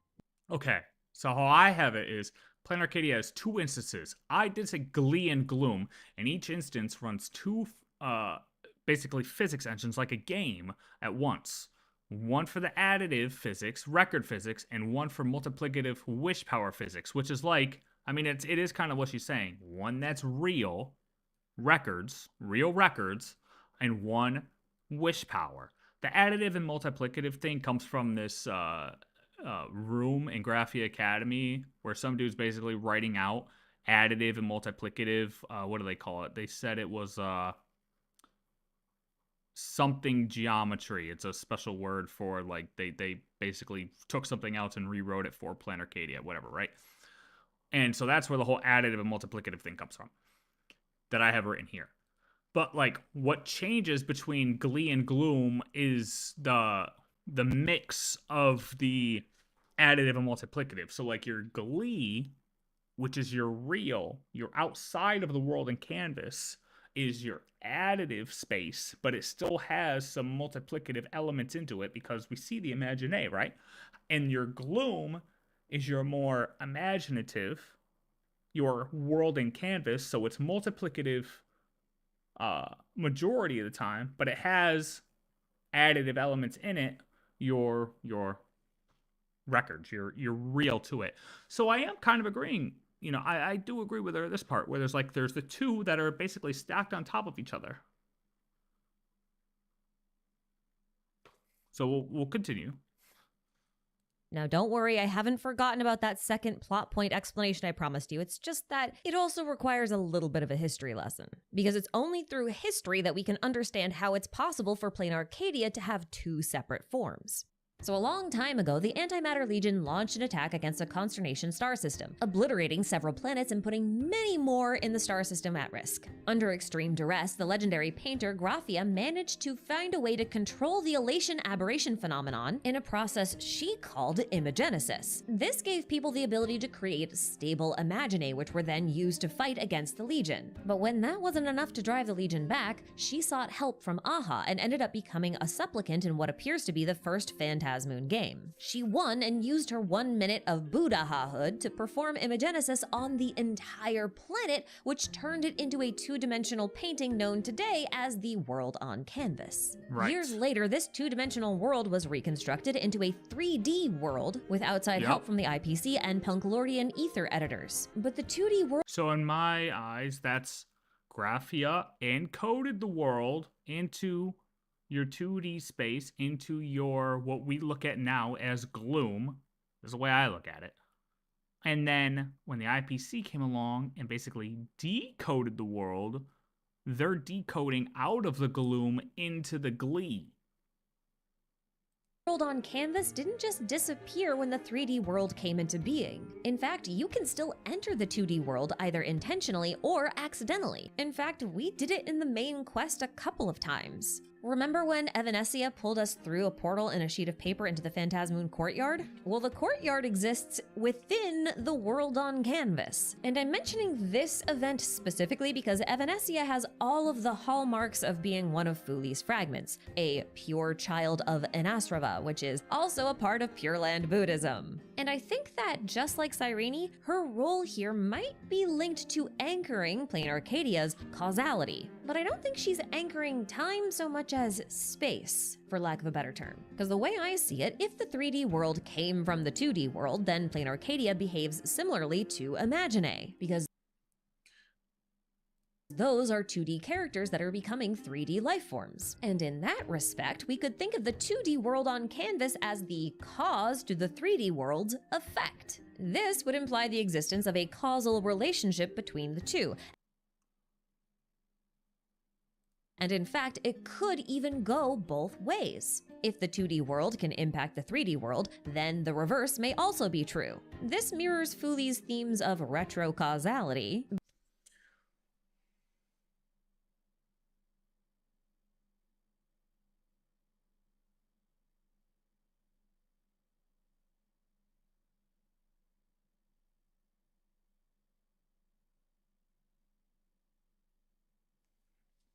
I'm thinking. But with space instead of time. So if you were to paint something onto the world on canvas, it would find a way to manifest in the 3D world through imagenesis or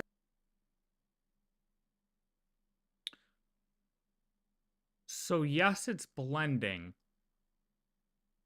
I guess I think that's where maybe I just didn't go that far. Like, I got to the point where, yes, it's split. Yes, you take 3D. Basically, you took a 3D planet. You put it into a painting, right? Boom. Boom. The whole thing into the fucking painting. Now the 3D world doesn't exist anymore. And then you took the 2D out via a different method, and that's when it caused two separate forms. I don't think initially, from the 3D to 2D, you ended up with two separate forms. I only think it happened once they decoded the encoded Planarcadia Benzai Tengoku into now Planarcadia. That's, I think, what formed two layers. Two major layers.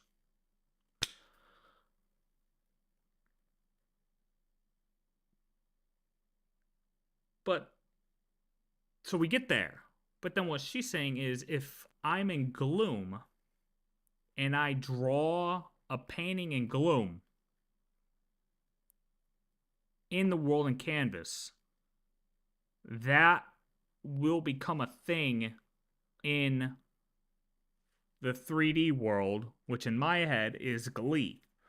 I do think that that is the big separation there.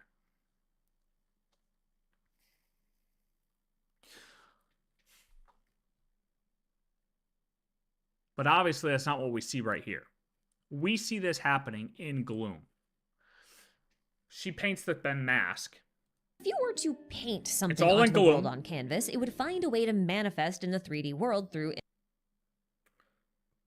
So that also matches what I said earlier, where your Klee world, your world outside of the world in canvas, is one form, which would be additive, but it also has your multiplicative stuff, because we obviously still have Imagine now. Since we decoded it out, we took some of that out, and now the Imagine still exists in the real world now. We still have some imaginative stuff going on in the real world that people can visit. And then in the world in canvas, we have, you're mainly run by the Imagine and the multiplicative stuff. But since we're able to enter it, we are real. We're still real. That's the additive stuff. But both can exist, since both exist kind of in the same half, you can do this drawing to 3D within the gloom, and you could also do the drawing to 3D in the real world. Because that's how you make an Imagine. You think up an Imagine, you draw it, and it comes to life, and then enough people believe in it, and it sticks around. So yes, okay, this matches. I'm working my way through it with what I have written, because I have my idea, so I'm just trying to compare it to hers and seeing if I fully agree. But I have to work my way through it because it's fucking complicated. So since both rule sets exist in both worlds, this is possible. Imagenesis or something similar to it. And things that happen in the 3D world may have some sort of 2D counterpart on the canvas. So if you paint a 2D apple on the 2D world, it will appear in the 3D space. But if you grow an apple in the 3D space, it might appear on the 2D canvas. And this too is psychic equivalent. Does it work the other way though? Does it work from 3D to 2D? Well, I guess it could. How does it work compared to what I thought? I don't know. Now, this hypothesis of a causal link between two different Planarcadias can easily explain nearly every phenomenon or inconsistency within Planarcadia, including the things that look like space-time anomalies, like that recreation of the Herald of Death's classroom crime scene. That is not a space-time anomaly. Someone painted that moment and manifested it using Imagenesis. Like, exactly. I 100% agree with that. Yes, that makes complete sense. This is exactly what I said. And this causal relationship can also explain why Yao Guang's temporal displacement got worse when she arrived on Planarcadia. If someone were to mess with the world on Canvas secretly... I think she just said that. Yeah, but like, I know. I'm just like comparing it to how I have my notes on it. Because... like, the way I see it is you have two different sides. You have Glee and Gloom. She says later here she doesn't know if it's just between Glee and Gloom. I think you have Glee and Gloom, but then within Glee and Gloom you have 2D and 3D. And it's both. It's like, Gloom is technically the 2D space majority of the time, and Glee is basically the 3D space majority of the time. But within Glee you also have 2D, but within Gloom you also have 3D. So both exist in both spaces while one is dominant in either space. It could disrupt that causal link between 2D and 3D. That would generate more... also explain why Yao Guang's temporal displacement got worse when she arrived on Planarcadia. If someone were to mess with the world on Canvas secretly, it could disrupt that causal link between 2D and 3D. That would generate more variables for Fate to calculate, and in fact there could be an infinite number of variables, which is why Elio's script is blank. There is no set future here. Now, quick disclaimer, I am not sure if this 2D and 3D world thing is the same as Planarcadia's Glee and Gloom state. I'm leaning towards no, but truthfully, I'm not sure yet. Okay, so on that, I think exactly what she's saying, she's right, it's no, based on what I think. But I don't understand. The temporal link thing is confusing.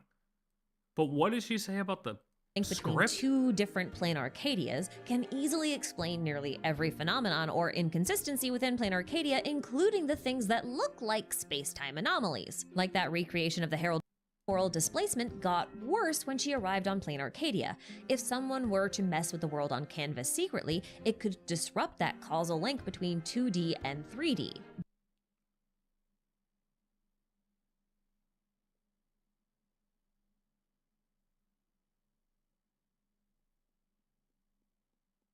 That would generate more variables for Fate to calculate, and in fact there could be an infinite number of variables, which is why Elio's script is blank. There is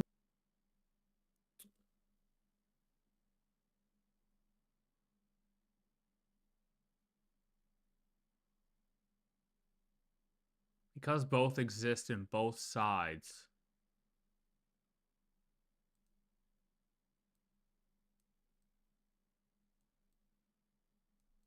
Got worse when she arrived on Planarcadia.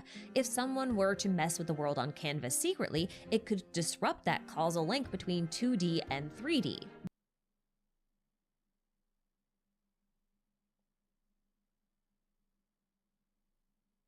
That would generate more variables for Fate to calculate, and in fact there could be an infinite number of variables, which is why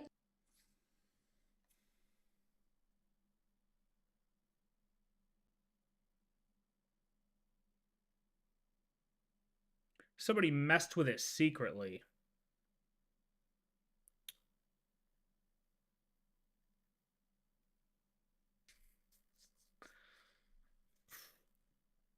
I don't get what she's saying here. I'm gonna be honest. These themes of retro causality, but with space instead of time. So if you were to paint something onto the world on canvas, it would find a way to manifest in the 3D world through imagenesis or something similar to it. Like that makes sense. Things that happen in the 3D world may have some sort of 2D counterpart on the canvas. So if you paint a 2D apple on the 2D world, it will appear in the 3D space. But if you grow an apple in the 3D space, it might appear on the 2D canvas. And this too is psychic equivalency. Now this hypothesis of a causal link between two different Planarcadias can easily explain nearly every phenomenon or inconsistency within Planarcadia, including the things that look like space-time anomalies, like that recreation of the Herald of Death's classroom crime scene. That is not a space-time anomaly. Someone painted that moment and manifested it using imagenesis. And this causal relationship can also explain why Yao Guang's temporal displacement got worse when she arrived on Planarcadia. If someone were to mess with the world on canvas secretly, it could disrupt that causal link between 2D and 3D. That would generate more variables for Fate to calculate, and in fact there could be an infinite number of variables, which is why Elio's script is blank. There is no set future here. Now, quick disclaimer, I am not sure if this 2D and 3D world thing is the same as Planarcadia's Glee and Gloom state. I'm leaning towards no, but was it just blank for Blade? Or I don't remember Silverwolf saying hers was blank. I remember her asking Blade and Blade saying a completely blank page, but I don't remember if Silverwolf said anything about that. I mean, I kind of understand what she's saying with the infinite amount of variables, but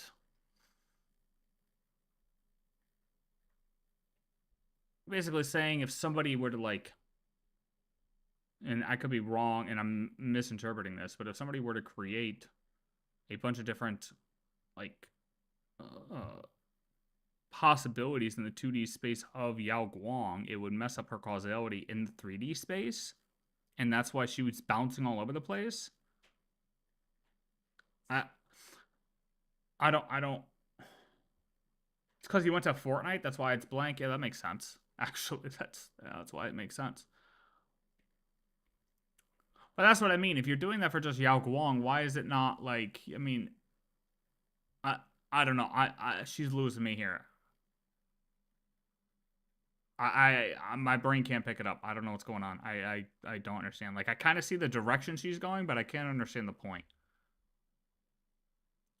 truthfully, I'm not sure yet. But what I am pretty sure of is that this causal relationship between the 2D and 3D has something to do with the weirdness around Himiko and the crash landing of the Astral Express on Planarcadia. And yes, this is the plot point I was talking about. See, Himiko has told us two very different contradictory stories about how she found and repaired the Astral Express before she became its navigator 15 years ago. In one account, she says that she saw the Astral Express falling out of the sky while hiking at night in a remote location for stargazing alone on her birthday, and it nearly smushed her. She then immediately entered the Express and proceeded to repair. Given that the Express was repaired and departed Planarcadia 15 years ago, Himiko would have had to be extremely young when she found it, like 11 or 12 years old. Because I think she's only around like 30-ish right now. And I was having a hard time trying to reconcile these two different accounts of what happened, even when factoring in for stuff like time travel. And then I found this one tiny detail that was hidden in a databank entry for Planarcadia, and suddenly all of the pieces clicked into place. Because this databank entry says that the Astral Express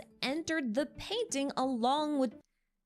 See, but this part I also don't even agree with this part. Like, I still think it's once upon a time, the Astral Express crashed on the shores of Ahatopia. Boom.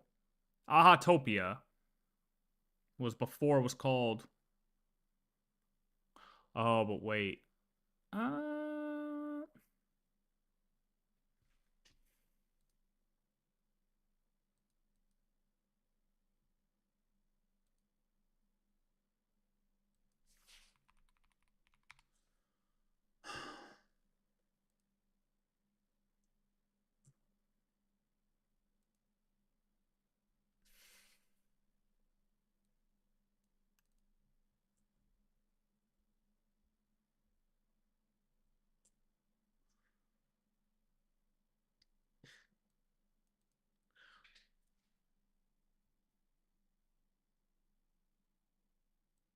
Yeah, so it could still be considered Ahatopia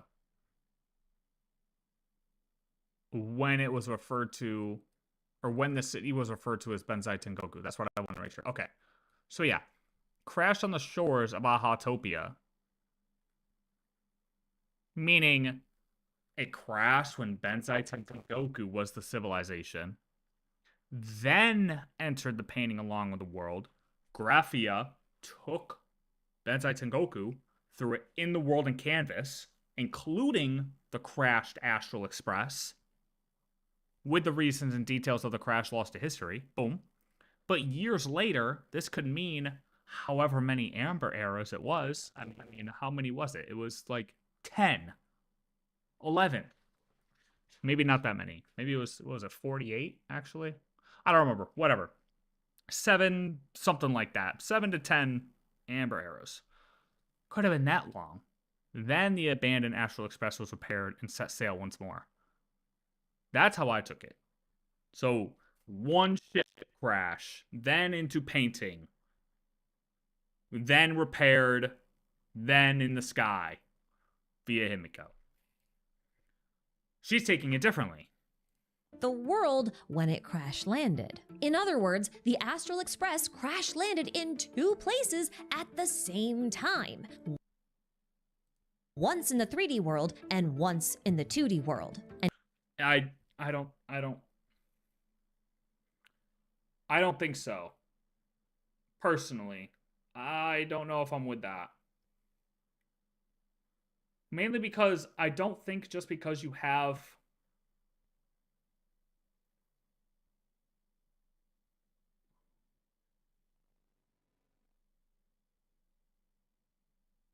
I don't think that just because you have a quote-unquote 3D and 2D in, let's just say, Glee, right? That all of a sudden anything that's in the 3D space gets created into the 2D. Like, if that was the case, in the gloom area, where we see the moon in the reflection, we would see a moon in the sky. It doesn't automatically mean that both things happen. Just because it's 3D doesn't make it 2D. I don't think you automatically get a duplicate. I think it has to be forced. Like, I think it has to be purposely put there. Purposely created.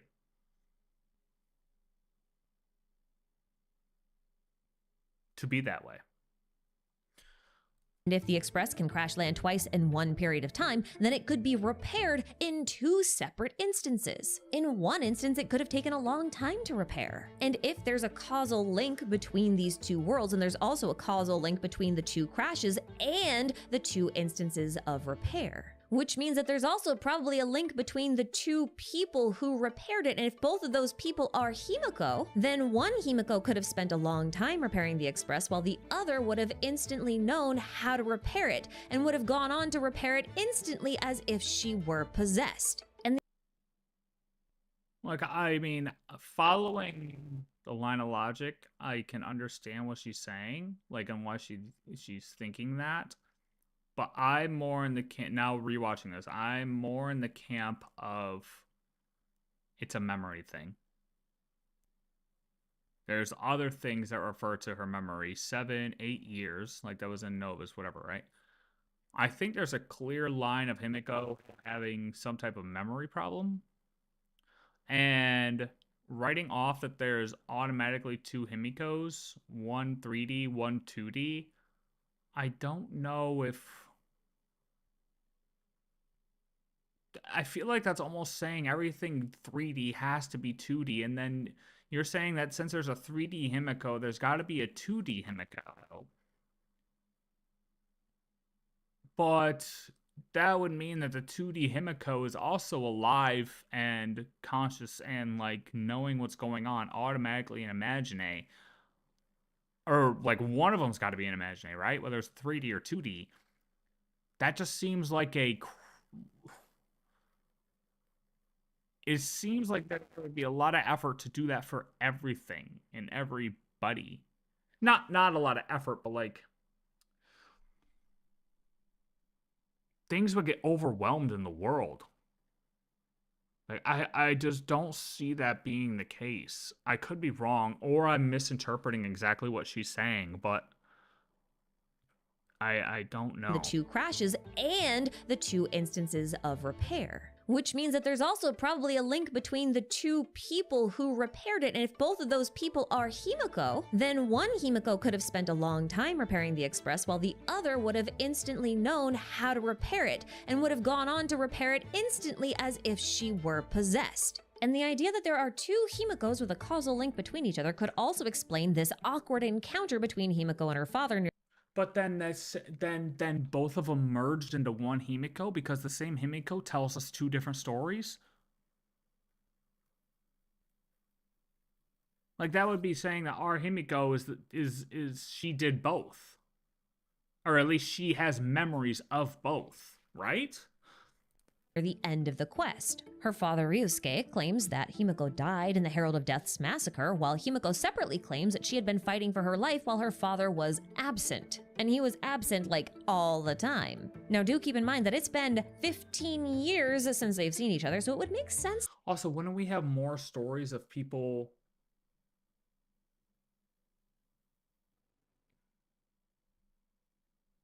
doing like multiple I feel like there'd be more evidence of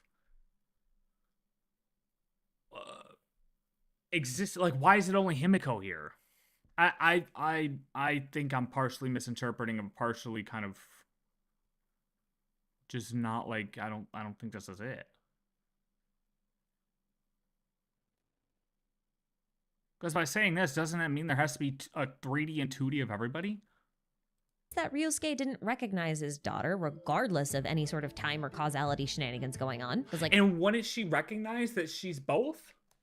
Like, if she had both of these memories, wouldn't she recognize that this could happen and that she's a culmination of both of them? I don't know about you, but I don't really look exactly the way I did when I was 15. And if Ryusuke was absent a lot of the time, Himiko likely had very few memories of her father to draw from anyway. So I don't think it's that weird that she doesn't recognize him. That said, I don't think Ryusuke is lying. I do think that one of the Himikos is dead. I'm just not sure which one. But if I had to guess, I'd say it was the 3D one. Cause see, when Himiko finally boarded the Express, she first signed her name as Mura. The rest of the name isn't legible because it's a signature, but it's likely short for Murata, the surname of Himiko Murata from Honkai Impact 3rd, which is who Himiko is supposed to be referencing here. Now my guess is that the 3D Himiko actually used the name Murata as a nickname, or like a street or biker name because she used to get in brawls all the time when she was younger. So I think that was kind of like her preferred mask or identity. And viewed through this light, she kind of fits that whole trope of Japanese high school delinquents. And I think that this version of Himiko is the one that died fighting against the Herald of Death. And it was the 2D Himiko who assumed her identity, and who also in the end decided not to use the name Murata going forward and decided to just go by the name Himiko in honor of the other one's death.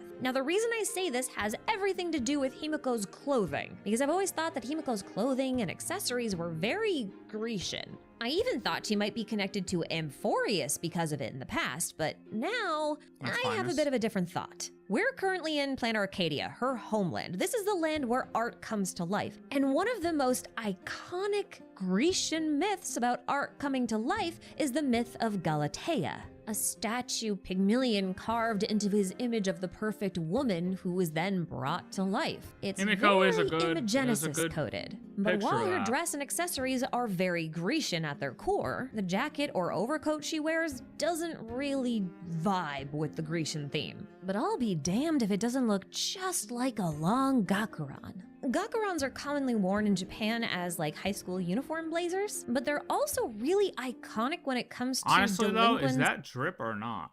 I mean, I'm trying to figure out if that is drip or not. I mean, this dude, like, if you put a diamond grill in his mouth, definitely drip, though. But what's up with the red bucket, though? And are those Adidas or are those knockoff Adidas? I can't really tell. Or punks or street fighters and that kind of thing. Especially with the way she wears it kind of off one shoulder. And seeing how Himiko describes herself, the 3D version as I'm dubbing it, as a sort of high school delinquent that fights on the street, I think it would be really cool if this 2D Galatea-esque Himiko is continuing to wear that jacket in memory of the version of her who died. Or maybe I'm just looking for patterns where there are none and she just likes it. Now, in the spirit of fairness, I'm going to play devil's advocate against myself. Because on the one hand, we could argue that this discrepancy between these two accounts that Himiko gives on finding the Express could just boil down to Hoyo retconning itself in order to...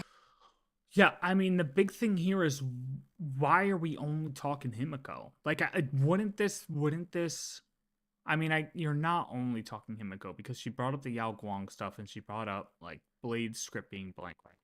But as far as duplicates, why are we only saying Himiko has a duplicate? But if the Express...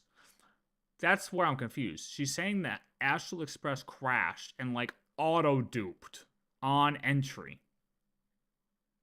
You know what I mean? Like, it literally would have auto-duped. And if that's auto-duping, that means everything's got to auto-dupe. So everything would have a fucking duplicate. Or am I tweaking? That means everything on Planarcadia would have a duplicate. Yeah, but everything that existed there before.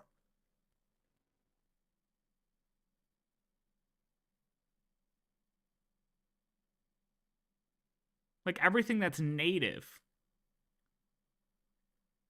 to Planarcadia would have a duplicate, but we don't see that.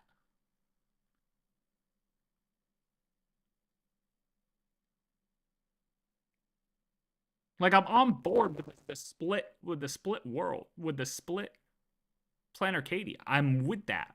But I don't necessarily think that means shit auto-dupes. I think it's selective. And yeah, then if it's selective, you could say, sure, that Himiko was selected, maybe. Sure. But the Astral Express crashing down and auto-duping, that wouldn't happen. That part wouldn't happen. And then, therefore, you wouldn't... That was her justification in having 2 Himikos. Which, I don't think that's a justification in having 2 Himikos, because I don't even think you have 2 crashes to begin with. There could be another explanation to 2 Himikos, sure. Don't know what it is. I had to stop a Himiko, because I think there's too many possibilities with Himiko to come to a conclusion right now with her. Based on the information, we really didn't get enough. There's just too many different ways it can go. And there is a world where, yes, she could have been purposely duplicated. Like, her father may have created a duplication of herself. She may have created a duplication of herself during the Supplicate Games for a reason, because she found something out and she decided to use, like, a duplicated version of herself to get an advantage in the games back 15 years ago. And then maybe, yes, maybe then the 3D version of her did die, and then maybe, yes, then the 2D version of her did take over. Sure, I would go with that. But I don't think you could justify, like, there being 2 crashes for her. And then if that happens, then it explains her memory being messed up and trying to remember one thing, but it's another. Or that she's just making shit up with how the crash happened. Who's to say either of them are true? Who's to say she quickly can put it together or put it together over time? You know what I mean? Okay, well, rewatching, I think that's where I got confused. Like, in comparison to mine. I just don't think that everything's auto-cloned.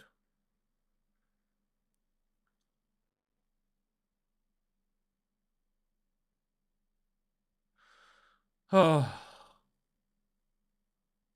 But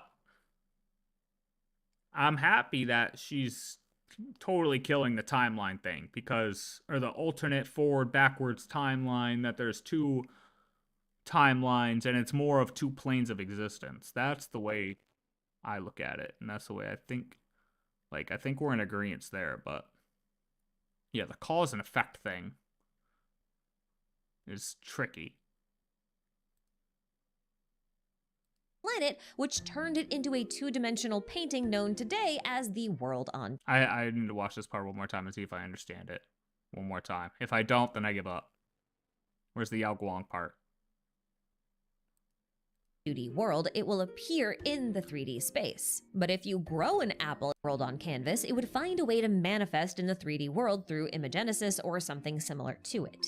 And things that happen in the 3D world may have some sort of 2D counterpart on the canvas. So if you paint a 2D apple on the 2D world, it will appear in the 3D space. But if you grow an apple in the 3D space, it might appear on the 2D canvas. And this too is psychic equivalency. Now, this hypothesis of a causal link between 2 different Planarcadias can easily explain nearly every phenomenon or inconsistency within Planarcadia, including the things that look like space-time anomalies, like that recreation of the Herald of Death's classroom crime scene. That is not a space-time anomaly. Someone painted that moment and manifested it using imagenesis. And this causal relationship can also explain why Yao Guang's temporal displacement got worse when she arrived on Planarcadia. If someone were to mess with the world on canvas secretly, it could disrupt that causal link between 2D and 3D. Yeah, I don't fucking know. I just don't know what she means with this part. I don't know exactly what she means with that. I don't know exactly what she means by that. It is what it is. I've tried like 3 different times. That would generate more variables for Fate to calculate, and in fact, there could be an infinite number of variables, which is why Elio's script is blank. There is no set future here. Now, quick disclaimer, I am not sure. Yeah, I don't know exactly what she means by that, but that's okay. That's fine. That's all right. All right, well, shit. I'm pretty happy with that. I'm pretty happy with that.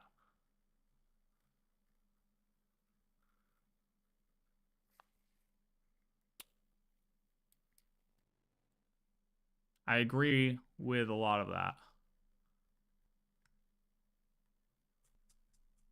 Bruh.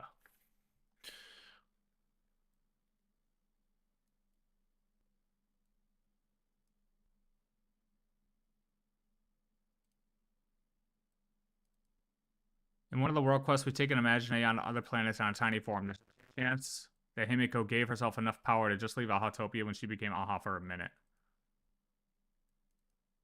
Graphia didn't take part in the first Phantasm games.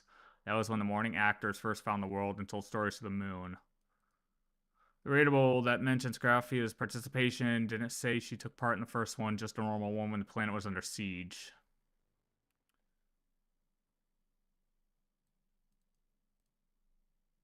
I love how everyone since day one has been so afraid of anything happening to HSR Himiko due to her fate in HI3, and now the game may just be saying, LOL, she's been dead the whole time. Yeah, that, I mean, honestly, I think this is, like, that's more of a reason, like, that's them trolling HI3 players. We know they love to, like, get HI3 players hype. It's been clear, and just from the things that I've seen, and then you guys are sometimes HI3 players, and you're like, oh my god, that's the Star Traveler. I hope we get to see fucking Vita. And I'm like, what the fuck are you talking about? So it's like, they do a lot of things to please the HI3 players. So it's definitely something where it's like, this could just be to troll the HI3 players. Like, haha, she's dead again, suckers.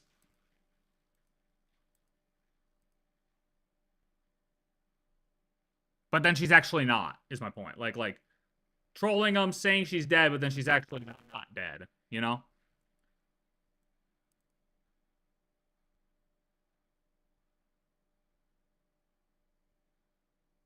See, if you talk to Kraken and Thundercoil, you find out they're exceptionally powerful Imaginary. So powerful, in fact, they had enough wish power to regularly leave the planet. In fact, Kraken's side quest has us take a piece of them out into the world. So there are circumstances where Imaginary can leave the planet. They just need enough reputation even outside the planet to maintain themselves, which Himiko apparently has. Yeah. Yeah. Himiko's the one who fixed the train. Very possible Aha gave her amount of power to maintain herself. I mean, it's also like we said in the other video. Like, everybody knows who the Trailblaze is. Everybody knows what the Astral Express is now. And the more we accomplish, the more powerful we become, realistically. So, that's what it means to Trailblaze. You know? Spread the word.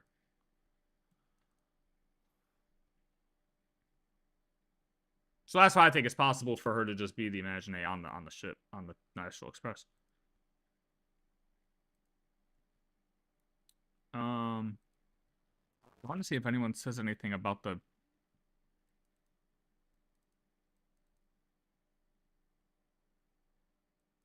Wrong answer's okay. Aha obsession with the Trailblaze is what's keeping Himiko alive.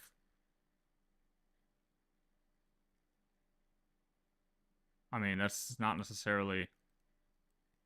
It could be a right answer, actually.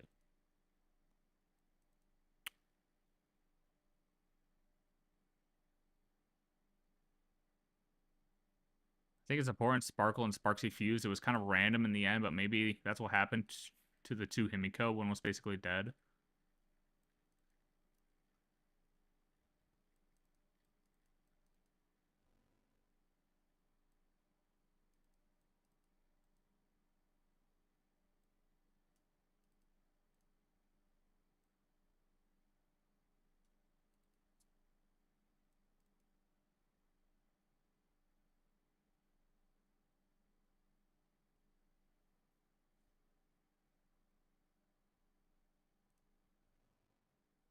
Somebody really commented all the sample appearances? What the fuck are we doing, guys?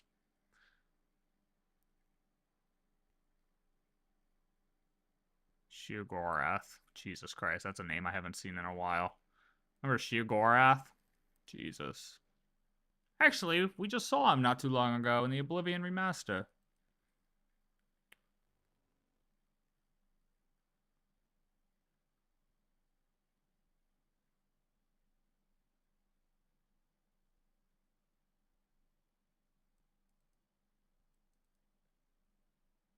Damn, nobody's talking about the split. Everyone just wants to talk about fucking Himiko, bro. Nobody's gonna understand Himiko unless you guys understand the split.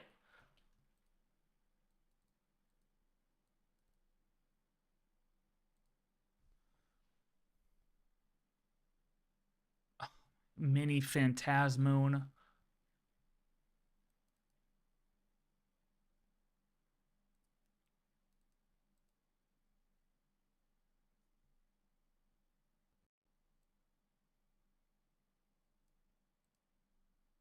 No.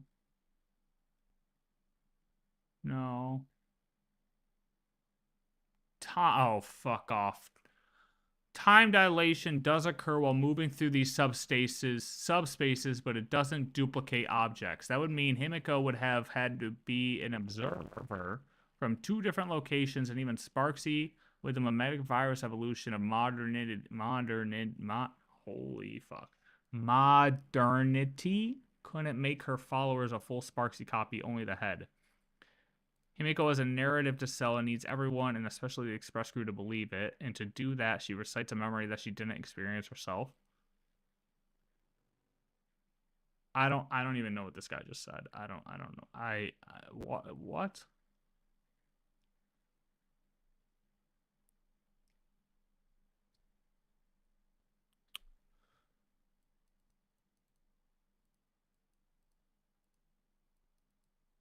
Yeah, this dude just won't let it go. Their legend involved climbing imaginary tree. Imaginary tree is space-time model. Climbing it would mean traveling through time too. So no, Aha has possible references to time shenanigans and a legend reiterated 2 times in the main story. Alright, buddy. Die on that hill. Go ahead. Keep dying on that hill. Die on that hill. Die on that hill. Go ahead. Go ahead. See you never.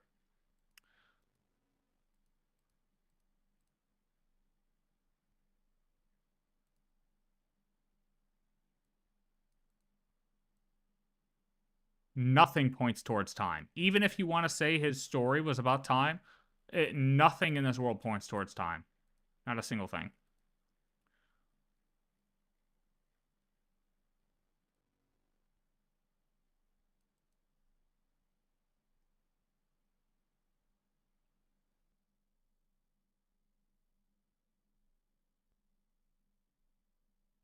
As a fashion designer, I always found it interesting the design of Himiko.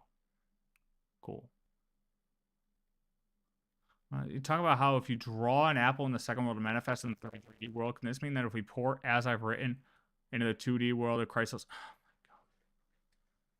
god. Honestly, if these comments tell me anything, it's that other people didn't understand what she was saying at that part too.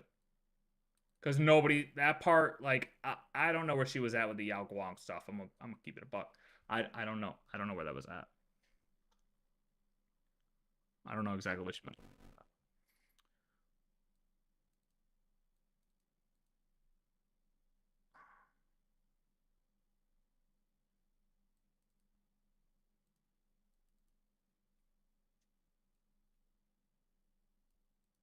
See, this is what I mean by there's so many options for Himiko too. I saw HSR Or I saw a theory that HSR Himiko was actually killed in the previous Phantasm game, and Ryusuke was the one who won the game, having the power of the Elation for one minute. He wished to bring his daughter back alive again, but somehow her soul was mixed with the HI3 Himiko. Oh my god. Okay. You had me up until that point. I mean, maybe, to be fair. That'd be interesting. But, like, that's my point, is there's another possibility where, yeah, okay, she did die. He won, brought her back to life. Yeah. And it seems like the cliffhanger they left us on left it open for way too many possibilities. And it's to do shit like this. It's to get people talking, making videos, discussing it.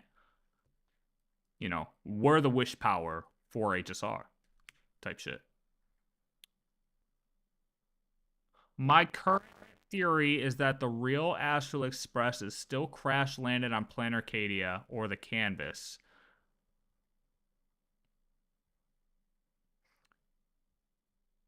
And that Himiko and the current Express are actually Imagine.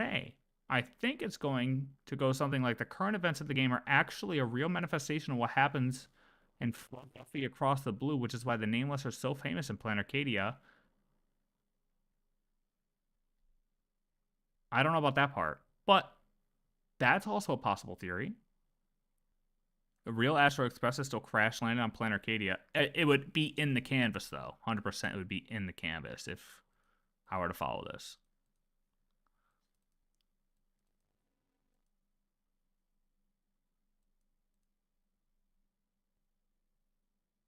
Could be the moon in Dovebrook. Gloom. It's not Gloom. Dovebrook is Glee. Wrong.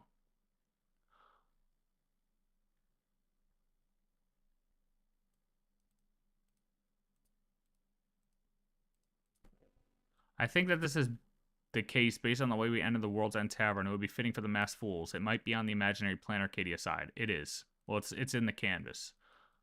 It's on the Gloom side, which is the canvas side. And it's everything. You can see that because we have to go through a reflection to get to it. Same way we have to go through a painting to get to the Phantasmoon courtyard.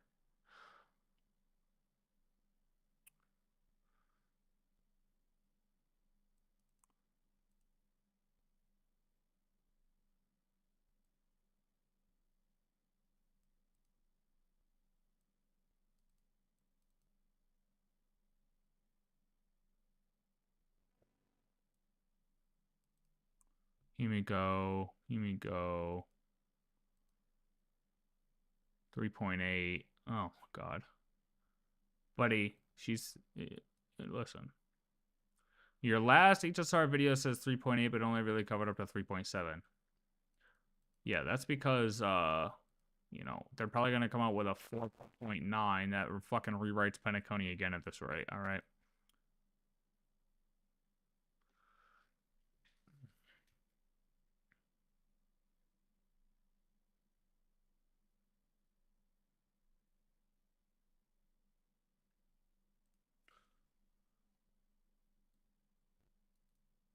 Oh, hold on. I think the part where you talk about belief, imagination, manifestation, and identity is essentially what I learned from the law of assumption. Those who follow in the teachings of assumption through false, if persisted in, will harden. In fact, it's clearly being used as a theme in this planet. It's not what I thought it was, bro. Law of assumption also hinges on I am, which is tied to the belief of one's identity, aka what goes after I am in one's imagination, aka what one believes himself to be is something that will harden into fact. This is probably why the supplicants need to declare who they are themselves after donning the mask. They need to declare who they assume to be, which has hardened into fact/reality through the mask. Well, they needed to declare it to win the wish power, though, no? I don't know if that's not like the reason they need to do it. They need to get the most clout to win the games. Planet of Brain Rot, real. Fuck this guy. Cheeseburger hater? Fucking loser. Are you kidding me?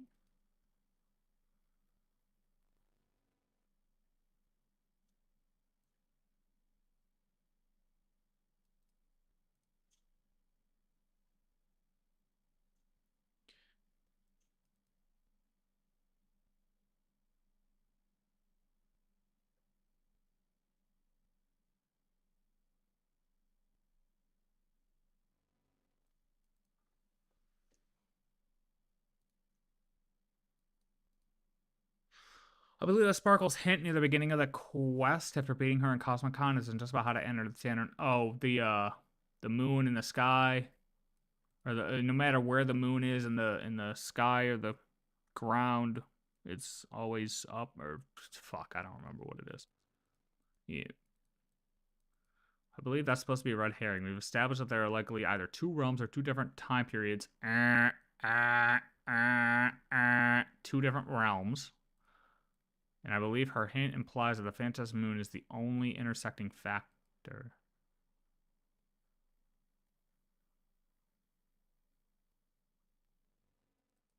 I think you have a misinterpretation of what red herring means, sir. Because literally her hint is about the moon. And then you're saying that that's the only factor that's... Maybe I'm slow. Anyways.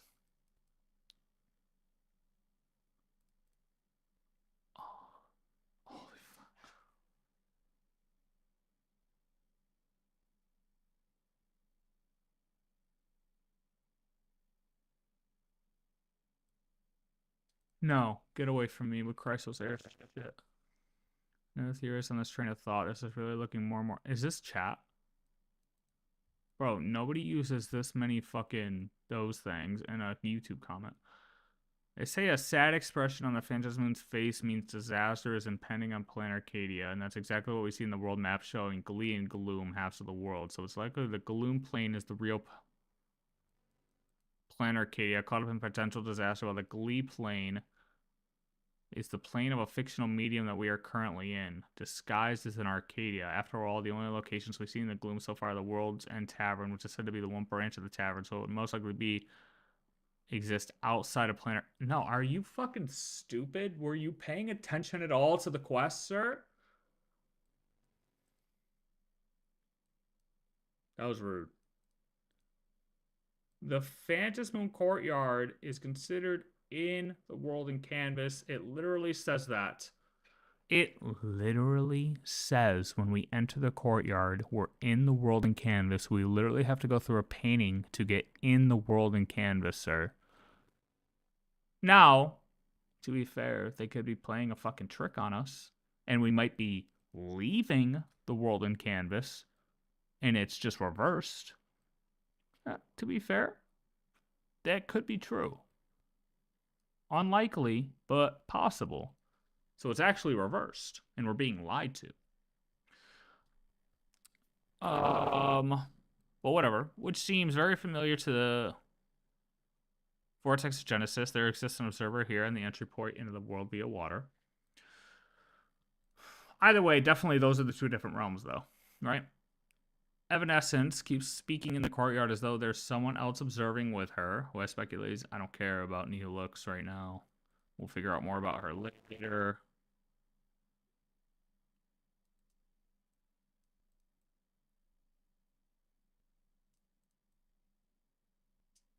Moon being the same, whether you look up or down. Incidentally, there's a reflection of the moon in the courtyard's water, but not in the sky, implying the true world of Planarcadia is within the water.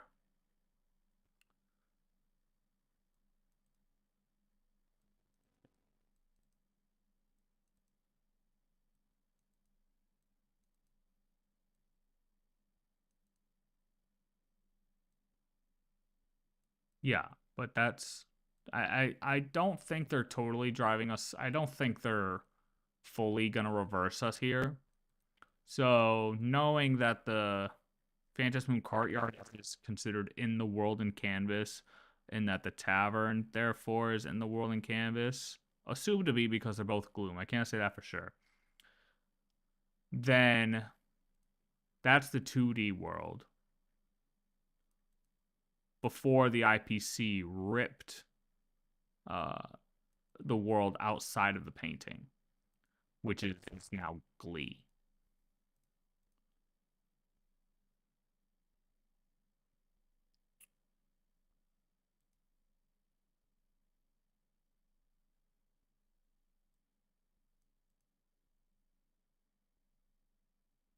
So that would mean Wait, but you're going against yourself here. Incidentally, there's a reflection of the moon in the courtyard's water, but not in the sky, implying the true world of Planarcadia is within the water. You just said the true world.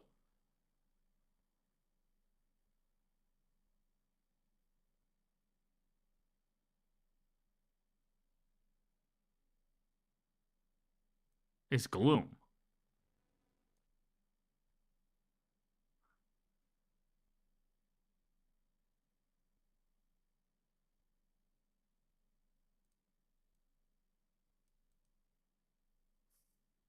I think this guy's going against himself, and I don't understand.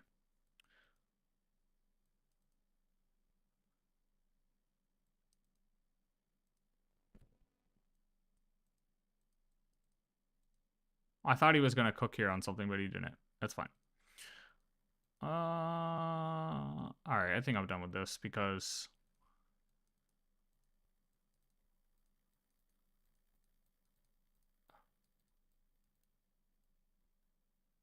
I think the building of this holy shit. Yeah, I'm fried. You could tell I'm fried just based off of what the hell I was just saying. I think the world building here is just super complicated and we need a little bit more information.